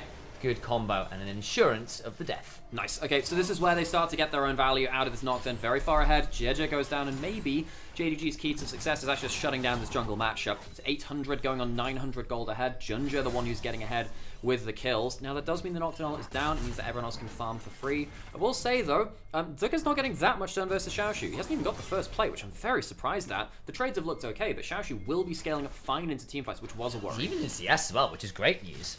Yeah, I mean, even in CS is vaguely expected. Being ahead in gold in this situation is not. Like, you should be able to force so many, like, winning trades, as you see here, Xiaohu forcing a winning trade of his own in the mid lane with the scatter landing onto home Q. But, Weibo, you had control of this early, and you burned the early cooldowns by going mid, and then it's just no more like, it feels like it's really been dampened. Okay, we've got Dragon up in less than a minute. If Weibo get that, then that's a real win condition starting to get unlocked for them. Chemtech ult off the table. Here we go. Potential setup for the Dragon. Junja will have his ult up soon. It's not quite up yet, though, so that could make things a bit interesting. I wasn't sure whether with the Hexblade he'd have it quite in time or not. Looks like he will just about. Top laner, there's the top lane roll quest completed. First plate finally for Zuka. We'll pick that one up, but ironically, Xiaoshu's still ahead. 34 whole gold. JJ gonna find one in the jungle, looking to fight over his red buff. Are we playing this? Well, Honky's walking over. I think that Weibo would eventually lose it if it came to it. Dragon up now. Syndra teleporting in. I really want to see what happens when the Sivir walks into the play first, because this Sivir is actually very strong, and we did say one of the reasons I thought Weibo would end up winning is because that Sivir is in a great spot. You can see Xiaohu really respectful of the combo out of Fog of War, not giving the Nocturne the easy time of that ult. And looks like with the build here as well, we're going towards that Blackfire Torch build. Again, I think having as much ability haste this game as possible to have as many stuns and abilities to clear waves as fast as you can, to be at little risk of Nocturne as possible as you can, makes some sense. Towards the spot side, good trading there. The shield's really helping. That's the Nocturne Orianna. Here we go, Knockwave in, goodbye!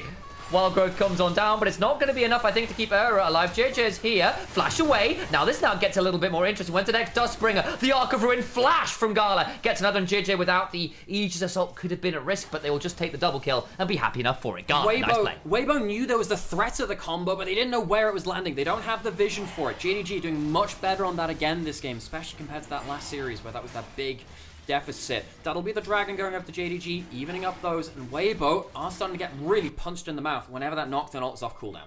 Yeah, Junja's been really capitalizing on this game. Like, this is the Junja we expected to see in game 1 on the Jace. Now he's playing on the Nocturne and just able to get... That would have been a dead Gala. It doesn't quite happen there. Gets his crack. Let's have a look at this replay again. It's just nice timing. Yeah, I mean, we saw that mid lane was really under threat. That the special did come through. It just didn't matter. You can't you can sometimes flash away from the combo if you're very well timed with it. Very hard to, though. Growlworth had to go on air himself, just wasn't in there to stop it. You do get the flash down from Gala, though. That might be something which Weibo can exploit in the future.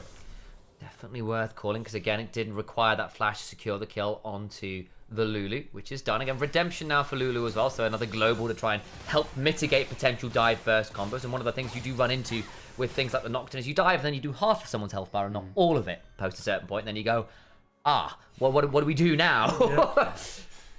Gala, recognizing that he kind of is the dive threat on the side of JDG, opts for those plated steel caps instead of like an attack speed. Very true, yes. So, well, actually, this is the common build on the Nymaera now anyway, really. I think particularly when you're against, you're against like Pantheon Renekton as well, it's really good value across the whole team.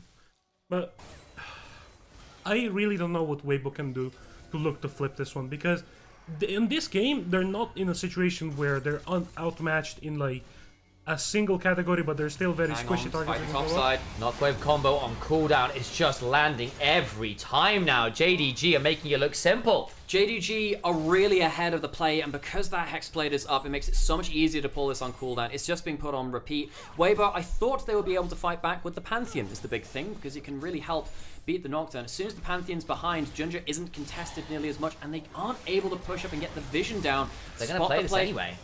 Over they go. That's damage on the Gala, who's now stepping on forwards. Elk very, very low. The barrier down. Arc of Ruin comes out as well. And actually, Gala getting those kills means he can just ward off 3 members of Weibo. That is just an AD carry. Walks up, starts right-clicking the other AD carry, and the Pantheon goes, what do? Yeah, he's down 1,000 gold. What can he do at this point? I think the early deaths from JDG really changed things. When Weibo have beaten JDG, it is largely through this jungle support. Bot lane was going well early, but that jungle matchup, despite the kill in mid lane, has gone awry because Jun just clicked the R button onto JDG a couple of times, and JDG have gotten ahead through that. Much better game for them strategically, I think, to shut down the problem point for them in this matchup. I will note that last game, JDG, we went, we like this composition, they got up 3,000 gold and then entered it away and gave up a Baron. There is a world where in about 4 to 5 minutes that happens all over again. And it is a possibility. Keep our eyes on it. It's a very different style of composition. One could be a little simpler for JDG to pull off, honestly. And Elk, I think, might be experiencing said simple combo. Out comes the Tempered Fate as well. Very, very smooth. It's just on cooldown. Weibo don't have the vision. They're pushing up, but they're not sure where the Nocturne is. They know the shot's coming. They just don't know where from. This has been hitting them on repeat. JDG, really good ults on cooldown. Junja really popping off this game. Now, bot lane, we look. Honky, of course, doesn't have the ult, but Xiaoshu does. The command attack dissonance is pretty good. Zucker will ult to buy himself some time and get himself some rage. I don't know whether he can do much here to stop this turret going down. I think one of the big problems this game is that Zucker's not been able to push in. That's a great... Oh! Okay. I don't think you can actually get from outstar to outstar anymore anyway, so it would have been... Okay, it got close, actually. But I think one of the big issues this game is that Zucker's not been able to provide the lane pressure which you expect to actually get them the vision. Because if you pushed up well enough and got vision into the enemy jungle, that would have given you more advanced notice onto Junja. We thought maybe the mid jungle might be able to do the same, but of course that didn't happen as easily either. See that, hang on, he's actually got his ult coming up pretty soon again. They spot him on the recall, it'll be fine. Just about gets out there. Appreciate the follow, Domius.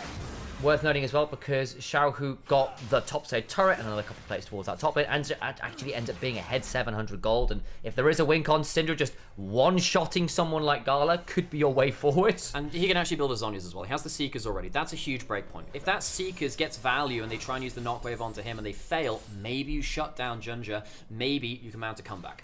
Yeah, maybe you're in this situation as Weibo where you're like, okay, we're gonna go down a little bit of gold, but we need time so we can build the items that allow us to withstand the engage coming through from the side of JDG. The Zhonya's coming through. Maybe you want a little bit more items on the Lulu for the wild growth to be more effective.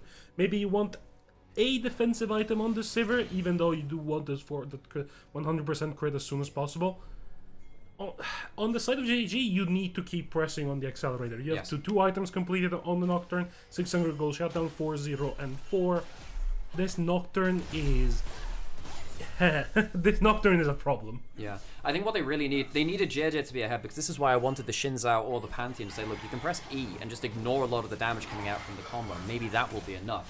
It's not a Zhonya's, but it'll definitely help you in the other way. Dragon getting started by JDG. Weibo, no, they can't contest this. They're trying to ignore that. What this does mean is, we look at what Erha's doing on the top side of the map. He's putting down the vision, which might save them from the next Nocturne play. Of course, there will be some sweepers coming through from JDG as well, but you must keep that vision present in the enemy jungle. That might give you the presence to avoid the next killer blow. And like usually, the way you counter a Nocturne is you try and bunch up when he presses ult. You can't in this game. There's no Rihanna sitting behind the Nocturne. So there's no way that you can even like say, okay, we need to disperse, but we don't want to be too dispersed because we don't want to get singled out by the Nocturne. But we can't bunch up because then we might get shockwaved and just all one shot immediately. So As Weibo. Oh, there you go. Good Zhonya's. Oh. Does have the flash. Maybe has to burn it. Does so, but he's still going to get in a lot of danger here. Skadawig's good in the turnaround for the Grand Starfall. The redemption. Tempered Fade. He flashes out of it. Now Junja's in danger. The arm guard value is huge, but the ult in from Xiaoxu, the Call of the Forge God, doesn't really go on the right target. This could be dangerous. Magical Journey. No turret. And it isn't enough of one, perhaps. But they lost the mid laner, and maybe they could look at Baron. That's what I was wondering. Maybe they could do that. It's only the one kill. It does buy the Seekers, but now we see that blueprint. We're calling it out. They needed some way to kind of defuse the Nocturne bomb. They do manage to get one good play there. However, I don't know how much gold it'll be until Xiaohu gets himself to that full Zhonya's.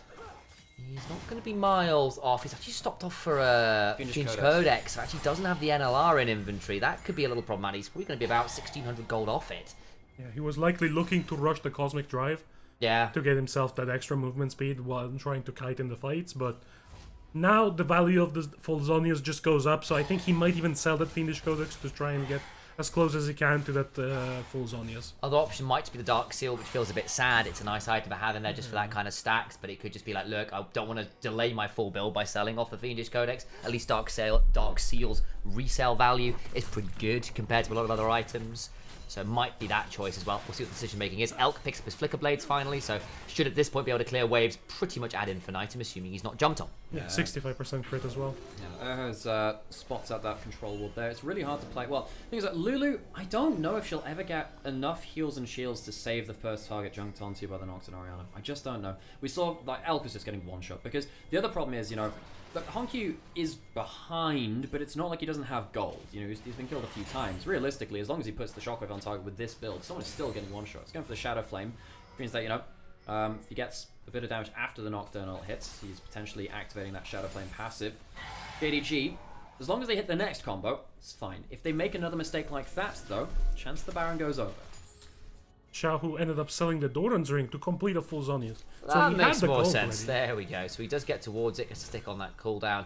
Feels pretty nice. I'm not sure about this one, buddy. Well, there's a Duskbringer. Not yet any ults popped. The turret goes down. They don't want to overforce there, especially when they don't see where people like JJ are as well. And again, we are on a Hex Rift. Your ability to get around the map a lot faster than otherwise with those gates is something a lot of teams just don't track properly. Xiao using Syndra to secure their own camp, uses that as well. Suka can also be an important part of a game win scenario for Weibo, where if he manages to flash onto Honkyu as the combo's coming through, he can kind of split up the Nocturne and the Orianna. Of course, he's not really a target which JDG can one-shot in the same way that they can the mid and the bot laner as well. Little eyes on Junja and Honkyu's inventories as well. You may note some ornaments have come on through. Stride Breaker's been upgraded, Luden's Echo upgraded. You want your burst combo to hit real hard? Well, that'll do. Yeah, I'm looking at the situation now for the JDG. They're on the scoreboard, they're 3.5k up. With the ornaments, they're probably more about 5k up at this situation. The thing is, Xiaohu's about to hit 120 stacks. That does help change things so again, yeah. The Execute is already in inventory. They're going to get the extra AP coming through, the mini death cap coming through from the Syndra passive. And I wonder... It's like Rabadon's beanie. Rabadon's mittens. Yeah. You wear them on your head? Depends. Rabadon's mild headache cap. Rabadon's nightcap, yeah. Yeah. What's the recall coming out of the Nara? Oh, can look to jump forward. Paranoia back. Are we going in on this? No, we are not. Paranoia in for Grand Starfall. TP also, but 30 seconds on Dragons. They end up burning a key cooldown. That's a problem. Yeah, the Nocturnes. Hang on, this now means that Weibo might be able to fight in a way they couldn't before. The Ornal is still really scary. JDG is still at the advantage, but it's playable in a way I don't think it was before. Elk needs to be a bit careful here with Ornn threatening. Turnaround is pretty good. Has to Searing charge away, and Gala's eating a lot of damage now. And again, you don't have a lot of sustain on Nymaera. It's one of her big problems as a champion. And Gala's ulted too. So many cooldowns are gone on the side of... They're giving up. Of JDG. They're just giving up this objective. And Weibo know that they want to still contest, so... Yeah, and that chunk onto Elk might change things, though. The AD carrying so low, the Ornn can pretty much one-shot them themselves. JDG, I think they're in position now with that great chunk from Honkyu onto Elk. That was really unexpected, and I think they're just going to have to give it up now. Oh, Elk, that's unfortunate. Well, it wasn't unexpected because he saw him out of Fog of War and they just walked up and ate the second QW. The first one actually missed. It was the second one that hit, so Elk just overstaying, looking for the mid lane push, maybe looking for the mid lane turret. 3 dragons to JDG. It was Honkyu that really bailed them out of that. Really, really important chunk, and again, with this build on the Orianna, you do a lot of damage. I'm actually quite surprised that Weibo still didn't contest. with the paranoia being down and with the cultivation of spirit being down. Nocturne Oriana potentially coming down into the bot side here. Zerka, target.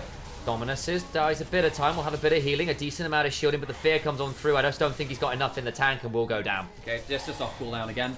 Good pick onto him. Takes a little while to go through it, and you have the Starex. He's just not tanky enough. Concube, Junja, too much gold. Now, you're in a situation as Weibo where you're trying to stem the bleeding. You are getting to that point, especially on your big damage carries, where you're going to be able to shred through the front line in these pitched 5v5s, but it's never really going to be a pitched 5v5 because you're dealing with a Nocturne dive threat who's about to reach level 16, by the way. He's more than halfway through his level 16. He is 1.7k up. He is going to get a GA probably on his next pack. And we're going to be in a situation where Junja is going to be able to blow up the entire backline. Eyes on Gala's inventory as well. He just picked up an Infinity Edge. He's got the Fiend Thunderbolts upgraded by Ornn as well. Like, there is some very, very high DPS from JDG alongside that burst as well. So I don't think it's getting any simpler than this. Now, a Shirelier's on the Lulu to help try and mitigate some of that dive and space your way out can be kind of nice. Shahu does a little bit of damage to the Ornn. It's not really someone who's going to do a crazy amount to. Of course, Baron on the table could be a huge threat. That last play, though, the deep ward into mid lane to catch out Gala on the reset, very nearly bought something for Weibo. Again, we've seen JDG, as you said, at similar advantages before, and somehow fumble it as well. None of our LPL teams have been fantastic at closing out games at the top of the table. No, they haven't. Partly, of course, it's the other teams being good enough to punish those overreaches to try and set things up. And onto the Pantheon. Not that much damage. We'll get the flash, but that's the ult down. Yeah, it popped. He just put the E in the right direction this time, did it on the right cooldown. JJ walks out 11. Suddenly that's another knockdown ult, which doesn't work out. Every time it doesn't work, it takes a little while to be reloaded, and Weibo get a bit of breathing room. Now we get to go mid lane. Gonna try and clear that one out again. Weibo got 2 turrets. Getting this mid lane turret they're gonna so I think nice. they're going to try and dive him. I think they're going to try and dive him. Maybe Zucker does have that blast cone. If they can get the mid lane turret, which they do, it's a good win for them. Zucker's got a blast cone. I don't think he's at too much threat here. Using the healing shrines there as the bard to scout the bushes out. You can do that. Zyra similar plans with her plants. Can be very useful. Blue buff taken. Zed Shadows also give vision. So you could use those to scout, and the Echo W as well, technically. Oh, the Echo, no, the Echo, the Echo W does it, not the clone, not the Shadow. Yeah, the Echo... That's what he said. No, hang on, Olsen's towards bot side. That's a fairly significant one. Slice, dice away. Decent DPS down, but I think Zucker may not be necessarily the simplest to kill at this point, but there's the command attack, and distance gives him turnaround. He is in a 1v4. He will likely just die, and I don't think Weibo are going to get much done on the rest of the map. They'll get the mid lane cleared. Decent chunk onto Junja, but not saying anything more than that. It's a freebie. Potential look now at a Baron, actually, because you can reset and come back out with the Hex Gates. Yeah, I mean, I think basically Zucker realized I could flash, maybe live, chooses to save it anyway. Probably would have died anyway. Vampire is going to be safe here. I actually wonder if they should be contesting moments like that, actually, with the Nocturne ult down again. This is the moment where they have a chance to make a power play. With that Pantheon ult up as well, I think they should be really looking for a play like right now. Worth noting some timers here. Baron is up, importantly, but JDG at Soul Point have got Hex Soul available to them in about a minute and a half. Wait to see exactly what happens with the vision control. You see JDG very aggressively moving into Weibo's red side to get as many wards down as possible to make the contest as hard as it can possibly be. Here comes the ult again. Gonna try and get it back. Like, goodbye, Lulu. She's just gone. Still a minute till the dragon. It's another ult off cooldown. Stun's not bad. I suppose it is only the Lulu. You use the shockwave, you use that ult again. They'll probably be close to being back up as it comes through. Junja is literally just like spamming R every time it's off cooldown. I mean, it does mean your warding person is off the board, so you can't contest vision before this dragon very easily because you don't have 3 or 4 of your normal wards. Yeah, I think as Weibo, now you're in a situation where you're scared of the Nocturne every single time you try to turn up to something, and at the same time, you want the Nocturne to ult as soon as possible. You want him to burn that ultimate and try and punish on that timer. So it's this juxtaposition of needs on the side of Weibo, where you're trying to make something happen and burn something. At the same time, you're scared of it the entire time. His ult's back up, by the way. His level 16 is very long range. Vision control's been completely controlled. They're trying to approach through the bot side. Weibo, they are on vision here in that bush just behind them. 3 items finally done for Elk and for the other side, but will it matter? It's a decent amount of shielding. He flashes away, he's alive. He survives the combo. Tempered Fate, though, locks 2 out of the fight. Exhaust down onto Elk, making it really hard to do any DPS. Into the back, and goes Gala! He follows up with a Tempered Fate and does what the Nocturne cannot. And Jing Dong Gaming will delete the fight in their favor. It's a late teleport, couldn't click it before the lights went out, and it'll just be a lonely crocodile takes down Honku, but it is oh so little and oh so late. JDG win out the fight, they've been winning the whole game. They just press R on the poor carries. Oh, I thought the moment Elk survived the initial combo, there might be the ability to turn around, but there was an exhaust from Vampire. There was a Tempered Fate that locked out 2. Really good stuff from JDG to follow up for once when Junja's Shockwave combo with the knockdown didn't work out in a kill. Elk lived for so long. I had so much hope, and then the exhaust came down, and there's not really much to do. And the Ornn, the Searing Charge, finds the last knockup, and it's not enough. They burned some. They burned. Never mind. They only GA that was burned. That was the one on JJ. Yeah. So we're looking back into this replay. You know, the Shockwave lands, the Spell Shield tries to help, it doesn't get through absolutely everything. The killer here is actually Xiaoshu being in range, because you see actually he survives some decent amount of HP, Source comes through from Vampire, then Xiaoshu just walks up and just mellows it. There's enough damage there. Junja's still in the back line. And Gala, I mean, yeah, Gala's really, really fed. It's no surprise that he should be one-shotting people like that. I'm actually really impressed by Xiaoshu here. Just closes down the AD carry. There wasn't a second threat in range of the Civet. There was a slim chance, it's a slim chance, but there was a chance that something could go wrong. Indeed. Gala is also really, really good, to be honest. Also, on top of being really, really fat, Gala is really, really good at the game. So, I think we're in, like, a situation where you're trying to, like, find a moment where you can punish something. In the meantime, Xiaohu has reached level 16, has completed 3 items. It's the Crypt Bloom, not the Cosmic Drive for the move speed. So he just wants the raw, not the raw penetration in this case, but some pen and some CDR. But, good adaptation from Junja. There's a Zeeks in Junja's inventory. For the even more ult cooldown. More ult cooldown. That is so funny, actually. It's got like no cooldown. He's basically, look, I've got 5 ult hunter stacks. I've got a Hexblade. I've got a Zeke's Convergence. I mean, what's that? He's gonna Oxymark? He's going to go Malignance and Fiend Hunter Bolt just to really make the point stick. Oh, Junja, he can really go for it again. Go on, Junja. Go on, my son. Dunk him. Speaking of dunking, what a dunk it was from Sol for that donation on Kobe! That's not bad, forces him back. He's not going to be there for goodbye, Elk. Oh my god, Junja just deleted them! Well, this game is over, I'm afraid, guys. We are going to 3 as Weibo Gaming are not allowed to come back into the game like they were in game 1. And JDG, the mid-jungle, just press R, guys. It's that simple. Korean advice over in the LPL. Just kill them. Yep, that'll work. JDG will even up the series. A much better game from them. And I really think this jungle matchup is where this game is being decided. JDG go 1-1 against Weibo. The EDG graduates going toe to toe, blow for blow. Jing, ding, ding, ding, ding, ding. Oh, we are going to game 3 as Jing Dong Gaming get themselves the dub in game 2.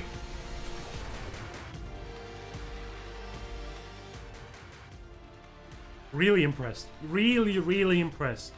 I think this is some synergy that was already built up last year on CFO. I think CFO already had like this Nocturne Orianna combo down. They picked it a lot. I seem to recall they also did the Neferi Orianna combo, or that may have been Gam, but I'm not sure. No, I don't remember seeing that one. I actually think it was LPL Talon which did that, because I remember as Caster unexpectedly played the Neferi. That is also true.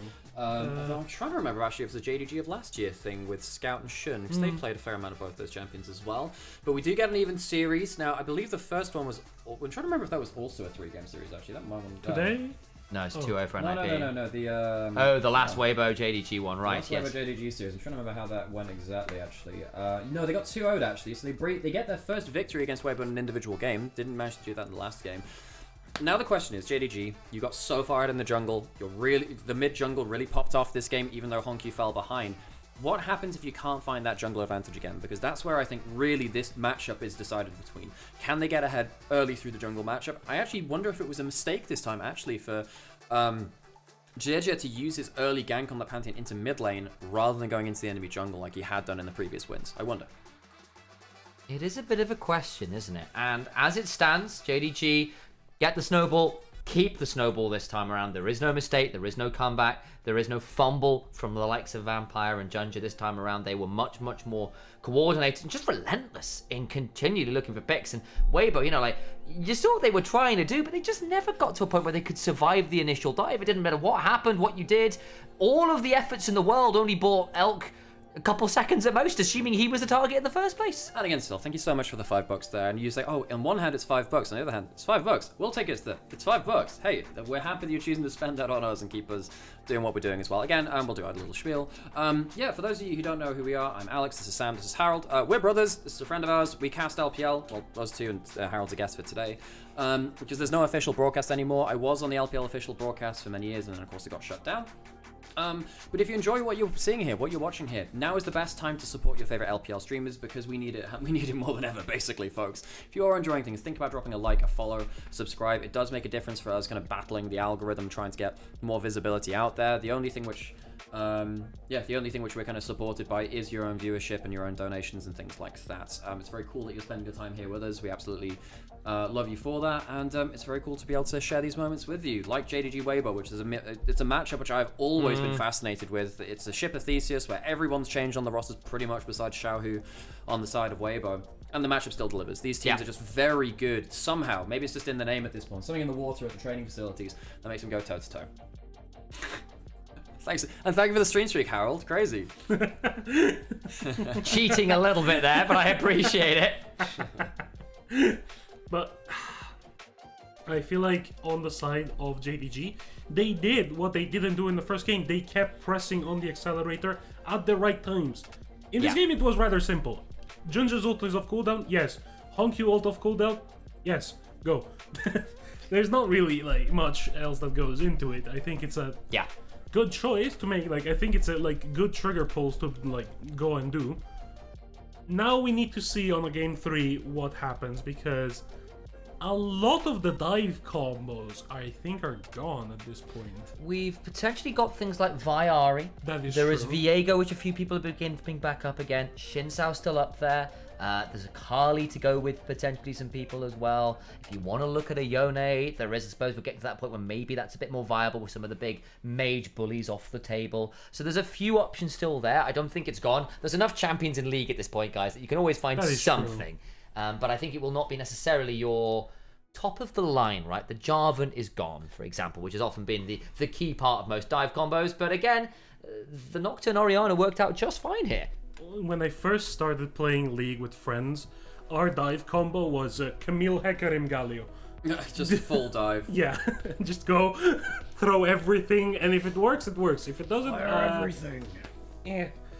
But yeah. What you know, like the Ratatouille meme of like it's like, I do not play slow. I will press R button, and if it does not work, I will lose. Thank you so much for the sub there, Logo, by the way. It's I do not I do not met, I do not neutral, I button mash, and if it doesn't work, I lose.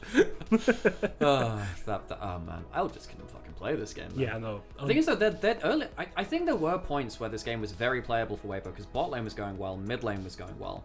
And I think they didn't quite get the vision control down in time, and then the first 3 ults of the game from Nocturne pretty much solved it.